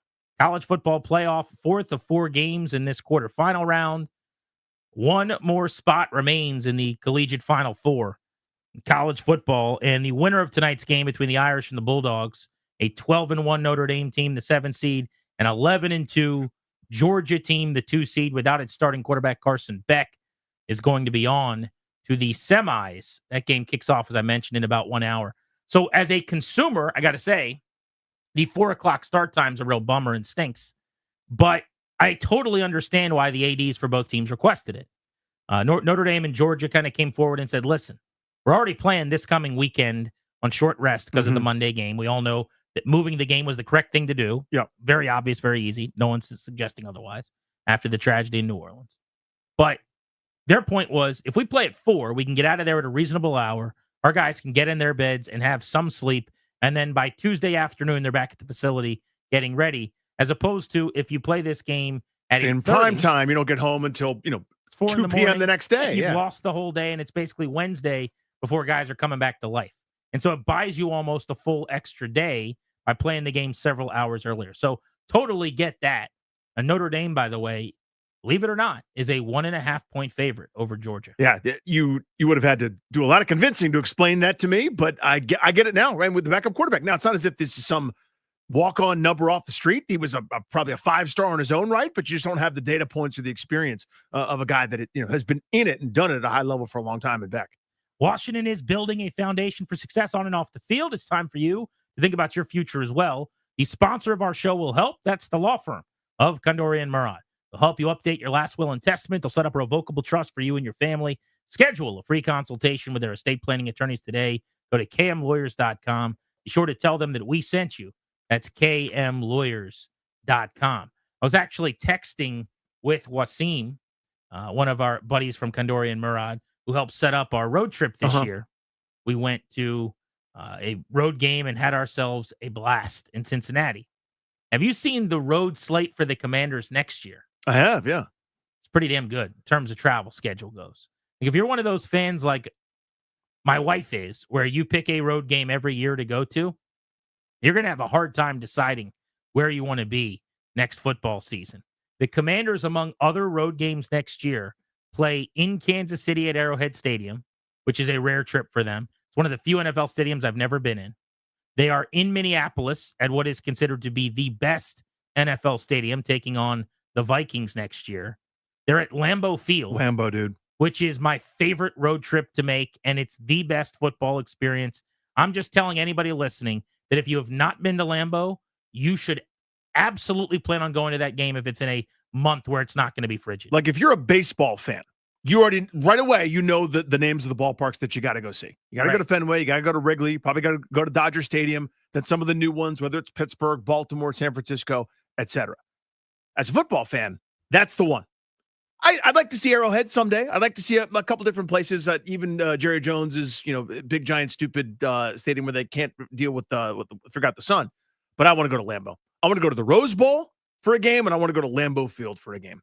So that's interesting. The other one is at LA, taking on the Chargers. And then the only one that's still TBD is they'll either be in Atlanta or in Tampa, depending on who doesn't win the division. Probably an Atlanta trip, which is not bad. No. Not like Tampa's bad either. That's where they open the year. Could be their third trip there if they go there for the playoffs since week 1 of 2024. I want to go there and eat some concessions. Affordable concessions. It'll be like, it'll be so exciting. For the Atlanta game? Yeah. And you just go buy your $2 chicken sandwich, your 50-cent bag of chips, your 50-cent soda. Just like buy one and give it to somebody. You know what I mean? Just like, this is so luxurious. I don't know if you know this, but their owner, Arthur Blank, is in the Ring of Honor. That's a Hall of Famer.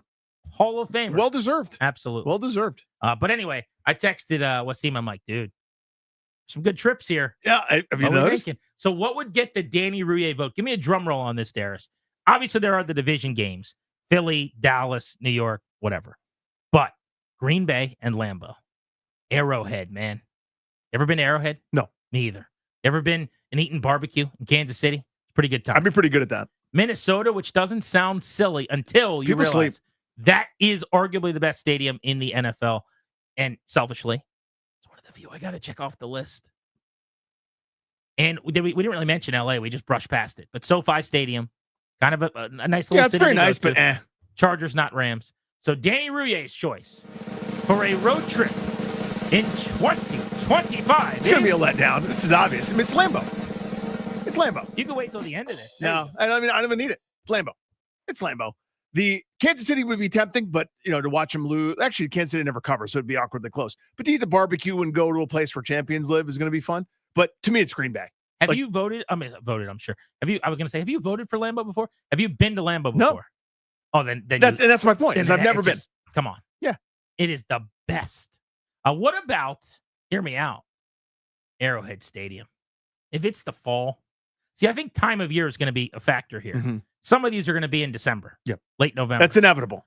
Lambeau on December 9th, not that fun. I mean, it's fun. But how fun is it? It's going to be tough.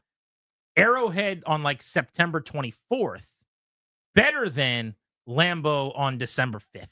See what I'm saying? Yeah, exactly. What you're saying. And you know what's nice is Minnesota's always indoors. So I would go if I'm seating here. Green Bay 1, Minnesota 2 over Arrowhead. Yeah, I'm not. God, you're sleeping. The stadium part is nice. I want to see it. I just want Juicy Lucy's. I want the burger that should be the national burger. I could make you a Juicy Lucy. You can't. Not like they do. I promise I could. Respectfully. The bird is the eagle, right? Like that should be one. Our second thing where it's like, what else do you guys have, America? We should go, look, the cheese is right in the middle of the burger. It's incredible. It's a miracle. I'll do LA. I have a really I don't hot want to go. take. I'm not an LA guy. LA stinks. You heard it here. Not awesome. It's just not my thing. No. Now, I will say that I don't think I've stayed in the right places. Like the last time I was in LA, I was there for the All-Star festivities when the Dodgers were, when the All-Star game rather was at Dodger Stadium. Mm-hmm. And I was like downtown. I hated it where I was staying. I don't know where I was. People could ask questions. I don't know. I mean, I had more like run-ins where I was a near bystander to crimes. I mean, it just wasn't great for me. Then that is now my, not like my whole opinion on the city, but it's just like, I'm sorry that affects how I feel. Yeah. Well, all the worst things about DC that people roll their eyes about, like everybody in DC is like the rep or the accusation is people are like, what do you do for a living? Which, by the way, is a reasonable question. It's like, how do you spend 50, 60, 70 hours a week? Never been bothered by that question. Yeah, everyone always gets understand why people get hurt by that. But the reason people don't like it in DC is because they think that the asker is then going, okay, do I need to get to know this person or not? And then they judge you based on it. That's the idea. Right. If you don't like that, welcome to Los Angeles. What do you do? Oh, I'm a producer. Like that's all everyone's doing is they're doing social climbing. Everyone thinks that their stupid podcast or their stupid internet show is the most important thing in the world. Everything's triple vegan. There's more traffic than anywhere you can imagine. Nothing makes sense. You can't get around. No thanks. Just the hardest of passes. Here's my rankings. Yeah. Road trip 2025. Grant and Danny on the road. Mm-hmm. Assuming it's the perfect time of year at all places. Assuming non-miserable temperature. Yes. Yep. I'm going to narrowly go Packers over Chiefs against my better judgment. Okay. But I do love everything about Lambeau. So I'm going to say 1. Arrowhead 2, and it's basically a tie. 3 Minnesota. 4 Dallas. 5 LA. You know what? No. 5 New York Giants. Yeah. 6 LA. 7 Philly. That's how I'm going to do it. So I'm going to add Tampa into mine. And I don't have the Atlanta or Tampa in there just because it's not listed yet. But I will slot that in actually probably into the top 4. Either way. I'm not as big on Atlanta as Tampa. I don't know. I'm not that much of an Atlanta guy. But Tampa would be higher on the list for sure. For me, for old Randy Douye, it's Green Bay 1. Minnesota 2. Probably Tampa 3. To be honest with you. That's a high bid on Tampa. If we're in September and it's 104 down there, it's not as much fun. But I'm thinking about that like little winter reprieve where all of a sudden it's like you and me wearing shorts and a couple of Hawaiian shirts. November 15th in Tampa? Yeah. Like you could do a lot worse. I've never been. I want to see the stupid chip and I want to hear the cannons go off and stuff like that. Never been to Raymond James? No. How about that? I've been to very few foosball stadiums. Okay. Have you been to Jerry World? No. God, you got to go to Dallas. I have no interest. Let's go to Dallas. It's last. No, 100% last. But you know what you sleep on a little bit? Huh. It's not anything to do with the Cowboys or Cowboy Stadium or any of that stuff. It's like Texas, which I don't necessarily love in and of itself, like standalone, but it's like meat and there's cool stuff. We could stay in Fort Worth and there's like cows and like cattle and bulls with horns. And my official thought out response is okay. So Dallas is dead last. However many numbers I get to. I guess it's even ahead of Philly, which is gross because I'm good on Philly. Like I did it again. I had to like wash myself a few different times that we did Philly again. Then New York's up high. So I forgot what numbers I'm going. But Kansas City would be in the middle.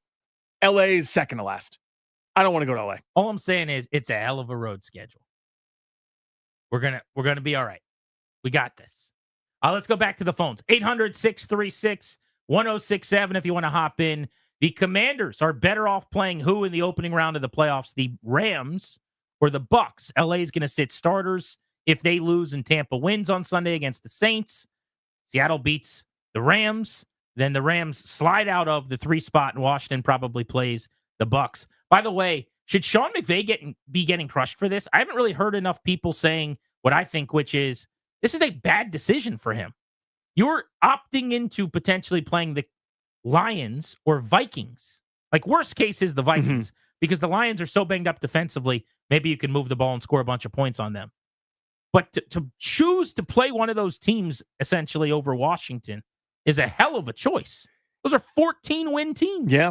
I mean, you obviously know your guys the best, right? So any decision with them in mind, like if his point is we're so not rested, we're so beat up, anybody would be favored over us or we wouldn't match up well with Washington or any other team in the postseason.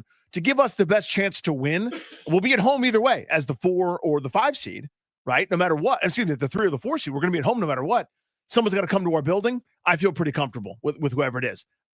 I would ask a couple of questions to follow up, like how sure are you? The difference between maybe a Minnesota versus a Washington seems pretty substantial to me, but what do I know? But he's the guy that's like got his troops in mind. I wonder, is there anything to him wanting to play Detroit? I don't think there is. But do people realize the Lions defense is ranked 29th in the NFL and it's not trending in a good way either. No, they've had 15 injuries on that side of the ball. Yeah. They're completely falling apart defensively. They are 24th against the pass, 23rd against the run, and they're 29th overall. They're 18th against the run and 25th against the pass. They're 27th at getting to the quarterback. Aiden Hutchinson won't play in that opening round playoff game still as he tries to fight his way back. Let's go to Chris in Hyattsville on G&D. What's up, Chris? How are you, pal?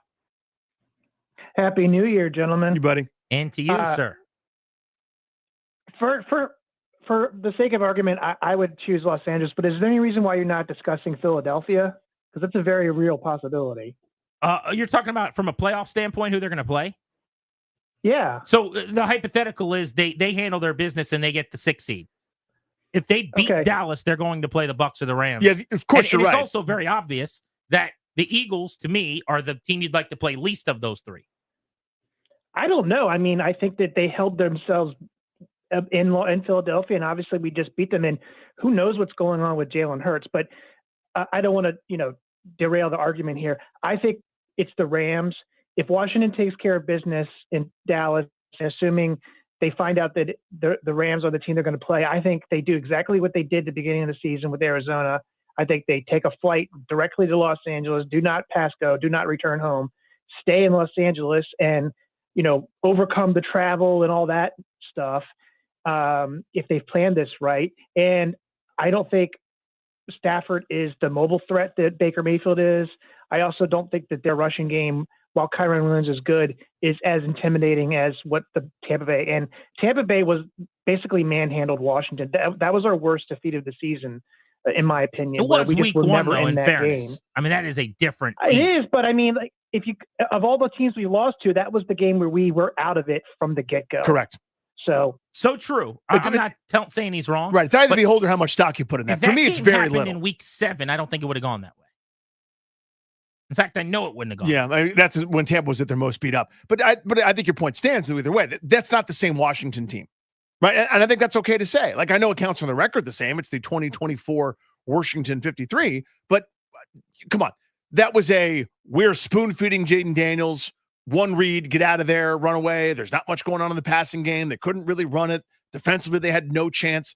They are better now in almost every area. They're still weak in a bunch, by the way. And Tampa, I think, could expose that. That's why I don't think there's any good matchup for you in the postseason. But you've leveled up here. There's no 7-9 Washington winning the worst division in the sport from a couple years ago. Do you know what the narrative is on the Bucks? This is something you talk about all the time. You're like, oh, the Bucks can't run the ball. That's what people always just say casually. That ain't right now. They are the number 3 rushing team in the NFL this season. 5.2 yards per carry. My little guy that I loved in the draft, Bucky Irving. That's a bad dude. Badass, right? The Rams, you think of with Kyron Williams, who's like a top 5 pick in fantasy, who scores all the touchdowns. You're like, oh, they're a great running team. They're 30th in rushing offense this year. So if one of your biggest concerns is Washington's ability to stop the run, Tampa runs it a whole lot better than the Rams do. Now, that is a concern for me. I care more about the explosives in the passing game. And I just think with 2 really good receivers, the Rams, Nakua and Kupp, and not one, the Bucks, Evans, that's kind of where I'm weighing most of my jelly beans in the counter here. The concern bucket, yeah. I say I'd rather play Tampa Bay. Let's go to Kevin in Arlington. What's up, Kev? Hey, guys. Happy New Year. You too, buddy.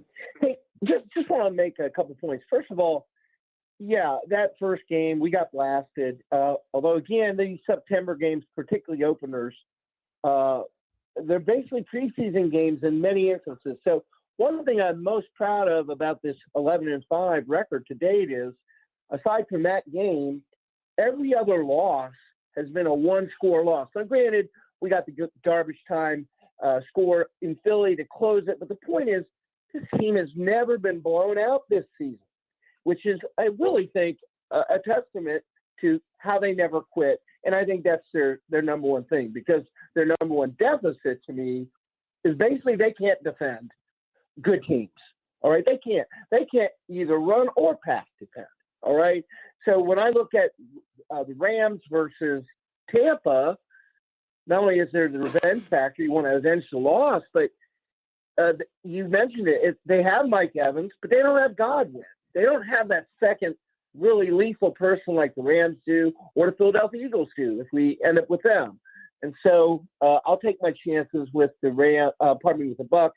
Besides, Grant, every time we can beat them in the playoffs since they beat us in '99, that's a good thing, right? Yeah.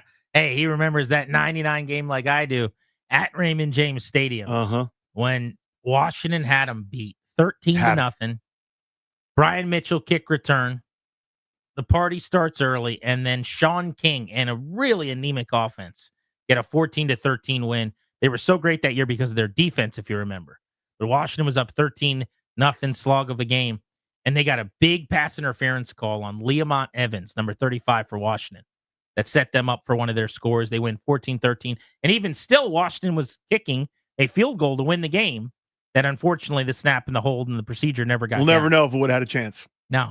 Ended up with Johnson and Conway scrambling around trying to toss the ball to each other as they're getting slung to the ground, which was a bummer. And that was the closest they've been to this day. Yep. That was January of 2025 years ago. Not like I am scarred by it or anything. And like in no way it affected me. No, just a definitely football not. game that I saw. Just one of many. I don't remember all the specifics like it was yesterday. I don't remember writing in my notepad and how clean I was, writing each play, 3 in a punt space, 3 in a punt space, 3 in a punt space. Everyone was just punting 3 and out. It's a defensive struggle. I don't remember everything about it or anything. It's fine. My favorite Redskins team ever, man. 1999. But week 1, and maybe I'm not taking enough into account, it is completely irrelevant. Like when I think about playing the Bucks versus playing the Rams, at no point in my thought is what happened when you played Tampa. And maybe I'm just not considering it enough. But with all the injuries, and I mean, Bucky Irving was not even involved really. Like both teams are just, that was a snapshot of what they would become months later. This is like years in football. Yeah, parlance. starters have become bench players. Trades have happened. I mean, Marshawn Lattimore wasn't part of it then. Hopefully he's back and able to That's play another now. thing. If they have Lattimore, And I was telling you right now, like, he's going to be 100% for that game. Would that make you feel different? Because against the Bucks, who you'd rather play, Lattimore can just have Evans, and you can do a lot of other things in your secondary. Whereas against the Rams, there's still one guy unaccounted for, even if you have Lattimore. Yeah. I mean, so just to clean that up, I'd rather play the Rams than the Bucks, but I don't feel good about either, right? I don't feel great, but I know what you meant. Yeah. Yeah. Yeah. I mean, that's the concern. I mean, there's the idea for me would be I'd go, okay, let's do our best with Lattimore on one guy. Maybe it's Kupp, maybe it's Nakua, who's more physical, and I think that plays to Lattimore's strengths a little bit better.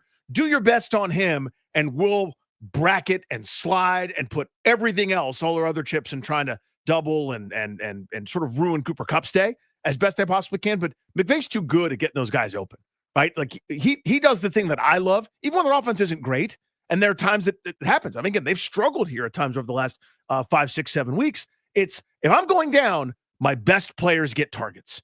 And that would help me sleep at night. If I'm only going to score 13 points, it's not going to be because his version of Terry McLaurin had one target for an entire half. It's going to Nakua, it's going to Kupp, and we'll figure the rest out if we get more plays. I love that, but they've struggled at times. Cliff Kingsbury said earlier today that he wants to be a head coach again. Which job would be good enough for him to leave working with Jaden Daniels to take it? Let's get into that next on Grant and Danny here on The Fan.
Landry's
Welcome back, Grant and Danny on the Fan. Got to remind everyone that we are going to be out and about tomorrow. Field Trip Friday, after a respite for the holiday, is back. We are going to broadcast live from Craft House in Fairfax. So please come out, spend the afternoon with us or some part of it. Get something to drink with some buddies, have lunch. This is Fairfax Corner. Yes, we've been there before. This is a second time we're going back to Craft House. Fantastic. Plenty of room. Indoor, outdoor seating, bunch of different food options, a high-quality establishment, if I may say. Yeah, we packed the joint last time. It was a lot of fun. Tons of people enjoyed a little Friday pregame ahead of a big Commanders win. And so we're going back for Week 18 ahead of the Commanders and the Cowboys to close the season on Sunday. We'll be there from 2 to 6:30, broadcasting live, fellowship, food, drinks, football. We will see you tomorrow afternoon, Craft House, Fairfax, in Fairfax Corner. Big parking lot, so you don't have to worry about parking at all. Going to be a lot of fun. Before we get to our double play at 3:45, got a little time here to talk Cliff Kingsbury. He was asked for the first time today at his weekly press conference about his future and about whether or not he is interested in being a head coach again. This is what Cliff Kingsbury had to say. Do you want to be a head coach again? Yeah, I'm sure at some point. Yeah, at some point. Do you plan to interview for jobs this year? I won't comment on that, but yeah, we'll see how everything plays out. But I'm very happy here. Yeah, this has been an awesome place and has really helped me kind of rekindle my love for the sport. And last one, but what did you learn from your first stint and what would you be looking for? Yeah, I think the first one, I didn't know what I didn't know, really. Coming from college, I had bounced around on teams as a player, but not as a coach on any level. And so to come in there, I don't think I set the foundation the way I would do it after watching DQ and how he set the foundation from day one. And it was, these are the standards. This is what we won't compromise. This is what we're going to be. I definitely could have done a better job of that. And kind of once you don't lay it out like that, it's hard to put it back in. You know, it's hard to kind of reset it. And I think that's where he's done such a great job. It's like, this is what we're going to be from day one. There was no ifs, ands, or buts, and the guys bought in, and he's led in an incredible way by doing that. I wanted to go through the current openings and those openings that could come up and try to determine whether or not we think that job would be worth leaving Washington for. And if you get a really nice raise with a lot of money, this is a guy that's still making head coaching money from the Cardinals, by the way. Is it something that he would or should consider? The first obvious one is the Bears, who fired Matt Eberflus on November 29th. The Bears are terrible. This has been an embarrassing year for them, and they are 14-32 over 3 seasons. They have a bad ownership group that isn't very well respected. There are questions about who's running this search with Kevin Warren, their team president, and their general manager, Ryan Poles, who's actually on a warming seat. If not for that trade he made that landed the number 1 pick in Caleb Williams, he probably would be out of a job now, even though he's done some decent things with their roster over the last couple of years. But had a horrible offseason last year where he stuck with Eberflus, where he brought in Shane Waldron, who they already fired, the offensive coordinator. Danny, Caleb Williams and Cliff Kingsbury were together at USC in his job before Washington. So whatever their relationship was, it would probably tell the story. We just don't know if it was great, if it was bad, if they love each other, if they don't. But if they're boys and he really liked working with him, it's hard to convince me that he wouldn't leave for the Bears job. I think it's a really good job. To me, the downside of it is the division. There are 3 really good teams in that division who have combined for 39 wins to this point over the course of this year. That's the uphill climb there, right? To me, it's not a talent issue with Chicago. It's a gross incompetence issue. I mean, you look at some of the timeout usage or lack thereof for Matt Eberflus, and an incredibly winnable, easy, obvious moment. They got broken with that Hail Mary. They were 4-2 and should have won that game. The pass gets tipped, it goes to Noah Brown, and they haven't been able to get right since. They have a bunch of scapegoats that are going to be gone. I know I'm not there day-to-day in Chicago. I think Ryan Poles is pretty competent. Anybody that wheels and deals, looks in advance, has added picks, has used some of those to acquire some talent. I don't think it's a talent issue there in Chicago. I think it's maybe on the ownership level. I don't think it's as toxic as Snyder or anything like that. I don't think they're the pinnacle of competence either. But to me, I think Poles knows what he's doing. And why didn't he address that offensive line with a rookie quarterback? It's a great question. To me, the mistake, if it's a personnel one, would be that one, because that offensive line, I think, played decently the year before, probably fooling him, maybe no false confidence. But to me, the mistake was Eberflus. Yeah. That to me is the mistake. That's my next question. How do you stick with Eberflus when you've got 1-1 and every offensive mind in the league wants your gig? Yeah, I thought that was... It makes me have some tough questions about him as a GM. Yeah, so to me, again, because I happen to think he's pretty competent, I'm wondering if that wasn't his call, or which is troubling anyway. I mean, there's no good answer there, right? Where to me, this is a clear mistake. There is a right and a wrong, and they chose the wrong side. His fault, someone else's fault, I don't know, but whoever it is probably still there. I think if he gets an interview and it goes well and can get the Bears job, Kingsbury would leave for that job. Agree or disagree? Agree. I also think that they'll probably start with Ben Johnson of the Detroit Lions, although one of the rumors that's been out there for a couple of years, and I know last year I'd heard this from a lot of people, is Ben Johnson wants some say on, or at least maybe to go in at the same time with the new general manager so that there's not a holdover who's kind of already there.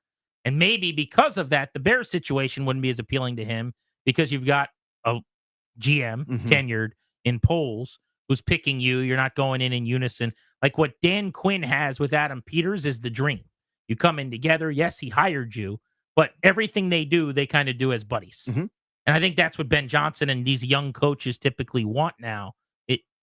One of the rumors this weekend was that he might bring Lance Newmark with him if he goes somewhere and has the say to actually get a GM fired. And Lance Newmark, for those of you that don't know the name, you should, is the assistant GM here who came from Detroit and helps out Adam Peters, would know Ben Johnson, and that maybe Johnson and Newmark would be some package deal if Johnson gets his way, where he could pick Newmark to be his GM, and then those two guys can work in unison at their next stop. How about the New Orleans Saints? I would tell you 18-25 over 3 years, kind of that fringe 7-ish win team every year. They fired Dennis Allen November 4th. I would tell you, I think this is one of the worst jobs. Their quarterback situation, you're tied to Carr into next year. You don't really have the future guy on the roster. I think that's a terrible job, and if I'm Kingsbury, I would never take that. Yeah, so, I mean, the usual caveats apply for me that there are only so many of these jobs and you can't be too choosy.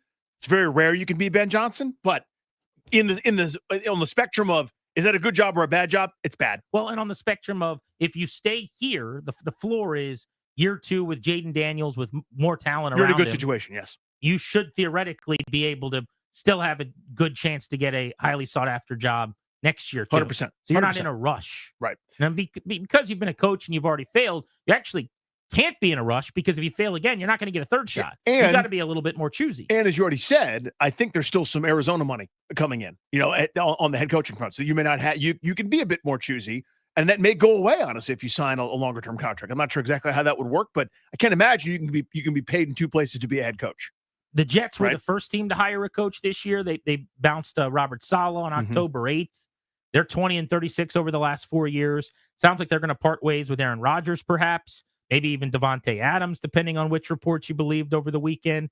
I just think they're a dumpster fire. Again, not a place, if I'm Cliff Kingsbury, I would consider. I would not like that one. Because to me, they don't pick high. I think they're 7th at this point in the draft order. You've got a meddling, embarrassing owner. So let's say you see some of those stories about like the Madden ratings where he nixed a trade or, was asking all sorts of weird questions. Let's say 40% of that's true. It's still awful. He's still a terrible owner, and that organization has not been able to get right. Again, that would not be one I would seek out. Here's an interesting one that I think is actually a really good opening if it comes open, and I believe it will. Jacksonville.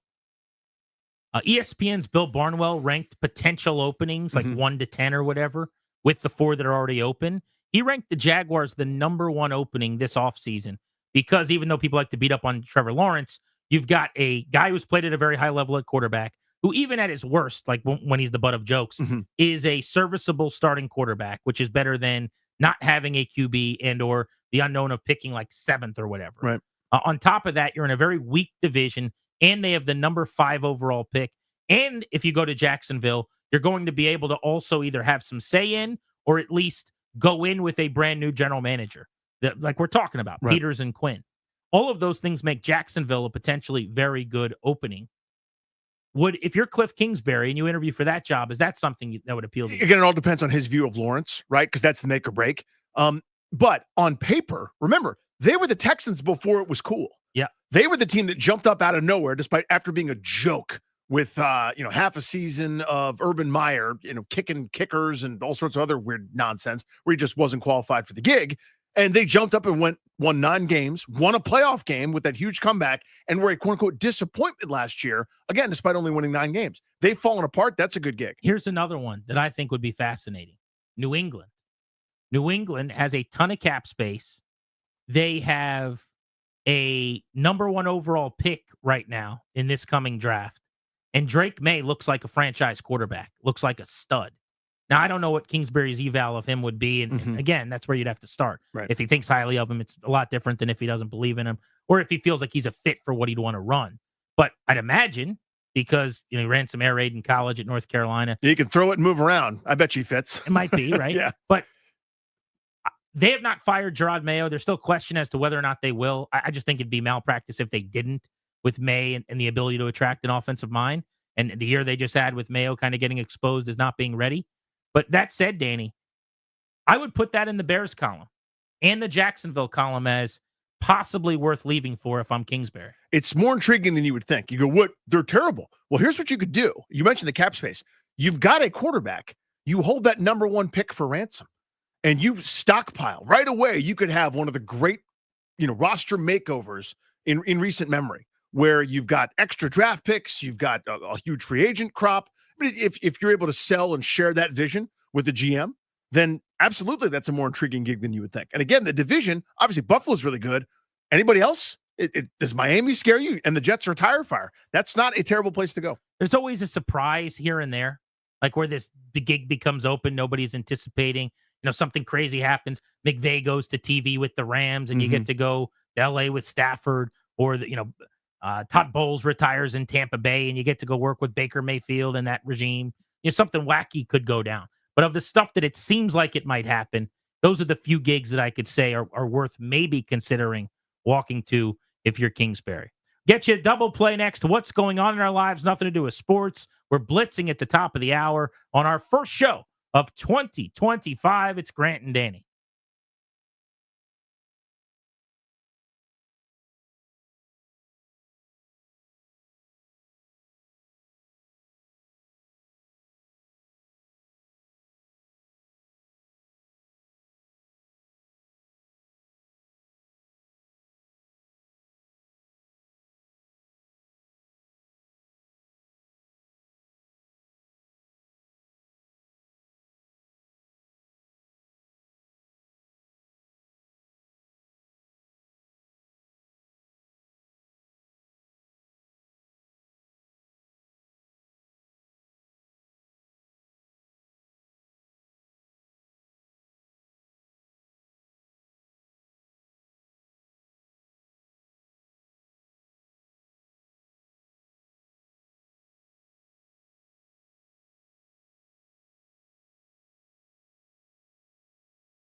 In 12 minutes, we will blitz around the Beltway on Grant and Danny here on the Fan. Should remind everybody, even though it's not Tuesday, we have not had a full-powered show since Tuesday, so it's a Commanders Survivor Day. Now, this is as much a formality as there's ever been, if I'm going to be honest with you. But you can go vote at facebook.com/Grant and Danny. There are 3 players left with 1 immune, so Terry McLaurin is on to the finals already.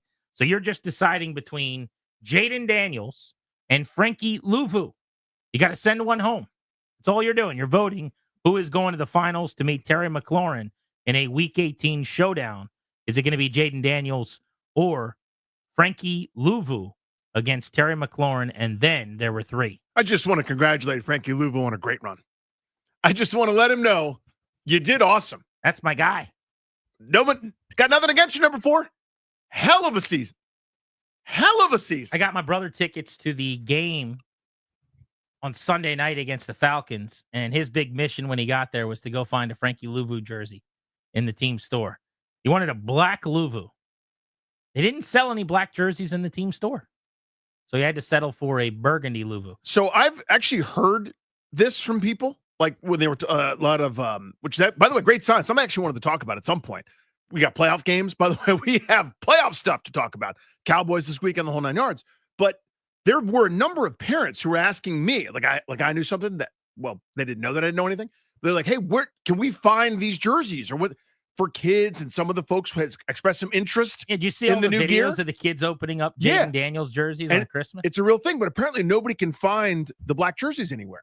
And I'm wondering what that means. I want some people that are in that world to explain to me what that means. I think they're sold out. Kids love them, by the way. Is it a sold out thing, or they don't make that many things because they're not going to continue them? I don't know. What does it mean? No, I would. Nothing? The reason they weren't at the team store is that they were sold out. Oh, I see. But it could be all kinds of stuff. But I think that was the specifics, like for my little situation with my brother. But yeah, I don't know. I know that kids don't mind that black is not the color of the Redskins. Yeah, they don't care at all. They're not that interested in that. The black and yellow Steelers-looking jersey is definitely for them. The Arizona State alternate. The way we play is not for everybody. Well, the way you guys dress is not for people who remember the Redskins when you wear the All Blacks. Yep, that jersey is now iconic because it was the jersey we won the Hail Mary game in. That's a good point. It's always going to be remembered for being the jersey that they wore in that game. It's actually a great point. Like, as much as I'd like to, and I like how that jersey looks, but I want to go back to just the real colors and the real jerseys of this organization. I keep saying Commanders is not going anywhere because of the wins and the season and the Daniels highlights. The merch, man. I mean, the gear is also kind of burned in immortality as well. You're always going to see that highlight in a sense. All right, it is time for our double play. What's going on in our lives? Nothing to do with sports. Driven to you by your local Washington area Honda dealer, stopping for a great deal on the rugged and capable Honda Pilot. Contact your local Washington area Honda dealers today. Let's go over to air traffic control and our guy, Ryan Clary.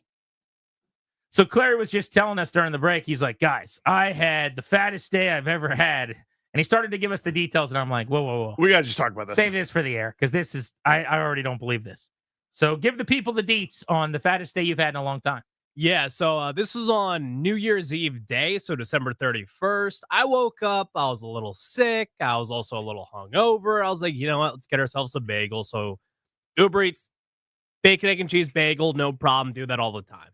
And then I'm like, you know what? So you live in an apartment. So do you have to walk down and get it somewhere? No. Like you can give them like the entry code and they come up to whichever floor that you're on and they'll knock on your door. Is that frowned upon? And I'll say that is terrible for the driver. Yeah, it's nubs. I hope you tip. Of course I do. Handsomely. Yeah. No, of course. Of course I always do. Actually, there's a story that I forgot within this, but so order my bacon, egg, and cheese, eat it. It's great. And I'm like, you know what? I could use like a sweet bagel. So I got a blueberry bagel with strawberry cream cheese. Same place? So these are separate Same orders, place. by the way. Yeah, separate orders. So roughly when did you eat the bacon, egg, and cheese? Probably like 10 a.m. When did you eat the next bagel? Probably like 10:45. Okay. And here's the thing is that it was the same driver coming back. Oh, that's embarrassing. It was so embarrassing. What did he say? Hey. I literally just like ignored, just acted like I had no idea who this guy was. I was like, oh, thank you. And like just got my bag and just went back in. That Like, is oh tough. my God, it's so embarrassing. That is shame. It's so There's a little bit of shame shameful. there. That's the rare shameful Uber Eats order. It was so tough. I totally forgot about that part. At least it wasn't a big bag of McDonald's. He's like, hey, man. Oh, just wait. So as the day goes on, I'm like, you know what? I'm still hungry. Like, so I made some buffalo chicken wraps and, I already pre-made those, whatever. What time is it? This was probably like 1:30 in the day. Okay. Like, it was a little lunch or whatever you're going to say. Day goes on. I'm like, you know what? I still have a sweet tooth. Order South Block and an acai bowl. And I'm like, all right, this is going to be good. This will be just fine. No. Around, let's say 6 o'clock, I was like, a McFlurry sounds good. Okay. Let's get a McFlurry. I got a McFlurry and I got French fries. Yeah. Okay. That's your, The French fries will be your dinner. It's a good treat. McFlurry is your dessert. Yeah. About an hour goes by. It's 8 o'clock. I'm watching football. Boise State, Penn State. I'm like, am I not going to have another McFlurry to watch this game? Of course I am. Order another McFlurry. Same McDonald's. Same McDonald's. Same person deliver it? It was not the same person. So how long after you got your McFlurry order do you order the next one? I probably waited like an hour and a half. Okay. So this is probably like Two roughly around McFlurries. 2 McFlurries. Oh, and we're just getting started. Then halftime comes. I could use another McFlurry. I mean, McDonald's is going to close the at 10. 3 McFlurries is a little bit ridiculous. That's a lot to deal with. And you're skinny and I'm not, so I shouldn't tell you anything. But like just 3 of something back to back to back is just absurd. I don't know what it was, but I was craving. It was McFlurry. hitting right, as they say. It was hitting right. Yeah. And we're not done. I then ordered a medium French fry and a snack size and an M&M McFlurry. A snack size M&M You McFlurry. got a 4th McFlurry? I got a 4th McFlurry. With a And second French fry. That So is 4 egregious. separate McDonald's orders. Yep. Over the span of basically 4 hours. Yep. On top of also having 2 bagels deliveries in that same morning and the acai bowl. I had what is that? 7 Uber Eats You probably deliveries. spent $100 just in fees. Guy, I spent like $150. But $150 counting the food. I mean, yes, counting the food. But yeah. I'm saying in fees and tips, you Yeah. probably spent like Another 60. 100. Yeah. And it was like, I remember going to bed that night just being like, number one, oh my God, my wallets felt that. And number two, just like, I was like ashamed. It's the shame. I was so ashamed of myself. I was like, The you shame. have worked your butt off. You've done everything right. No, I did you not got to leave the kick off apartment the all new day. year in style. Let's go into 2025. Yeah, that on was a- your on a Fat heater. Tuesday, right? Right. Like the day before? Yeah. By the way, the YouTube chat is having a field day with this. The 1067 The Fan YouTube page. My favorite comment is a guy goes, "Oh, I've been there. I know about this. It's called the Munchies." Oh man, everyone's like, "What is he thinking? What is he doing?" The guy's like, "Oh, I know about this." Oh, I know this one. Dude, that's a grind for you. It was a lot. Like, Did you feel sickly laying down in bed? I mean, you could ask Linnell. I worked with him yesterday. 'Cause he Of was there in course bed not. with you? Well, no, he was not there. But yesterday, like when I got into work, I was like in really bad shape. Yeah. Like I wore like flip flops. I had shorts on. I had like a thin sweatshirt. Like I was not good. I felt awful. Awful. 3.5 McFlurry orders. But just like think about it. It's not like you ordered 3.5 and put them in the freezer. It's the separate One. times. It's like chain smoking. It's like you're about Yeah. to run out. So you're like, I can't take this last bite until this driver gets here. You're just waiting for the next McFlurry to be handed to you. I mean, that we've all had fat days, like days where you're like, this is ridiculous. That's a hell of a day. That's a great fat My guy day. fat days are like when I've got to like pour out the McDonald's cup in the cup holder from lunch so that I could toss it in the back to make room for the Burger King cup For the or the different- yeah. Chick-fil-A cup for the dinner that I just got. Like those days, which are way more common than I'd like them to be. That's a fat day. But 3 McFlurries at home. Guy, 4. 3. Four. Yeah, that's true. That's true. Four separate McFlurries. orders that contain Good McFlurry God. substance. Wow. Unbelievable. I salute you, sir. Well done. Grant and Danny on the Fan. The Beltway Blitz is next. Remember, we're out and about. Ryan will be there. You can talk to him about his big Fat Day accomplishment at the Craft House in Fairfax at Fairfax Corner tomorrow, 2 to 6:30. We will be live. We're taking you up to 6:30 tonight.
Good little sports day shaping up, not only locally, where the Capitals are in action tonight at Capital One Arena, but nationally, where Notre Dame and Georgia are playing a college football playoff game.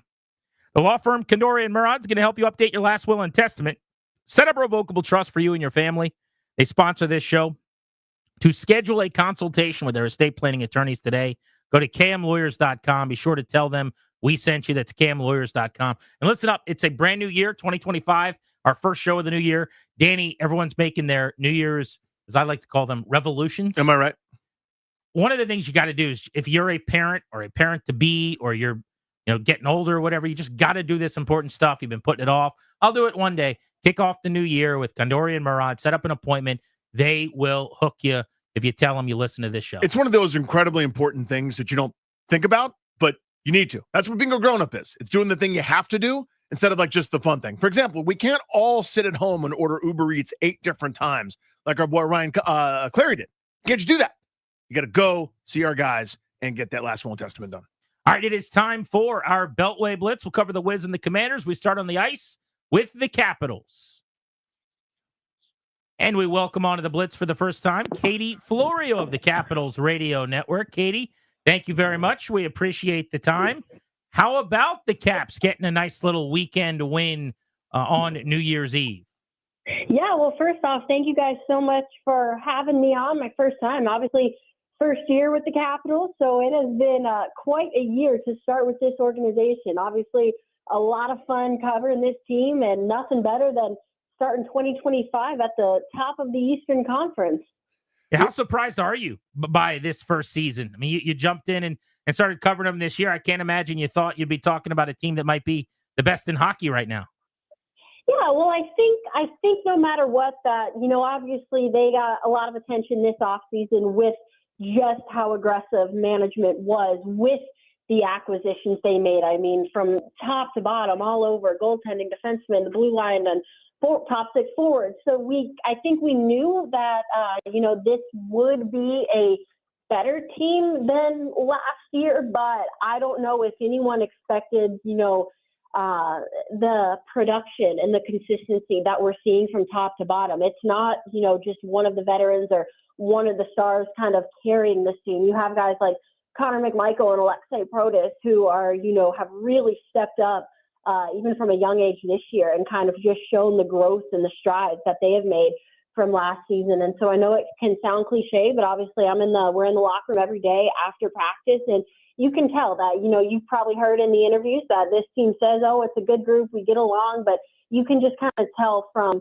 a daily basis that this team is different. They are special, and what they're doing on the ice definitely starts with the leadership and the culture that's been built in the locker room as well. Yeah, there's a lot of favorites when it comes to having a season like this. A couple of mine, and just want your reaction. Only twice, I believe, have they lost back-to-back games, and it doesn't turn into losing streaks. It doesn't turn into a swoon of 3, 4, 5. That happens in hockey to nearly everybody, right? That's one thing that I think is pretty remarkable. 2, it feels like lately they're winning a bunch of different kinds of games. A month ago was a lot of 5-4. Let's play up and down like it's the mid 80s, and half the guys don't have masks on. And then it's recently it's a lot of 2-1, 3-1. Kind of games as well. I love that they can win in multiple different ways instead of kind of I don't want to call it a one-trick pony, but maybe a one-style pony. Absolutely. And those are 2 great points that obviously we're talking a lot about on the broadcast right now, because they are such main points. And like you said, I think kind of the back-to-back losses and not having many of those just goes back to the short memory, the quick turnaround with this team, and there really is no panic. I mean, from the coaches, from the players, the body language we see on a daily basis, like there is truly no panic in this team. They know who they are, they know what they're capable of, and they kind of show that confidence every day. But to your second point, yeah, I mean, in the beginning, we were seeing, 5 goals, 6 goals, 7 goals a night, and so I would talk to, Logan Thompson and Charlie Lindgren about just kind of, especially Charlie being here last year, how nice it was to have kind of some of that insurance this year, as opposed to, them trying to hold on for those 2-1, 1-0 wins last year. But like you mentioned, obviously maybe not that offense is down, but we, have maybe not seen that high scoring as much as of recently, like we saw in the early fall. But it just kind of goes back to my point from earlier. I think in the month of December, both Lindgren and Thompson combined have a 9.24 save percentage. Thompson, ace in the NHL right now in wins, but every other goaltender has played at least 23 games, and he is only at 19 games, 15 wins in his first 19 games as a Washington Capital. So it just kind of goes to show, okay, if the offense isn't coming, well, we have, two goaltenders kind of, and they've done a completely even rotation, as you know, all year. We really don't have a quote unquote number one and number two. So it just goes to show, what they're confident in. They're confident in both guys, and we have that from all over. So it's good. Minnesota Wild, Washington Capitals, 7:00 puck drop tonight at Capital One Arena. You can listen to the game here on the Fan. Katie will be all over the pre and the post coverage. Thank you very much. We appreciate you. Thank you, guys. Appreciate you having me on. Thanks, Our Katie. pleasure. Be good. There's Katie Florio. Let's keep the blitz moving. And to talk about the Wizards, we've got our buddy Greg Finberg. Greg, why don't we start with the fact that they're playing better basketball? You look at the start to the season, in their first 24 games, they were 3-21.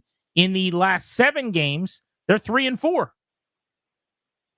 Yeah, I mean, it's funny. You tweeted it out last night. I mean, they had 2 wins in their first 20 games, 4 wins in their last 11. If they beat New Orleans tomorrow night, they'll be 4-4 in their last 8 games.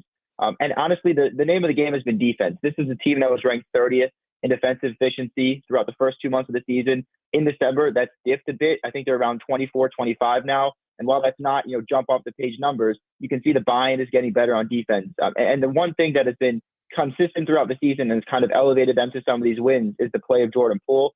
I mean, he's averaging career highs in points, in assists, steals, blocks, shooting 41% from 3. And you couple that with the rookies kind of stepping up. Keyshawn George, who struggled a lot these last couple of weeks, has gotten a lot better. Bob Carrington has become a mid-range assassin. You got Alex Sarr, who was just named Eastern Conference Rookie of the Month, shooting 46% from 3. So everything's kind of gelling, and playing the Hornets twice, playing the Chicago Bulls, like that helps as well. But for a team that had 2 wins in the first 20 games to kind of be figuring stuff out, it's kind of been nice to see. And I think defense has been the reason. Where do we stand with Kyle Kuzma? What's the latest there? The rumor, of course, is that he wants a trade. And my counter would be, well, no one's done more to hurt their trade value than you, sir. So we'll try to oblige you, but we can't give you away for a high five. What's going on there with Kuzma? Yeah, so the latest reporting from Mark Stein is that the Washington Wizards are looking to move Kyle Kuzma. They're kind of motivated to get a deal done. And while Kyle Kuzma hasn't asked out, I don't think Kyle Kuzma wants out of DC. I think that the precedent is like, look, Kuz, last year we were going to trade you to the Mavericks. They asked Kyle Kuzma if he wanted to go there. It's on record that Kuz kind of said, no, I don't want to go there because I don't think Dallas is, a contender. And obviously they ended up making the finals. Yeah. And I'm sure Kuz also, publicly said he wants to see this through in DC. He wants to be one of the guys that leads them through this rebuild. But it's kind of gotten to the point where I think if the Wizards were to go up to Kuz now and ask him if he wanted to be dealt, I think he would be more open to accepting that move rather than decline it. So I want to be, clear that Kyle Kuzma hasn't asked out of Washington. Okay. But I think the Wizards are motivated to get something done. And this time, I don't think Kuzma would really step in the way of something getting done. Do they have something here in Champaign? I mean, I'm not saying, he shoots 80% and goes for 30 like he did the other night or whatever, but seems like there's something there in terms of a glue guy, energy guy who can knock down a shot, do a couple different things on the field. Do they have something here, or is it just a nice couple of weeks? I think they do 100%. And look, this is a guy that when we were going through the roster in the offseason, there has to be one cut. People thought it might be PBJ. It ended up being Jared Butler, and they brought him back. And a lot of people thought it could be Champagny. And I was on record saying no, because this is a guy, I mean, if you look at his brother, they're pretty similar players, and his brother's killing it over in San Antonio. He's just a hard worker. He's a guy that averaged 12 rebounds per game in college, and he's only 6'6". Like, he gets into the paint, does the dirty work, is a solid defender. And the fact that he's scoring now, I mean, career high 31 against the New York Knicks in the game. I think the Wizards probably should have won if they had, one more good player on that court down the stretch. 31 points, 10 rebounds. But the most important thing from that game, he shot 13 of 15 from the field. Yep. Like, that's unbelievable in an NBA game. 5 of 6 from 3, added 2 steals.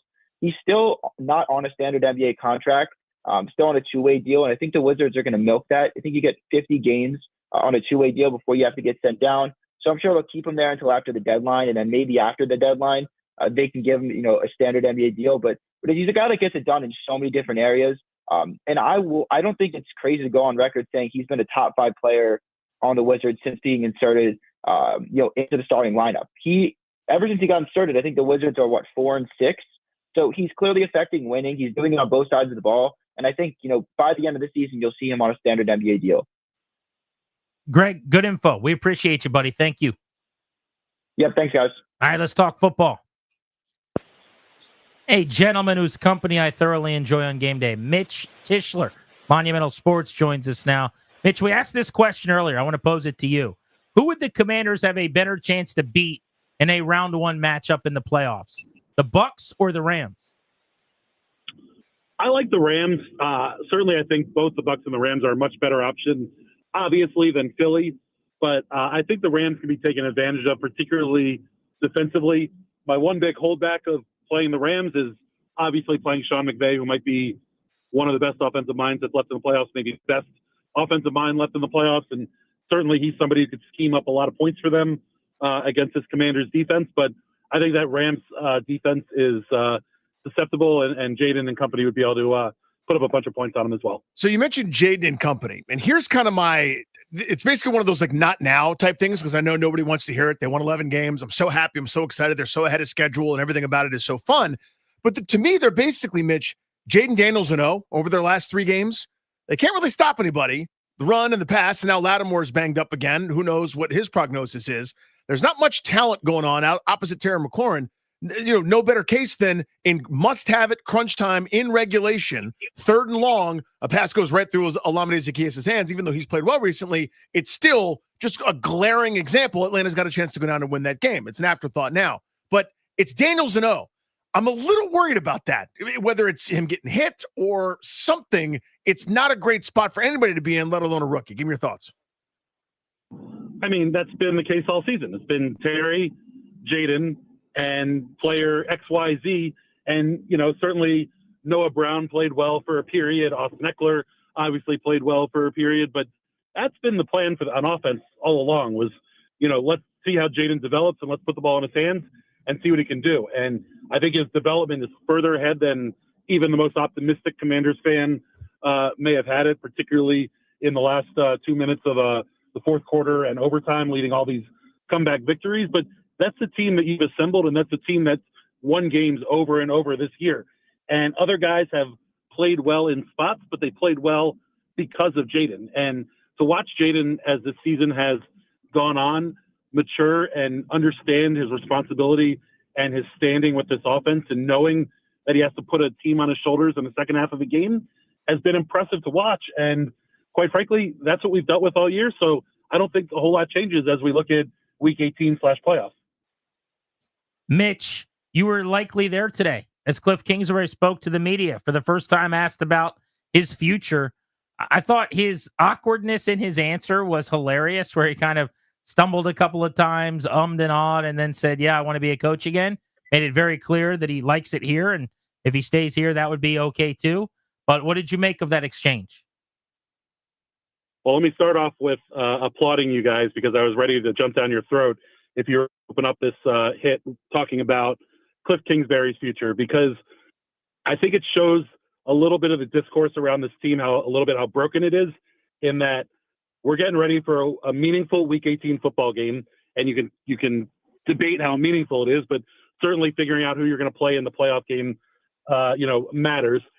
Heading into playoffs, and we're talking about a coach that can't be requested for an interview until Sunday, and he can't even give an interview until 3 days after the Commanders play, whoever they're going to play in the first round of the playoffs. I think, obviously, I'm not going to talk about, the importance of Cliff Kingsbury, because clearly losing him would be a very, very big deal. But he's being paid through the Cardinals through next season. He has yet to accept an interview yet. And quite frankly, we have the next, month and change plus to discuss what his future may or may not look like after this Commanders team, gets knocked out of the playoffs. And so while it's interesting, I think, to, start that conversation now, I just don't think it's the most important thing that we Ron should be discussing Rivera. as we talk about the Commanders this week. Look at there Mitch, you go. Mitch going full Ron on us. I mean, I'll push back on that a little bit in that it's a huge story. It's the story Absolutely. of the day. And it's not like it's Sunday, or that even Sunday's game Like if they were playing to get into the playoffs, I would kind of agree with you. Sunday's kind of a formality. Like seeding matters, but it's a big deal if he's back or not. And it came up today. It's the story of the day, and it's certainly worth discussing. So that would be my 2 cents. Yeah, well, Grant, let me ask you, who would you rather the Commanders play in the first round of the playoffs, and is it a big deal if it ends up being Philly instead of L.A. or Sure. Tampa? We have a 4.5-hour show. We can do all these things. We got this ain't TV, buddy. We ain't doing 2 minutes. We got plenty of time. There's enough room. You're going to hear us slap slap our gums on it. There's Yeah. enough room on this plate for everybody. My point being that as far as Cliff's a very, very important storyline, don't get me wrong, but I think that going in, you talk about week 18 being a formality, but we're talking about a defense that's been run all over, lately, obviously a run game on offense that hasn't been particularly successful. And so while, I don't think this game against Dallas is as much about Dallas as it is about Washington, I think discussing or talking about the things that Washington needs to kind of hem in and figure out as you start heading to the playoffs, to me, is a more important part of the dialogue. But certainly in a 4-hour radio show, you guys have plenty of time to get to the bottom of everything. Yeah, we'll take out some shovels for you. I also always say I'm not the coach. They need to focus on the Cowboys. They need to address stopping the run. I'll discuss those things. I'm able to walk and chew gum. They don't think about. Yeah, they don't have that privilege. Yeah, I'm not them. Thank you, buddy. Looking forward to, I guess our final ride as a home game, but depending on where they're at, maybe we'll be sitting near each other at a road playoff game. I'm not holding my breath, but there's always a chance there's an NFC Championship game at Northwest Stadium, and there's a very good chance we could sit next to each other if that happens. Yeah, rooting for the Packers, What do right? they think? What would that? That would be Packers at Got to be the Commanders? Packers. That's it. Listen, preseason, I had Packers Ravens as my Super Bowl. I don't love it as much as I did preseason, but I still feel okay about it. All right. I love that. Good stuff from Mitch Tischler, Monumental Sports on Grant and Danny. Yeah, let's pull for that. A little home NFC Championship game. What say you? Let's next get into the Philadelphia Eagles' decision to sit Saquon Barkley 100 yards away from the all-time single-season rushing record. They obviously have bigger goals ahead as a team that thinks it can win a Super Bowl. How they should have handled that? Did they do the right thing? You're listening to Grant and Danny on The Fan.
some guys. No, we're locked into that number 2 seed, so we're gonna rest some guys. There are gonna be some guys that are resting. There are gonna be some guys that are in reserve roles. You can't obviously rest everybody with the schedule.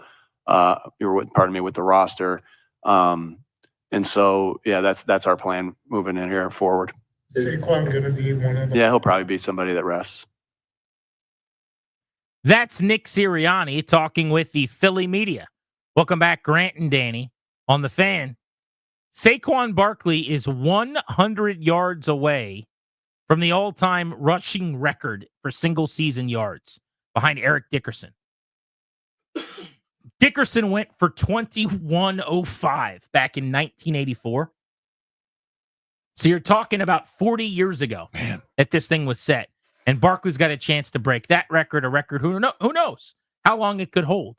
Could be a couple of years, could be 10, 15 years, could be the rest of his lifetime. He could be known as the single-season rushing leader. And in a one-game sample, based on his average this year, he would most likely get to it and blow past it and shatter it, and he would hold the record 2,100-plus yards for the season. But the Eagles, who are one of the best teams in the NFC, a 2 seed, the Eagles who think they can get to a Super Bowl, who think they can go on a playoff run, who know they're good enough to win a championship, are prioritizing the postseason because they know if Barkley goes down, they're screwed.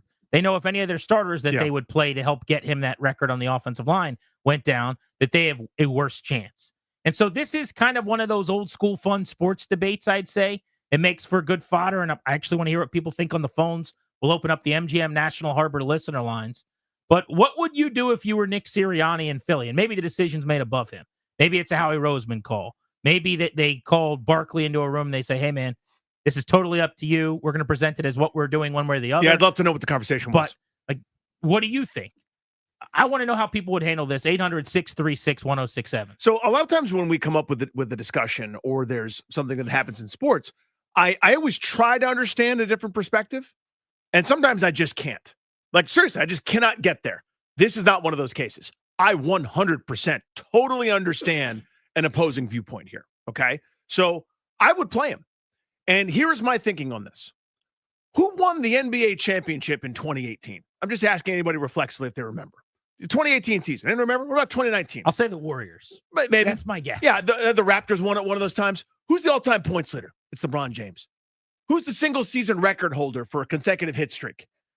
Who won the World Series in 2016? You see what I'm saying? Like, those things are amazing. There are more for the fans, for the people that were part of it. It's amazing and it's incredible. Those banners fly forever. But there's only one all-time leader in the thing. There's only one of those. Oh, my God, I can't believe it. Like, you don't remember. Grant Paulson, Mike, you're a sports savant. But you don't remember who won the Stanley Cup the year before the Capitals. 99% of you. You're going to remember when Alex Ovechkin passes Wayne Gretzky. The all-time record for goals is within reach. So if you had to sacrifice something here and there, which maybe the Caps did, honestly, in terms of rebuilding and a plan, you might have gone younger. You might have done a full teardown a few years ago, post-Stanley Cup, with the TJ Oshers of the world and the Nicholas Backstroms of the world not able to do what they were able to do for so long. But you couldn't, because this guy's about to chase the record, and that made a lot of sense to me.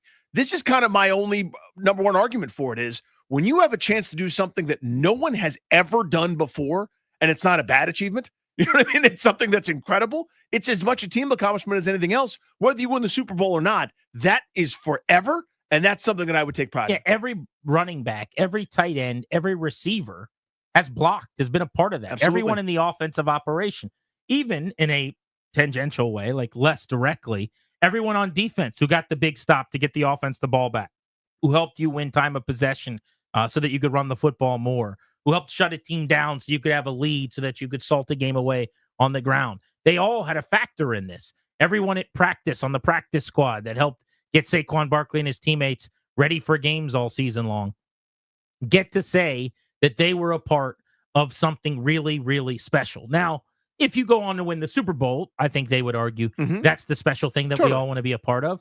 And I totally understand the risk and what it looks like. I mean, let's just look at the worst case scenario for a second. They play everyone in a game that is completely insignificant for them because they cannot become the 1 seed and they cannot fall to the 3 seed. So they are the 2. There is nothing to be gained by winning this game.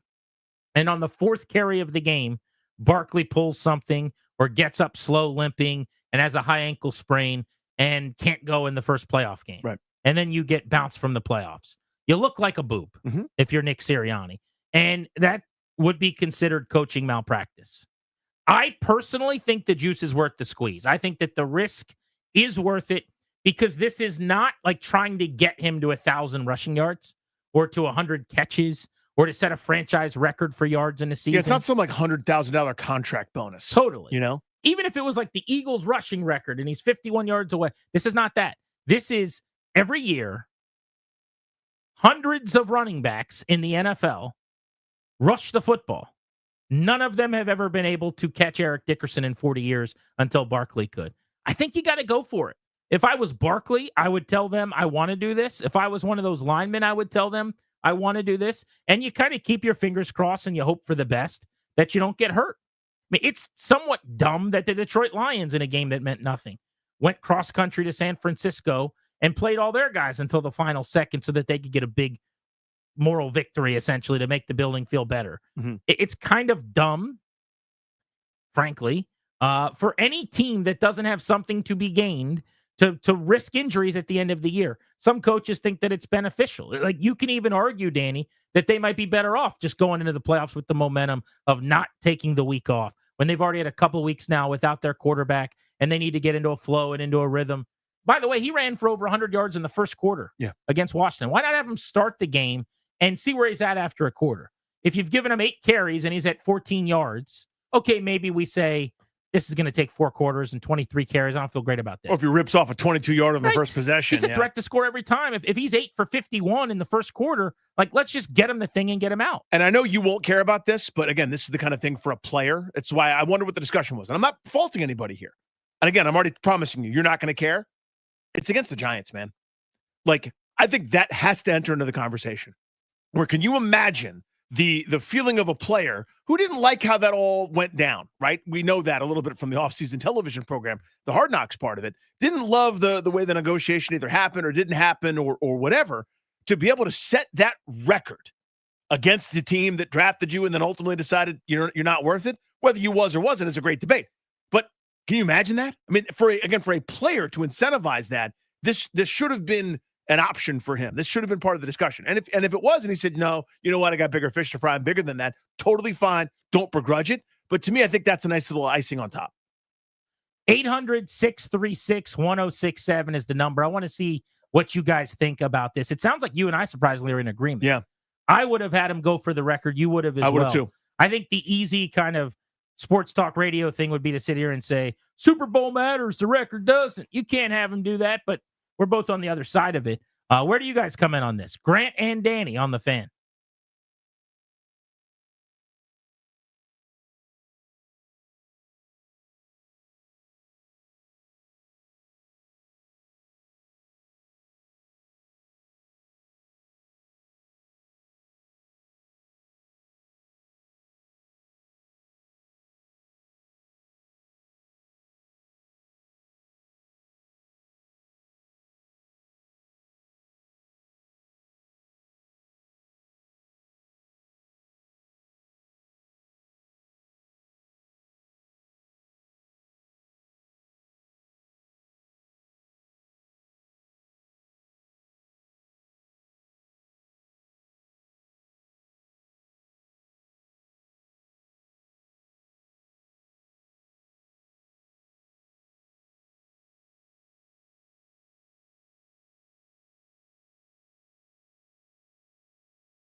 Yeah, coach asked me, what I like to do. We had a conversation. And, he called me back, let me know that we're probably will be resting. And my reaction was kind of like I told my family. Obviously, my family, probably wanted a little bit more than me. But at the end of the day, the most important thing is winning football games and winning the playoffs. So I got a big goal in mind. It doesn't seem like Saquon Barkley, who you heard talking there, did a whole lot of advocating or clamoring, hey, you got to let me keep rolling, coach. I have to assume he didn't because of the video that we saw that came out. I don't know if you guys saw this. The mic'd up NFL Films interaction between Sirianni and Barkley during the Rams game when he had run for 255 yards in basically like 3 quarters against the Rams. I think he was closing in on a record. I don't know if it would have been yards in a game was in reach at that point, or maybe individual like Eagles franchise record, whatever it is. But he had the chance maybe to go for 300 yards in a game, right? And I remember Sirianni and him kind of engaging, and he basically was like, "Hey man, do you want to keep going?" And Barkley's like, "No, put the kids in, let them eat." And it was one of those things like, I don't care about me, dude. Like, get someone else in there and let somebody else run. And so based on that interaction, I kind of felt like this would be how he felt at the end of the year. And it seems like it's more important to him, to his credit, to be ready to go for the playoffs, to be somewhat rested, and to have a chance to win a Super Bowl, which as a guy who's never really won anything in New York, seriously, than going and getting the record, which is admirable. Yeah, I don't begrudge it at all, honestly. I actually think that it's probably cool, and it says good things about him and his makeup. I just know that personally I would want it, and more importantly than how I would feel personally, on the outside looking in, I think they should give him a chance. I think you owe it to him in a sense. You definitely owe it to his teammates who have helped him without getting all the praise all year long. He did set the single game Eagles rushing record in that game that you mentioned against the Rams. He was 41 yards short of the single game NFL rushing record, which of course went to Adrian Peterson. 296. I remember that game. So that's what it would have been. So he had like most of a quarter to still go break the record. And Sirianni's like, "What do you want to do?" And he's like, "Let somebody else go." Sure. I got 255. I'm good. Yeah. So, and again, this is one of those cases where I totally understand any other perspective on this, or and I'm not like angry at you or don't understand that if you have a different viewpoint on it. It also depends on the guy. Like Barry Bonds was very open. I'd like to break this record that Mark McGwire set. He set out to do it, and he did. You know what I mean? Like, I don't hate that either. Like, whatever you want to do, whatever motivates you to play excellent at your sport, God bless you. I would go in on Monday and I'd put a 100 on the board. And I'd say, when we get to 101, you're all coming out of the game. Let's eat. Saquon, Right. saddle up. I would have left it open, decided previously with Saquon or whatever, and done exactly that. Would have been like, you guys don't know what's going to happen. Here's the deal. Write it on the board. As soon as we get that, everyone puts their feet up. Or even told Saquon, come up in front of the team and let them know we're going to get in the record. And do it in a way like I never go crazy. I need all of you, Let's go to Andre and Manassas on Grant and Danny. What would you do? Hey, what's going on, guys? Happy New Year. You too, buddy. I actually think it's a pretty bad decision. Listen, I think you got to do it for the position. I mean, the running back position has been a position in, the last 10, 15 years where people just kind of just dismiss it as if it's nothing. And now you have an opportunity, not just for the running backs in the past, future, and the present and future running backs. Listen, I mean, I've seen all these running backs. The guy's name escapes me. I think he went to Georgia. He played for the Rams, and they used to do all these things where they took a knee or they fell down. Yeah, fall down right at the 1 yard line. Before they get the touchdown, and then the injuries happen. They don't get the bonuses. They don't get all these. Listen, if you get this record, I mean, you're set for life. I mean, maybe the Giants Jim Mora might cut him a check. Hey, here's your bonus that you will get, but then.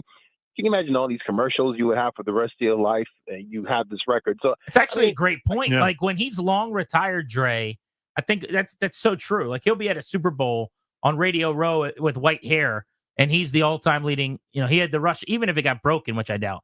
He was the rushing holder for 22 years. Yeah, come by Saquon Barkley's Honda. You don't have to set the rushing record to get here in time for deals. But boom, of course it does. Todd, Fredericksburg. Hey guys, thanks for taking my call. Happy New Year. You too, buddy. Hey, I don't think he should play. I think it's a team sport. You've got a lot of guys that will never, ever get another opportunity to make a run like this. Maybe their only chance at a Super Bowl. If Barkley goes down, their chances are diminished greatly. So I think that they should sit him for the bigger picture. It's a team sport. You mentioned Barry Bonds. Barry Bonds. Don't you think it's a team accomplishment too, though, Todd, or no? Well, I do think it's a team accomplishment, but as an accomplishment as a team, I would rather have a Super Bowl than Barkley breaking a rushing record. Of course, Which I get. would, Yeah, too. I get that. There's no guarantee of the other one. Like if you give the guy a choice right now, they go Yeah. Super Bowl, but like there's no guarantee of that. I guess is kind of the counter. It's a great call, and that's Yeah. the other argument that goes opposite what we're saying, and it's reasonable. Like you, Danny, I see both sides of it. I happen to believe go for the record, but it actually is more sound to do what he's saying and what the team is doing, which is to stay healthy. The problem is you cannot get the record and then lose in any playoff game, including in the first one you play in, Right. and you get a whole lot of nothing. Let's go to Tony in Fairfax. What's up, Tone? Hey, Tone. Hey, fellas, I'm with the previous caller on this one. I would probably opt to sit him. If he said otherwise, then, I'd let him go play. But for the most part, I think they really went at it last week, giving him the rock 31 times to try and break it in 16. Is there a possibility that Barkley just doesn't think the record would be all that accomplished if he broke it in 17? I wonder if that's part of it, honestly. Like, and they're probably going to go to 18 games at some point in the not too distant future. So maybe it's one of those, I can own it for 6 years until, I don't know, another Derrick Henry comes along and stays healthy for that long. I mean, who knows what goes into it? It just doesn't seem to motivate him all that much, which again is, I don't begrudge that. Whatever you're thinking. I mean, I don't think anybody got together when training camp's happening in the middle of 100-degree heat in July and August and goes, man, I hope we can set the rushing record this year. And that'll be that. No, you got together to go win a Super Bowl. It just so happens that you got to this incredible point because of everybody's health and excellent play and all the right circumstances are happening. And you got a chance to salt it away against the team that's going to pick in the top 5 overall that drafted the guy. It's just too prime of an opportunity for him. That's the other part we haven't really brought up is you're playing the Giants. Playing the Giants, man. He would break the record against the Giants. Yeah. I have a hard time believing that wouldn't mean something to him. So to see all those fans and knowing the videos that we saw of what Mara said, the GM saying, oh, who's going to pay him $12.5 million? To break that record against those guys has to mean that much more, which makes it even more intriguing, fascinating, the storyline. It is a good question about 16 games versus 17 games. Would it have mattered to him differently? I don't know the answer to that. I will say I have no time for. You can miss me with 17 games isn't as impressive as 16 because he's run fewer times than Dickerson did. He's got 345 carries. Dickerson had 379. So if he breaks this thing, it's going to be in around 365 carries. It'll still be in 15 fewer carries. Respectfully, I don't care how many games you play. The attempts is actually the tell on who had a better season. He's averaging more yards per carry, and it's not particularly close, by the way. Like 379 versus 355, you're talking about a discrepancy of close to 30 carries between the two right now and 100 yards. Jamal's in D.C. on Grant and Danny. What's up, Jamal? Hey, what's going on, fellas? Hey, bud. I definitely disagree with everyone saying the bigger picture for that. I mean, I get it. You want to win a Super Bowl. I get that. At the end of the day, this is a business, and I feel like we as fans, we lose sight of that all the time because we don't benefit from the business side of it. But at the end of the day, the players, like Saquon, there's no bigger bargaining chip for your next contract than, hey, I set the rushing single record X year, 2024. Boom. That, and not only that, to the first caller who said that it helps out the future runners coming. Like sometimes I feel like you got to think about that as well. The ones that are coming after you, like we are at a time now where they pretty much dismiss running backs. You're the 8th player in the history of the league to only rush for 2,000, which is impressive in itself. Indeed. If you have a chance to go and set the all-time season record, I'm sorry. I feel like you owe. Now, I feel like part of this has to do with the Jalen Hurts and Kenny Pickett injury. If those two things don't happen, I think they go for it. But let's just be honest. When you lose 2 quarterbacks in consecutive games, I feel like as humans, you start, all of us will probably think, okay, we got this wrapped up. no need to risk any further injury, especially to Saquon. And as far as the record being broken in 16 versus 17 games, that's a stupid point. A guy by the name of Orenthal James Simpson did it in a lot said less. it in 14 games. Yep. He said it in 14 originally, and nobody mentions that. So Eric Dickerson didn't even break the original record in the same amount of games it was set. So that point is just a stupid one to me. People should stop bringing it up. No, it's a good call. Great call, buddy. Yep. All the way around. I think Smell you what you're make cooking there. a lot of really, really good points. I like the idea, too, of the teammates. Like, I wonder if any of those guys, Lane Johnson or some of them, go, hey, I know it's a risk, but we'd like to help him get this thing. Like the whole Dan Quinn brotherhood bit. You're doing it for him in a sense, too. If you guys want to hop in, you can. 800-636-1067. The Eagles did not waste any time this week. Sirianni's already come out and said Barkley's going to rest. He will not be gunning for those 100 yards in the all-time rushing record in their game on Sunday against the Giants. Man, would that have been a hilarious been good theater storyline if he would have done it against New York, his former team. Also, want to get into Cliff Kingsbury and the possibility of him walking. Would that be damaging to Washington, or is Daniels at the level where it doesn't really matter? He'll overcome. You're listening to Grant and Danny.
G&D taking you up to 6:30. Remember, tomorrow we are in Fairfax at Fairfax Corner. We will be at the Craft House, which was one of our early stops in our Friday field trip series. We're running it back. We loved it there. That was such a good time. We had a great turnout. So we're going to try to duplicate that. Tomorrow we'll be there until 6:30. Come out and have lunch. Little pre-postseason party kind of thing, you know? Yeah. Going into week 18. It's Cowboys week, as they like to say around these parts. Although, if we're being honest, Dallas playing out the string. Washington does need to get a win to avoid playing Philadelphia, very likely, but it's not a game that has the same urgency, necessity as it would have had they have lost to the Falcons. Right. Or otherwise, they might miss the playoffs altogether. I should let you know that the show is sponsored by our friends, the law firm, Kandori and Murad. They'll help you update your last will and testament, set up a revocable trust for you and your family. Schedule a free consultation with their estate planning attorneys today, kmlawyers.com. Be sure to tell them that we sent you. That's kmlawyers.com. Darius, play the clip of Cliff Kingsbury at his press conference today talking about his future. This is Kingsbury. The question was from Sam Fortier of the Washington Post. Do you want to be a head coach again? Yeah, I'm sure at some point. Yeah, at some point. Do you plan to interview for jobs this year? I won't comment on that, but yeah, we'll see how everything plays out. But I'm very happy here. Yeah. That was Kingsbury in Ashburn today. Danny, do you think he leaves this offseason? I do. And I know that's probably not the popular opinion. Where does he end up? Chicago.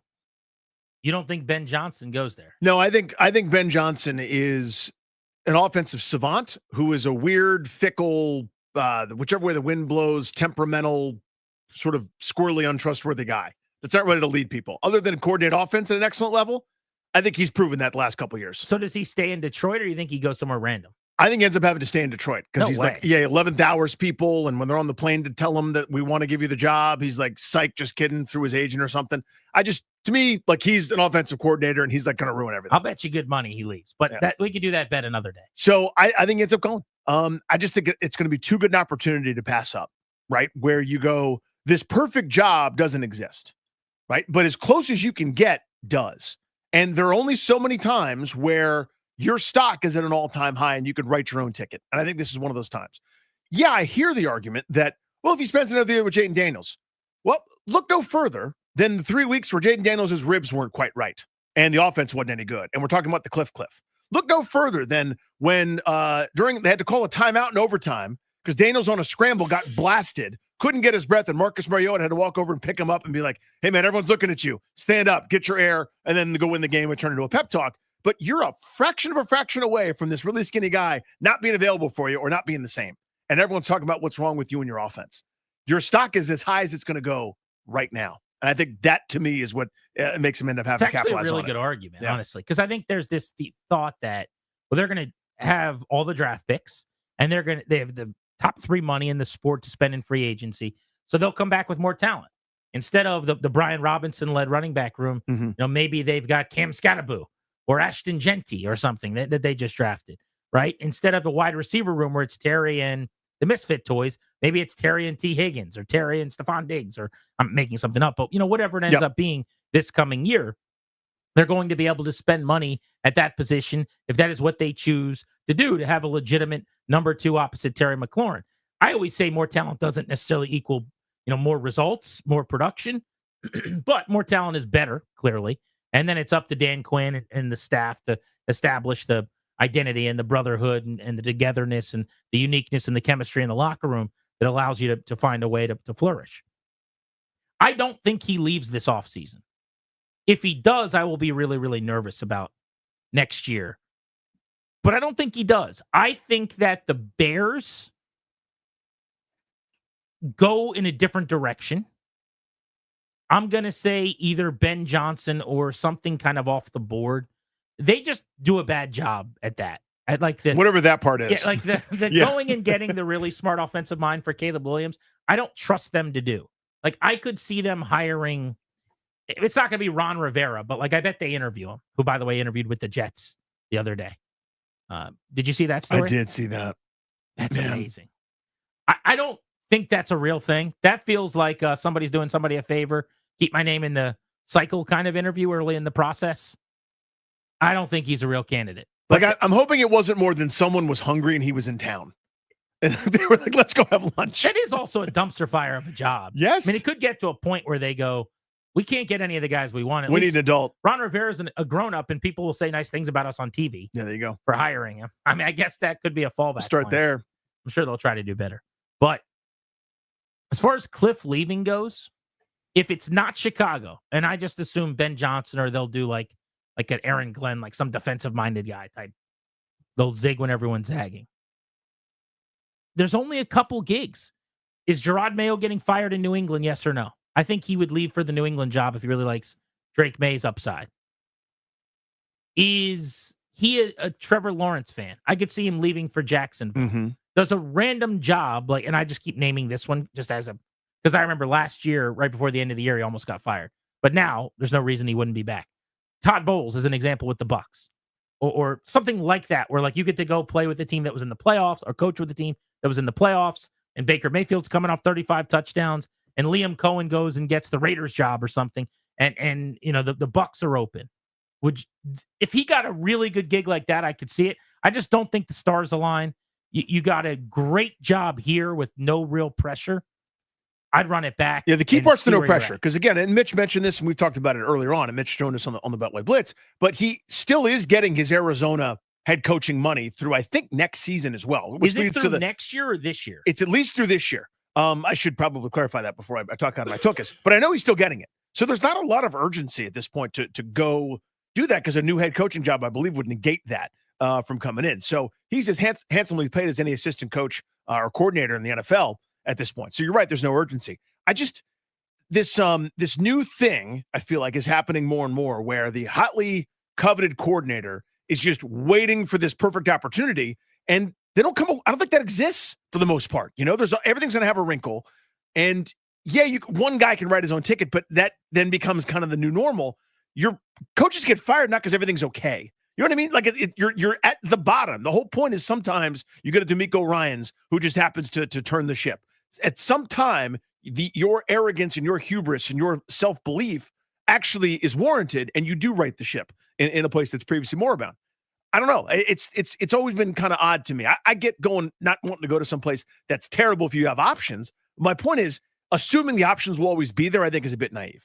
So this is just the first response I found on Google here that suggests he signed a 6-year extension in 2022, which would mean he's getting paid through 2028. Now, I'm going to use the word only here, but at one point in time, from what I see, he was making about $5.5 million per year with the Cardinals. Mm-hmm.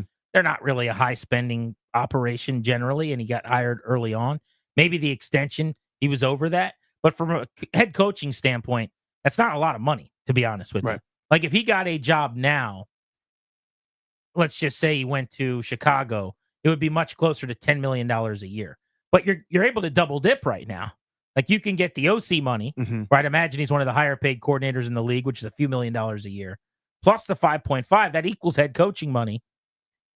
You'd make more than that if you went and got a head coaching a job, because you're leaving the 5.5 or the 6 on the table for, say, 8.5 or 9. So in the net, you're making a couple million more dollars. But I don't think it's about money necessarily for a guy who's made as much as he is. He's not married. He doesn't have kids.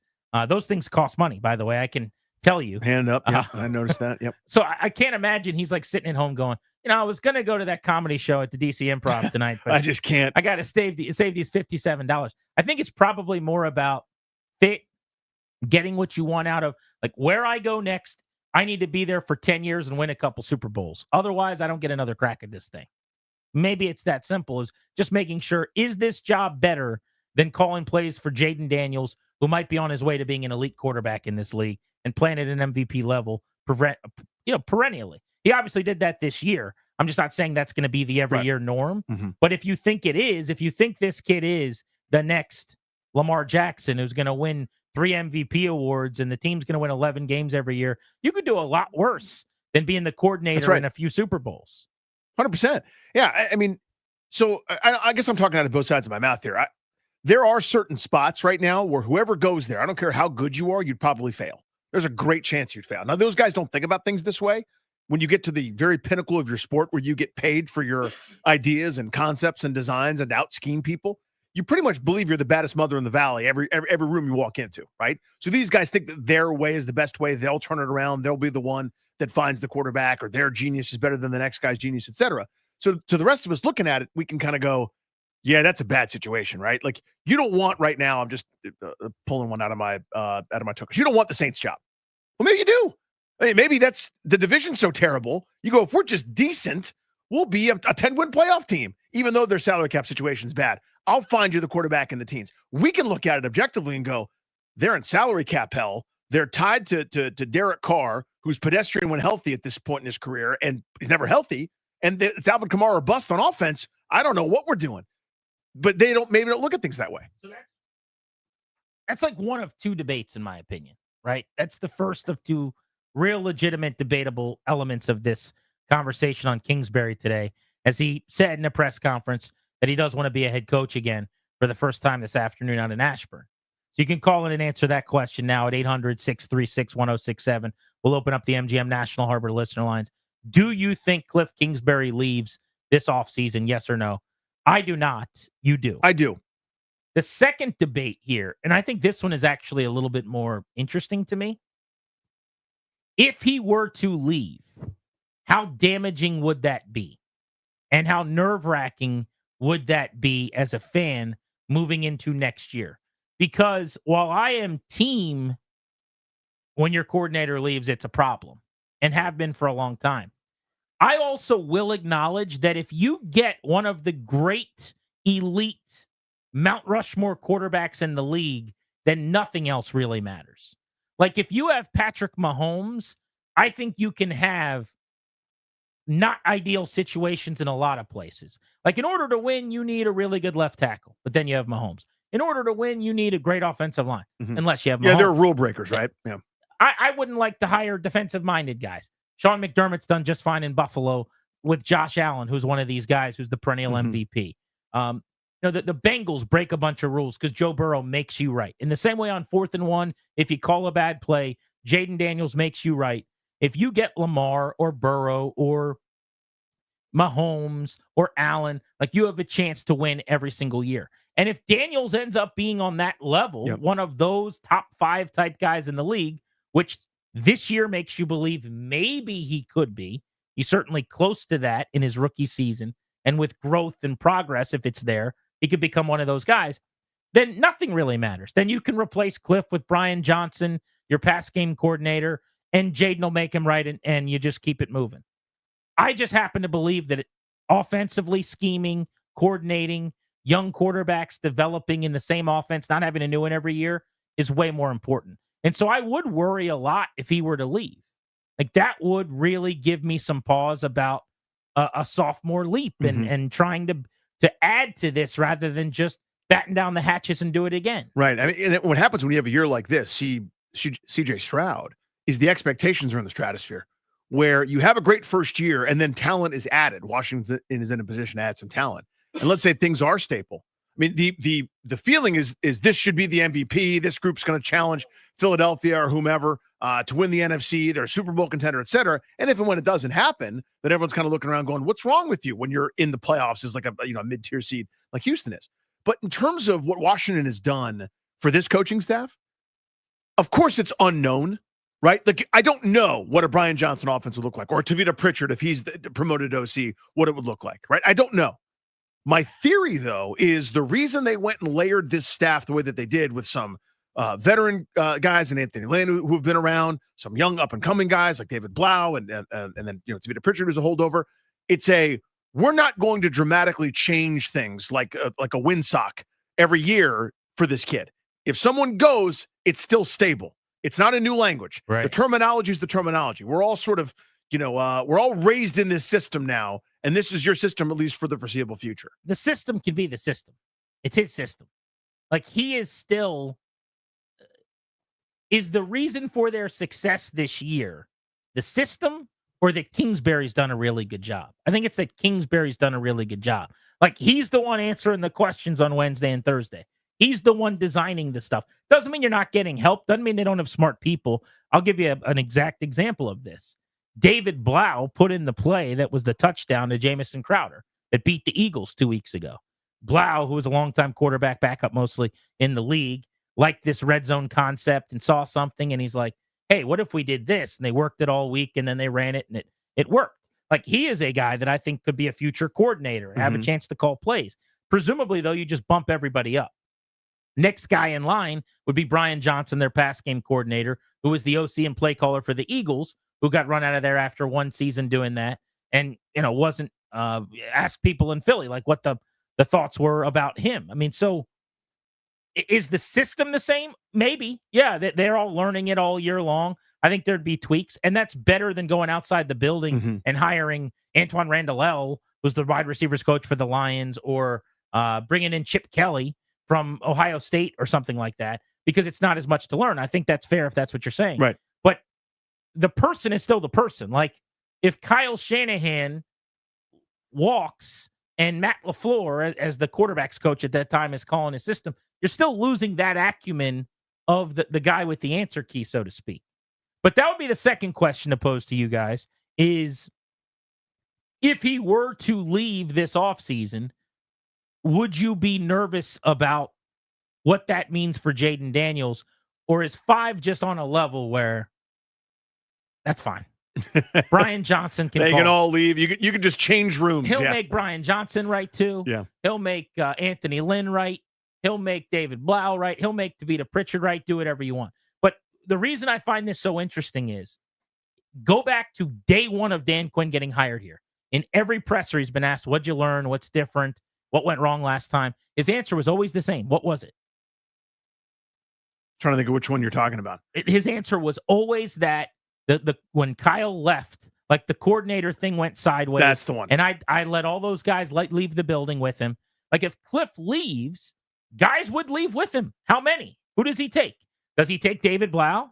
Possibly. Does he take Tavita Pritchard? Possibly. Like, that happens too. That's what happened. It wasn't like when Kyle left Atlanta, it was just him. It was him and LaFleur and McDaniel and Raheem. So maybe Dan Quinn would block a couple of those guys, but you might have 1 or 2 of them left out of the 4 or less. But I'm just saying, ideally, like yeah. 2. So it's not just one guy. That's a good point. I never think of it that way, and I probably should. Right? I go, so if Cliff Kingsbury left, dude, he could raid the cupboard if he felt like it and promote Exactly everybody. right. Yeah. I mean, and by the way, you can block a lateral move. To my knowledge, you cannot block a growing move. So, like, you can block Brian Johnson from leaving to be a pass game coordinator, assistant coach somewhere. You cannot block him from being an OC play caller. If you have an OC who's going to now call plays, you can't block that. So that's always my concern too. It's like, oh, look how they've built this thing. Okay, what if he takes 3 of them? Right. Now it's Tavita Pritchard and yeah, it was built great. and now you're interviewing OC candidates again. 800-636-1067 is the number. Those are the 2 questions. Do you think Cliff leaves? Danny says yes. I say no. Not this offseason. And then if he does, what would your level of concern be into next year? G&D on the Fan.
He's Danny. I'm Grant. This is The Fan.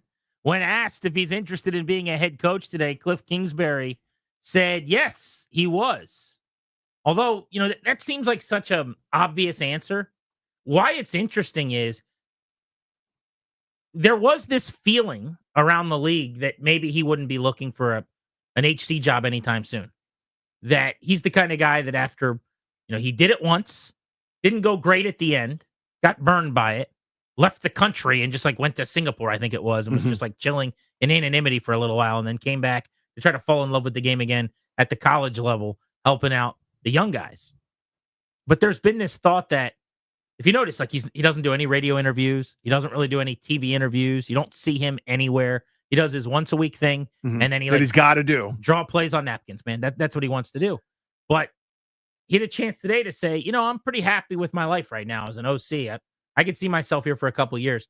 And he didn't. He instead kind of said, hey, if you want me, call my agent. I'd like to coach. Yeah, I'd like to hammer that for a second. There are a million different answers that and Sam Fortier is doing his job, asking the question, right? That's on a lot of people's minds. It was good time and well done. Great question. Yeah. Very good, and good follow-ups as well.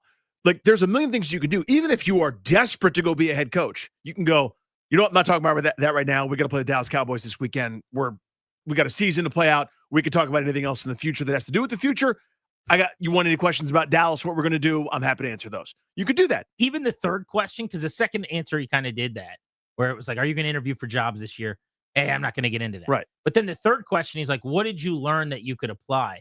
He could have, again, shut that down and been like, hey, man, there's going to be a time for that. It's not right now. Totally. And he kind of did the interview question. Why would you be better this time? And he answered the question. I thought that was pretty telling. Without a doubt. And again, I'm not being critical of Cliff Kingsbury. I thought the answer was perfectly good and it was honest, and I'll take that 100 times out of 100.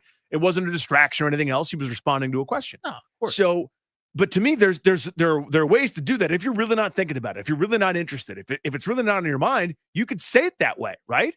You could basically make it hey man, not right now. We're not doing that. You can ask me in the offseason, but I'm not ready for the offseason yet. We got a lot of work yet to do. We got Dallas in 3 days. Ask me about that. Or we're going to the postseason. I'm really proud. I'm happy where I am. I got a lot of work to do. You can ask me questions about that. It's very easy to shut it down. And he did not. That's why, to me, it's very telling. Let's hit the phones. Do you guys think he walks? We disagree on that. I don't. Danny does. And if he does, how nervous would you be going into next year? Reggie's in Charlotte, listening on the Odyssey app.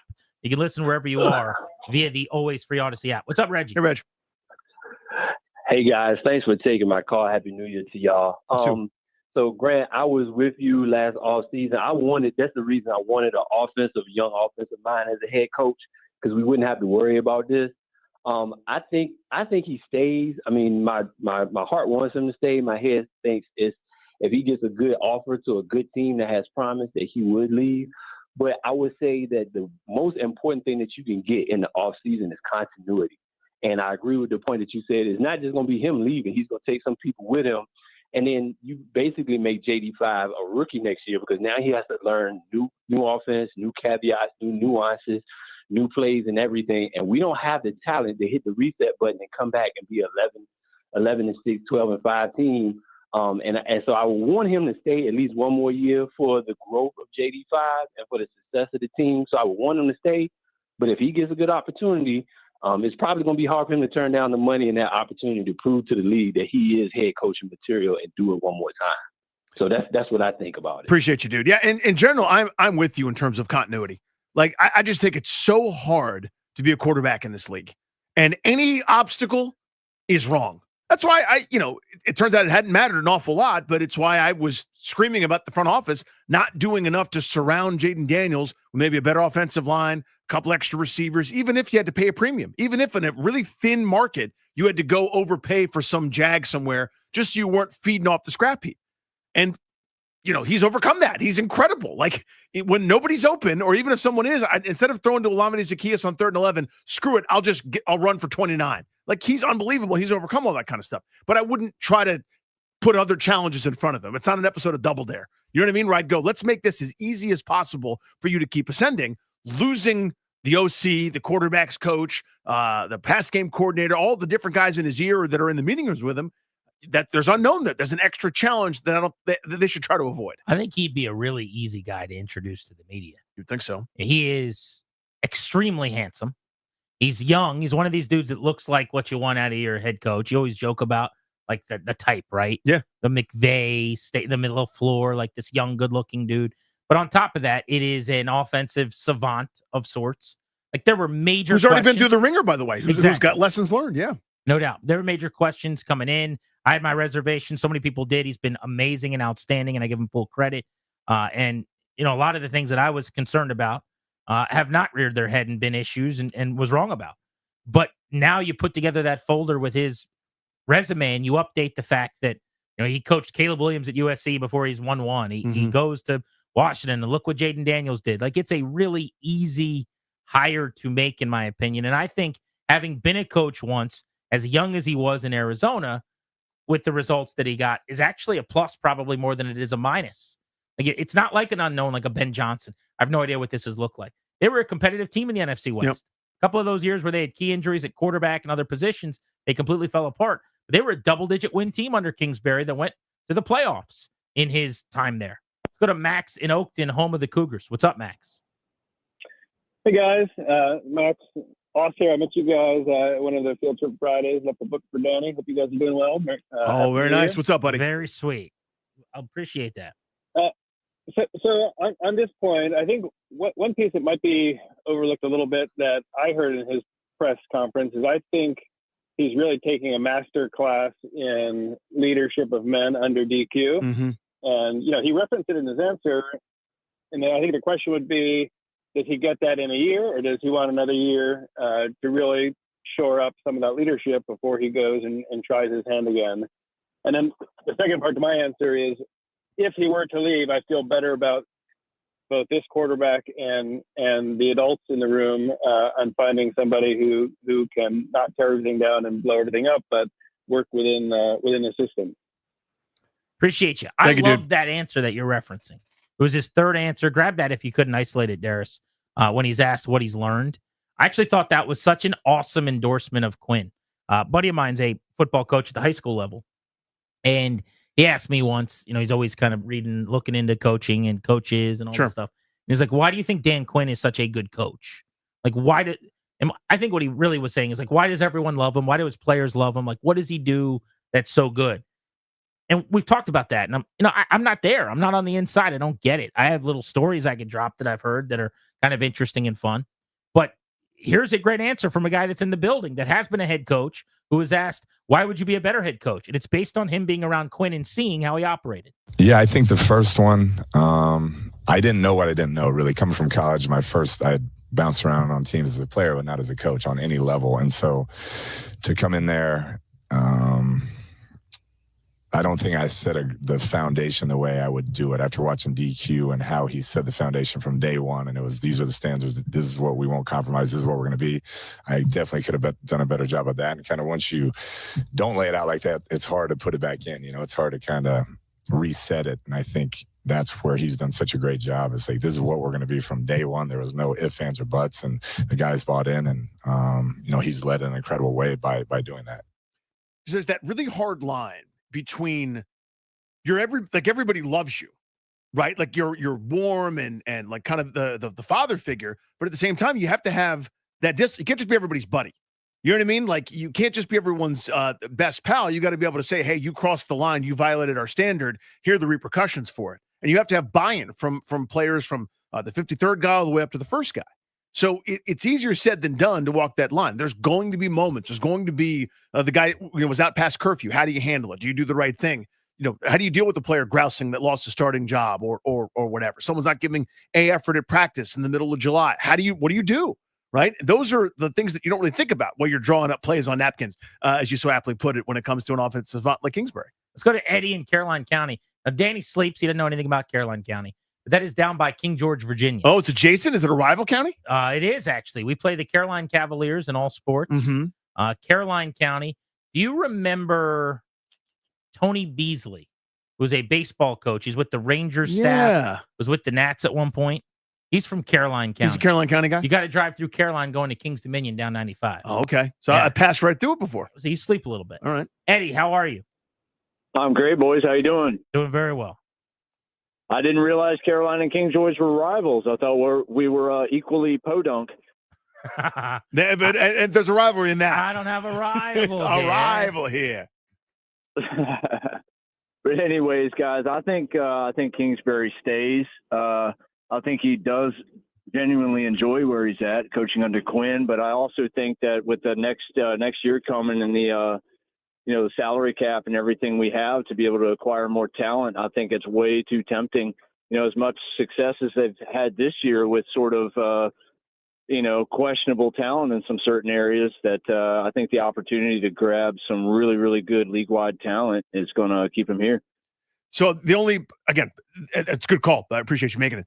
Some of the other spots that we're talking about as potential landing spots have a lot of cap space too, and young assets as well that would sort of fit that bill, where you could be the head coach, right? We're talking about Chicago right behind Washington in terms of cap space. Talking about the Raiders potentially a ton of cap space, the Patriots ton of cap space. I mean, who knows what's available and what's not, and what he wants. You know what I mean? Like we think about this all the time, where a guy could go from a good team to a bad team to a good team. Do you want to go? No, I don't want to recruit my family. I mean, you never know what motivates individual people, right? He could be having the time of his life. He's already making head coach money plus his coordinator salary to just be not a passenger. He's obviously got a pretty active role, but it's less stressful than worrying about the entire operation. He may love this so much he doesn't go. He also might be just going, I took this gig to get a head coaching job, to rehabilitate my name, quote unquote. I did that. I'm out. I have no idea. How about Alex Ovechkin scoring in his first 2 goals coming back after breaking his leg? Because of course he did. Want to talk about that. Plus the college football playoffs been tremendous. There is a game at halftime right now. We'll update you on next on Grant and Danny.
McMichael to Chikrin. Oh, Ovechkin scores! Alex Ovechkin from the left dot gets Washington on the board with his 17th goal of the season and goal 870 of his NHL career. It's 2-1. Ovi didn't waste any time, came back from injury, scored in 2 straight goals, including the first 40 days after he broke his leg. Welcome back, Grant and Danny on the Fan. The Caps are 2-1 in the 3 games since Ovi's return. They beat the Maple Leafs in Toronto. They beat the Bruins at home on New Year's Eve day, Tuesday afternoon matinee style at Capital One Arena. Their lone loss in the stretch to the Red Wings on Sunday, just ahead of the Commanders and the Falcons on Sunday Night Football. And in that game, they played their worst period probably in the last month. And they gave up 4 goals in the first to Detroit. They did clamp down and not allow another goal. But they're in action tonight against the Wild. So why don't we quickly give you a Caps power play?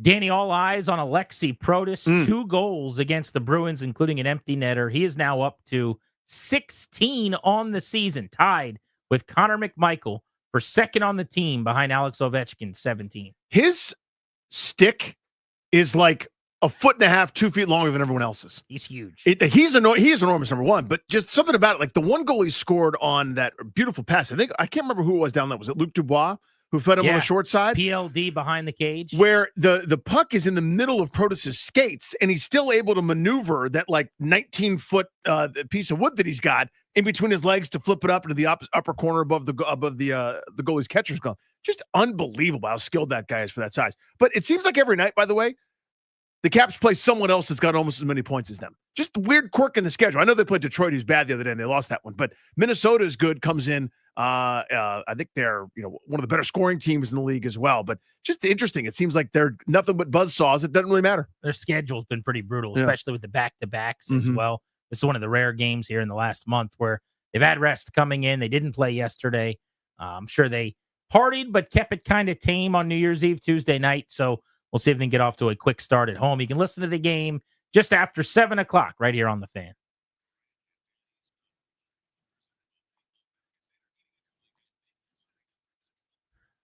There is a college football playoff game ongoing right now, and it's halftime at the Superdome in New Orleans. And how about the Notre Dame Fighting Irish leading the Georgia Bulldogs 13-3? And before someone says, well, they don't have their starting quarterback Carson Beck, Gunnar Stockton's actually played pretty well. He's 9-14 with a .40 through the air. He's actually dropped a couple dimes down the field. Riley Leonard, 68 yards and a touchdown, has been held in check. Notre Dame not really able to throw the ball a whole lot. He's 9-14, mostly underneath. But Leonard has run for 50 yards for Notre Dame. Their top receiver, Jordan Faison's got 4 catches, including a touchdown reception. Notre Dame up 10 at the half over Georgia as they try to get to a national championship semifinal. Huge turnover right before the end of the half led to the touchdown there for Notre Dame. The thing I'm surprised by is I know Georgia had their backup quarterback going. I thought Georgia would just go, that's adorable. You don't belong here, and just push them around and just wear them down, maul them. But Notre Dame's defense has been unbelievably good in this game, forcing a handful of punts. I know they gave up that one long shot over the top that led to a field goal, but again, they were able to stiffen and stop and not allow any more bleeding and settle. Georgia to settle for a field goal there, but forcing a turnover at the end. They're in this game and winning it because their defense. Notre Dame's defense is very good. Yeah. Like legit great. Watching the first drive, I told the guys and talked back. Darius and Ryan have it on in the studio. I was like, damn, Notre Dame's defense is flying around.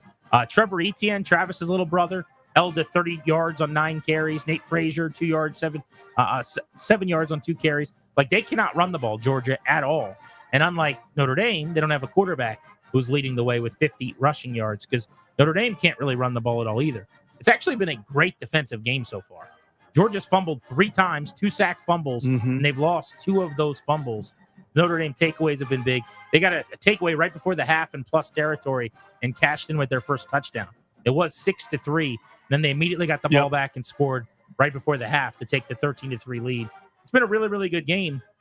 The last couple have been very good in the college football playoffs. If you look at the bracket, we're awaiting this final matchup to get to the Final Four here. Texas is going to play Ohio State in the Cotton Bowl, and you've got Penn State playing the winner of this game in the semifinal. So don't look now, but if Notre Dame can survive, that's a winnable game against Penn State. They could possibly play in the national championship game. Although after watching what I did yesterday with Ohio State destroying Oregon, I think everybody's playing for second. Yeah. Ohio State looks really damn good. As long as there's no Michigan opposite them, they're good. How did that game happen? I don't know. Like, you want to talk about a fireable offense. It's such a bad plan. This wide receiver, this kid, Jeremiah Smith, this freshman receiver who cannot go pro for 2 more years. I mean, sue somebody. Hire a lawyer and sue everybody. That guy would go in the top 5 this year. He's got to go to college and put his body on the line for 2 more years. But anyway, he was so good yesterday. I think I saw somewhere that he got like 2 targets against Michigan. Fire someone. Wrong. I mean, that is so ridiculous. But they look like a different team. They blitzed Tennessee 42-17. They blitzed Oregon 41-21. Ryan Day getting his revenge after everybody wanted him out. Yeah, you can want him out all you want. They're going to the national championship game, I think. I think they're about to smash You don't Texas. give Texas much of a chance? I think it was adorable. I think it was fun, but sorry. They tried so hard to lose to Arizona State. Did you watch that game? I did. How silly is Cam Scatterbo? I'm all in on Cam Scatterbo. Cam Scatterbo bits, I'm all about it. Scatterbo ran for $143. Feels like he's already a Raven somehow. You know what I mean? 8 for 99 out of the backfield as a receiver. Uh-huh. Threw a 42-yard touchdown. He's yakking on the sideline between every drive. There's pictures that came out of him being out at like 2 a.m. Cam Scatterbo season. That was an all-time performance. Somehow he was with Ryan ordering McFlurries all day the day before, and then he just went ham. He's like, ordered 3, man, and then ordered a 4th one, bro. Went for 400 total yards I or keep whatever. comparing him to Mike Allstott. I think that's disrespectful. Like, this is not Peyton Hillis. No. This is just he's legit good. He's a dude. It's a little who is his comp, honestly? I mean, now you named other wide running backs. I mean, you could just say Christian McCaffrey and be done with it, or are you thinking of someone else? No. I mean, the thing is he's sneaky athletic. You know what I'm saying? I mean, there's grit there. He's got a high motor for Yeah. sure. That's what I like about Coach's him. son. He's Gym rat. He's deceptionally fast, I think. Deceptionally is great. Let's see. I think Real student of the game. I think like a LeGarrette Blount if he was a really talented receiver. Is kind of what I That's not a bad because there's more power there than you or think. you know who I think like this is I think he's like a slightly poor man's Leonard Fournette. Now Leonard Fournette went in the top 10, which is a little bit wacky. But I think it's a big bruising physical guy. He can catch the ball. I'm going to say like a Fournette kind of situation. Because he reminds me I got a little Josh Jacobs to him. Like if Jacobs could catch the ball a little bit better, but like that's like there's a violence to Scatterbo running. Cam Scatterbo. Dude. Let's do this thing. Grant and Danny on the Fan. What are we pulling for in Week 18 in the NFL? We'll get into that next.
It's a blessing to be recognized by your peers and coaches and the fans as well. I really appreciate all the fans around the country voting for me, especially Commanders fans, and not just for myself, but for my teammates. You know, they really showed out and showed up for us, not just like in person at the games, but obviously in the voting and things like that. So we definitely really appreciate that support. And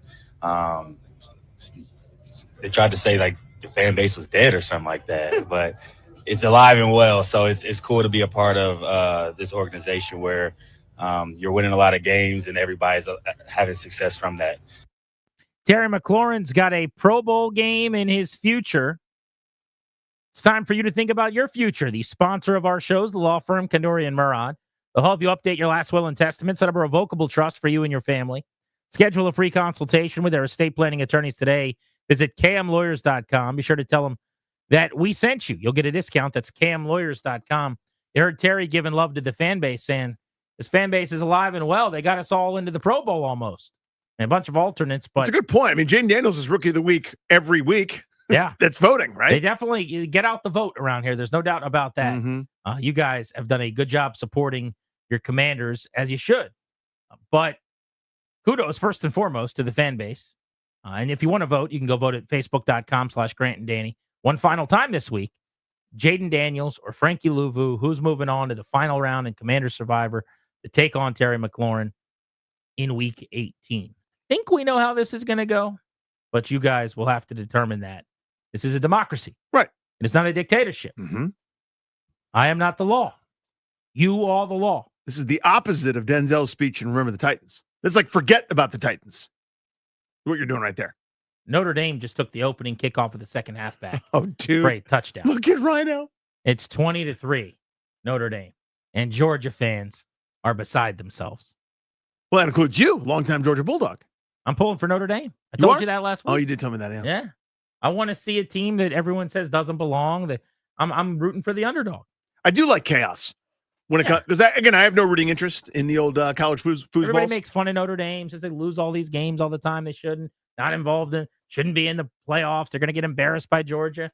I want to see them win the game. I didn't think they'd be up 20-3 right now. I was going to say they're on their way. But look, I mean, it's still a lot of work to do. Mm-hmm. I think Penn State's more beatable than Georgia, though. So if they're able to get by Georgia, then you beat Penn State. Next thing you know, you're on to the national championship game. But I do feel like if Ohio State plays at the level they have in their last two games, congrats to the Buckeyes. You're all trying to be runners up at this point. I mean, there's just nothing like them at the peak of their powers these last couple of weeks. But the playoffs a win.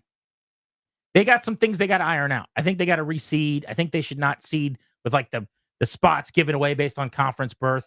Like, it should just be the top 12 teams as the committee sees it, 1 through 12. Seed it that way. If you want to expand it, that's fine too. But I think this is the teeth in the starting. It's a great start. Yeah, this is the beginning of something that could be outstanding. So what I don't know how to properly to say this. See if you can do it better than I'm about to, okay?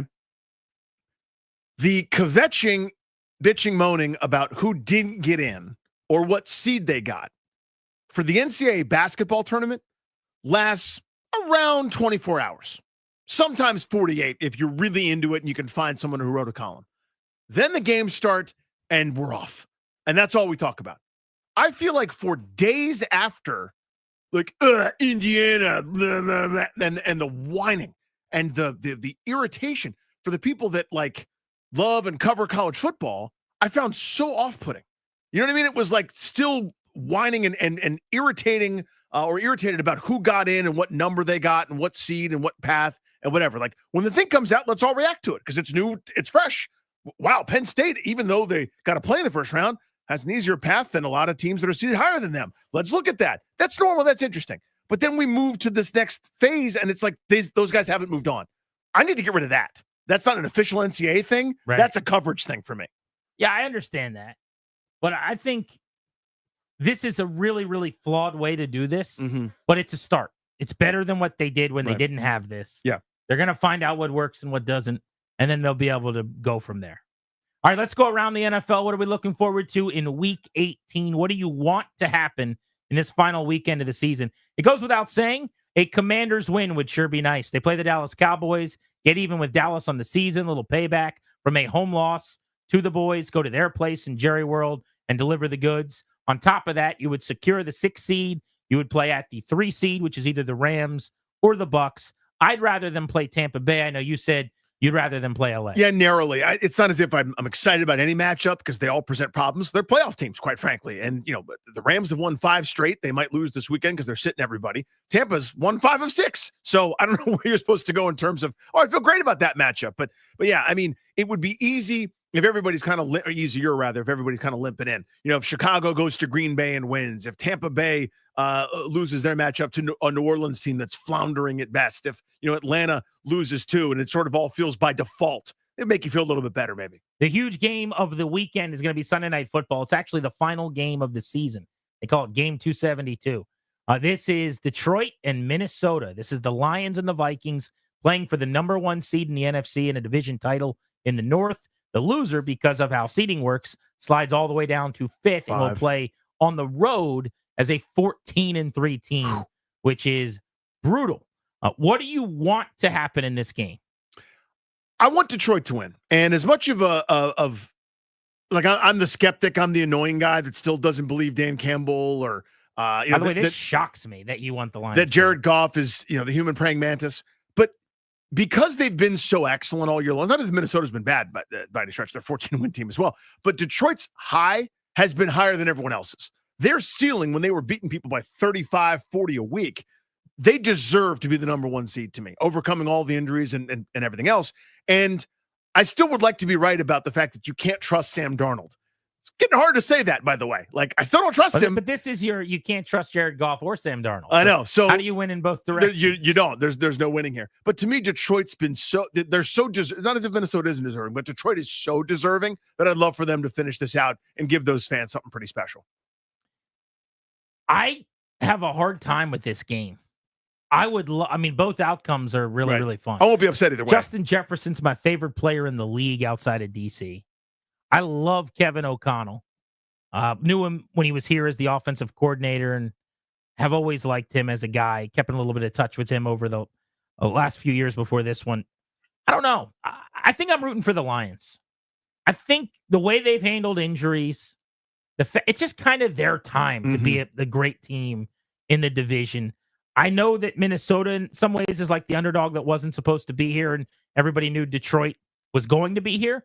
But for them to have handled the Super Bowl loss the way, the NFC Championship game loss, rather, the way that they did after not getting to the Super Bowl last year, to bounce back the way they have, I just think the whole organization from the ground up, the way they built this thing brick by brick with Dan Campbell, man, we're out here trying to do our best, brother. I swear to you, if there was another way to do it, I would, man. This is the only way I know. It's the only way.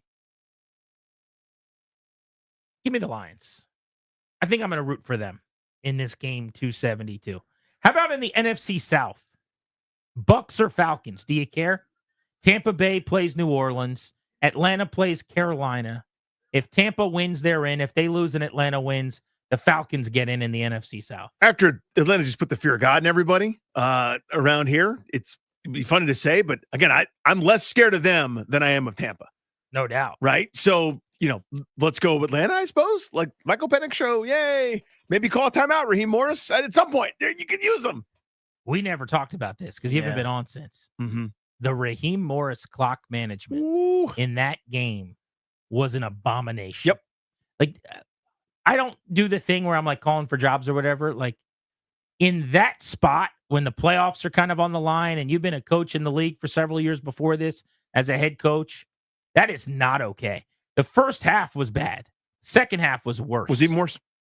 Like, worse. Yeah. I mean, for someone to be so clearly sophisticated in all things football and be a savant in terms of coverages, alignment, and matchups, and they were exploiting all sorts of advantages over Washington. He's coached on offense and defense. He's clearly so knowledgeable, and obviously a leader of men, just someone that you want to follow, has charisma at the yang. I have never understood how anybody allows for that to go on for even a microsecond.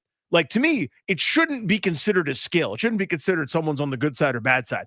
There is a minimum threshold that was so far below it. I don't know what I would do. I don't know that I would fire the person because they're clearly, I just hired them and I know them for years and he's really good at everything else. But like, you lost your privilege to me.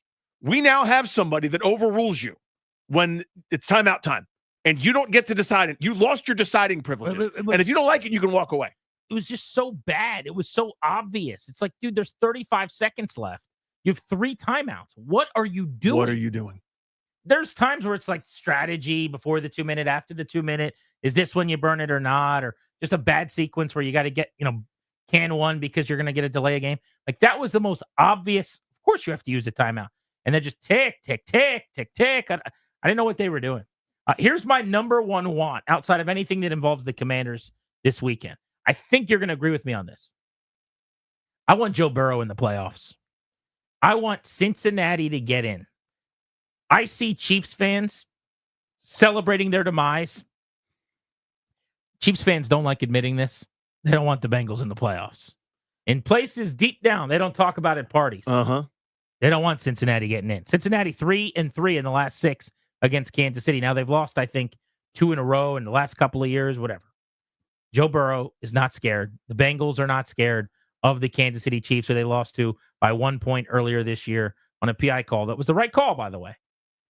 But a close ticky-tack kind of PI call that I think should have been called. But the Bengals need to win. They play Pittsburgh on Saturday night, tomorrow night, 8 p.m. Eastern. Then they need losses by the Broncos and the Dolphins to clinch playoff spots. The Broncos play the Chiefs. Mahomes and starters are sitting. So the Chiefs are going to do everything they can to make sure the Bengals don't get in because they're going to sit everybody and try to give Denver a football game. But if somehow they still beat Denver led by Carson Wentz and the Jets beat the Dolphins, the Bengals, if they win Saturday night, would get into the playoffs. Joe Burrow, by the way, leads the NFL in pretty much all passing categories. What an unbelievable season.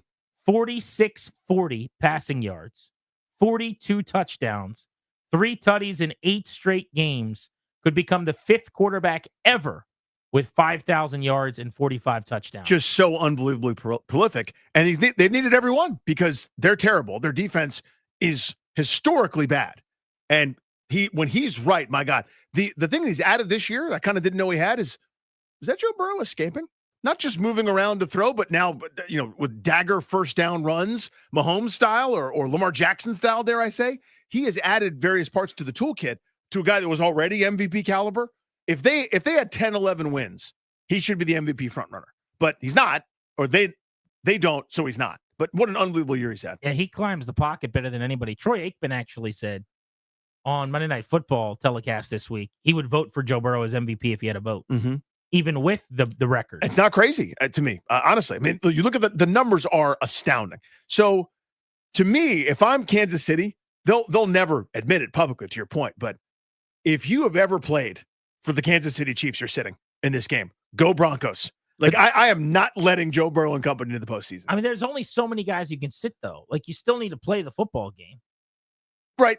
But, like, if you've ever, like, if you're on the practice squad, you're playing. If you're on, whatever, however I can do it. You can't. I'm going to make so many guys inactive. I mean, I'm doing everything. I'm punting on first down. Like, I would do nothing in this game. I'm letting Denver run all over me, take a knee early. Someone to elevate a practice squad. Fine. Guy. Whatever. I'm joking. Yeah. But, like, whatever I have to do to make sure that Denver wins that football game, that's what I'm doing. Jamar Chase, by the way, the NFL's leading wide receiver, 117 catches, 1,612 yards, 16 touchdowns. You think he's going to get paid this offseason? He should. Damn. 5th wide receiver triple crown is in the offing here. Cooper Kupp, Jerry Rice, Sterling Sharp, and Steve Smith. I wasn't old enough to remember Sterling Sharp, but apparently he was a badass. That was a bad dude. He was Anquan Bolden before Bolden. You know what I mean? Like, wasn't the fastest dude, but like the best hands you can imagine. So many catches in traffic with dudes trying to knock his head off. That guy was awesome. Anything else? Week 18 in the NFL you'll have your eyes on? Giants beating Philadelphia because Philadelphia didn't care. I want the Giants to ruin their draft position. Just the Giant special. Can you imagine? Yes. They've already done a little bit of that, but I want them to end up picking like 8th or 9th. They whooped the Colts, by the way. I mean, that was an offensive clinic. Yes. They went from 1st overall to 4th overall. If they win again, it is possible they could fall as low as like 7 or 8.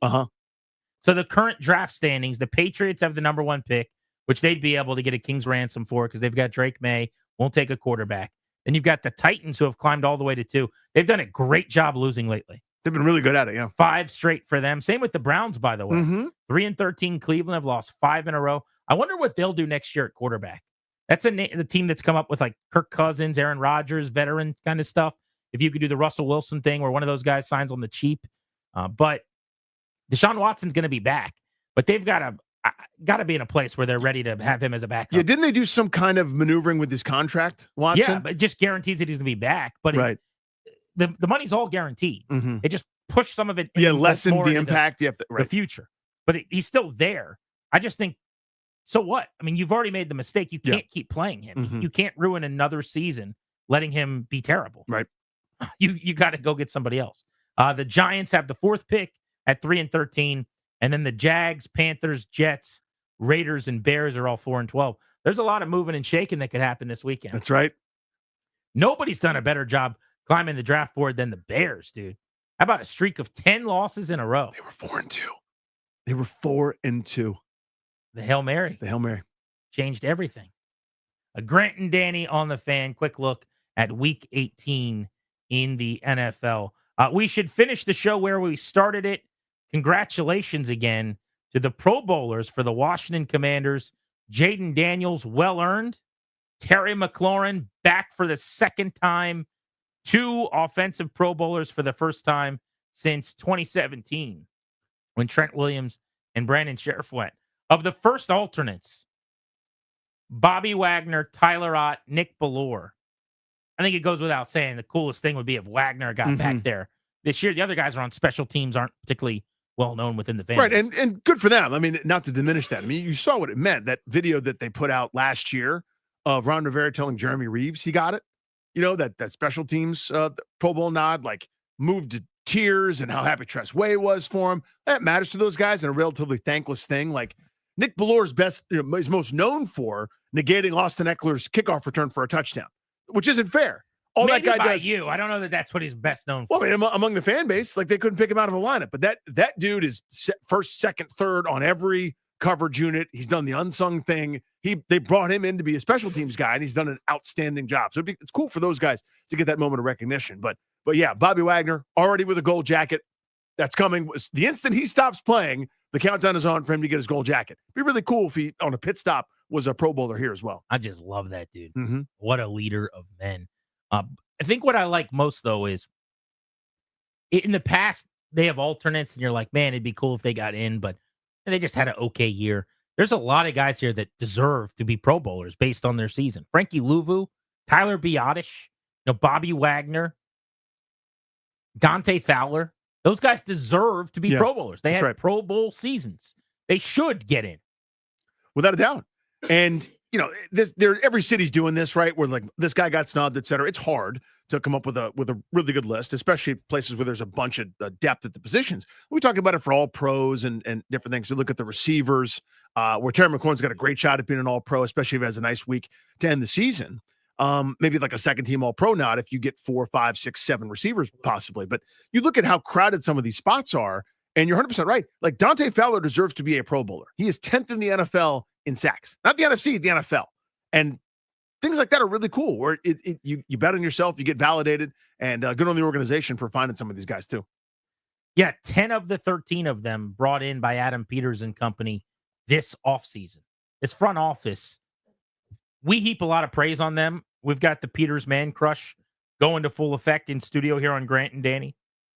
I'm still not sure that enough talk in town goes to that part of this. And I get it. It's kind of out of sight, out of mind. There's some anonymity to it. We see Dan Quinn at the podium every day. We see Jaden Daniels losing dudes and juking them out of their jock on the field.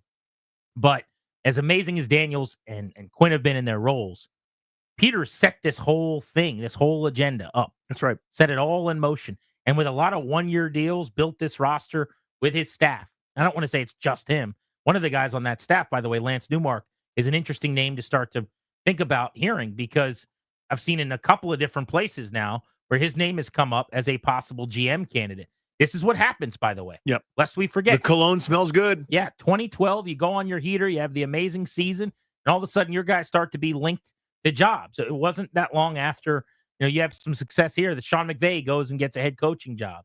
That really good staff in 12. It wasn't here after 13 when they all got fired, but they would eventually go on, and a bunch of them are now coaching in the league. You lose front office people when you're really, really good. Mm-hmm. And so that's the double-edged sword side of this thing. I mean, that's part of it. That's what happens. Yeah, but it's also it's the good problem to have because it means you won a bunch of games. It means you've got stars. It means you've got guys that are playing well and you're in the postseason and you're on national games, not embarrassing yourself, but doing incredible things. See Cincinnati game, see this Philadelphia game that the whole country saw. Like those sorts of moments, everybody gets to wear the cologne. So it also the flip side of that is the flip side of the flip side is you become a desirable spot. It's not just guys that were nice to Ron Rivera 10 years ago that are coming for jobs. It's not just the other old recycled retread guy. It's the new hotness wants to come work there to get their reputation. So it's like, yeah, you're going to lose some people, but it's also easier to replace with some quality names. All right, time for Commanders Survivor on this non-Tuesday. Normally we do this on Tuesday, but we were not here to do the segment. Let's see who's moving on to the finals.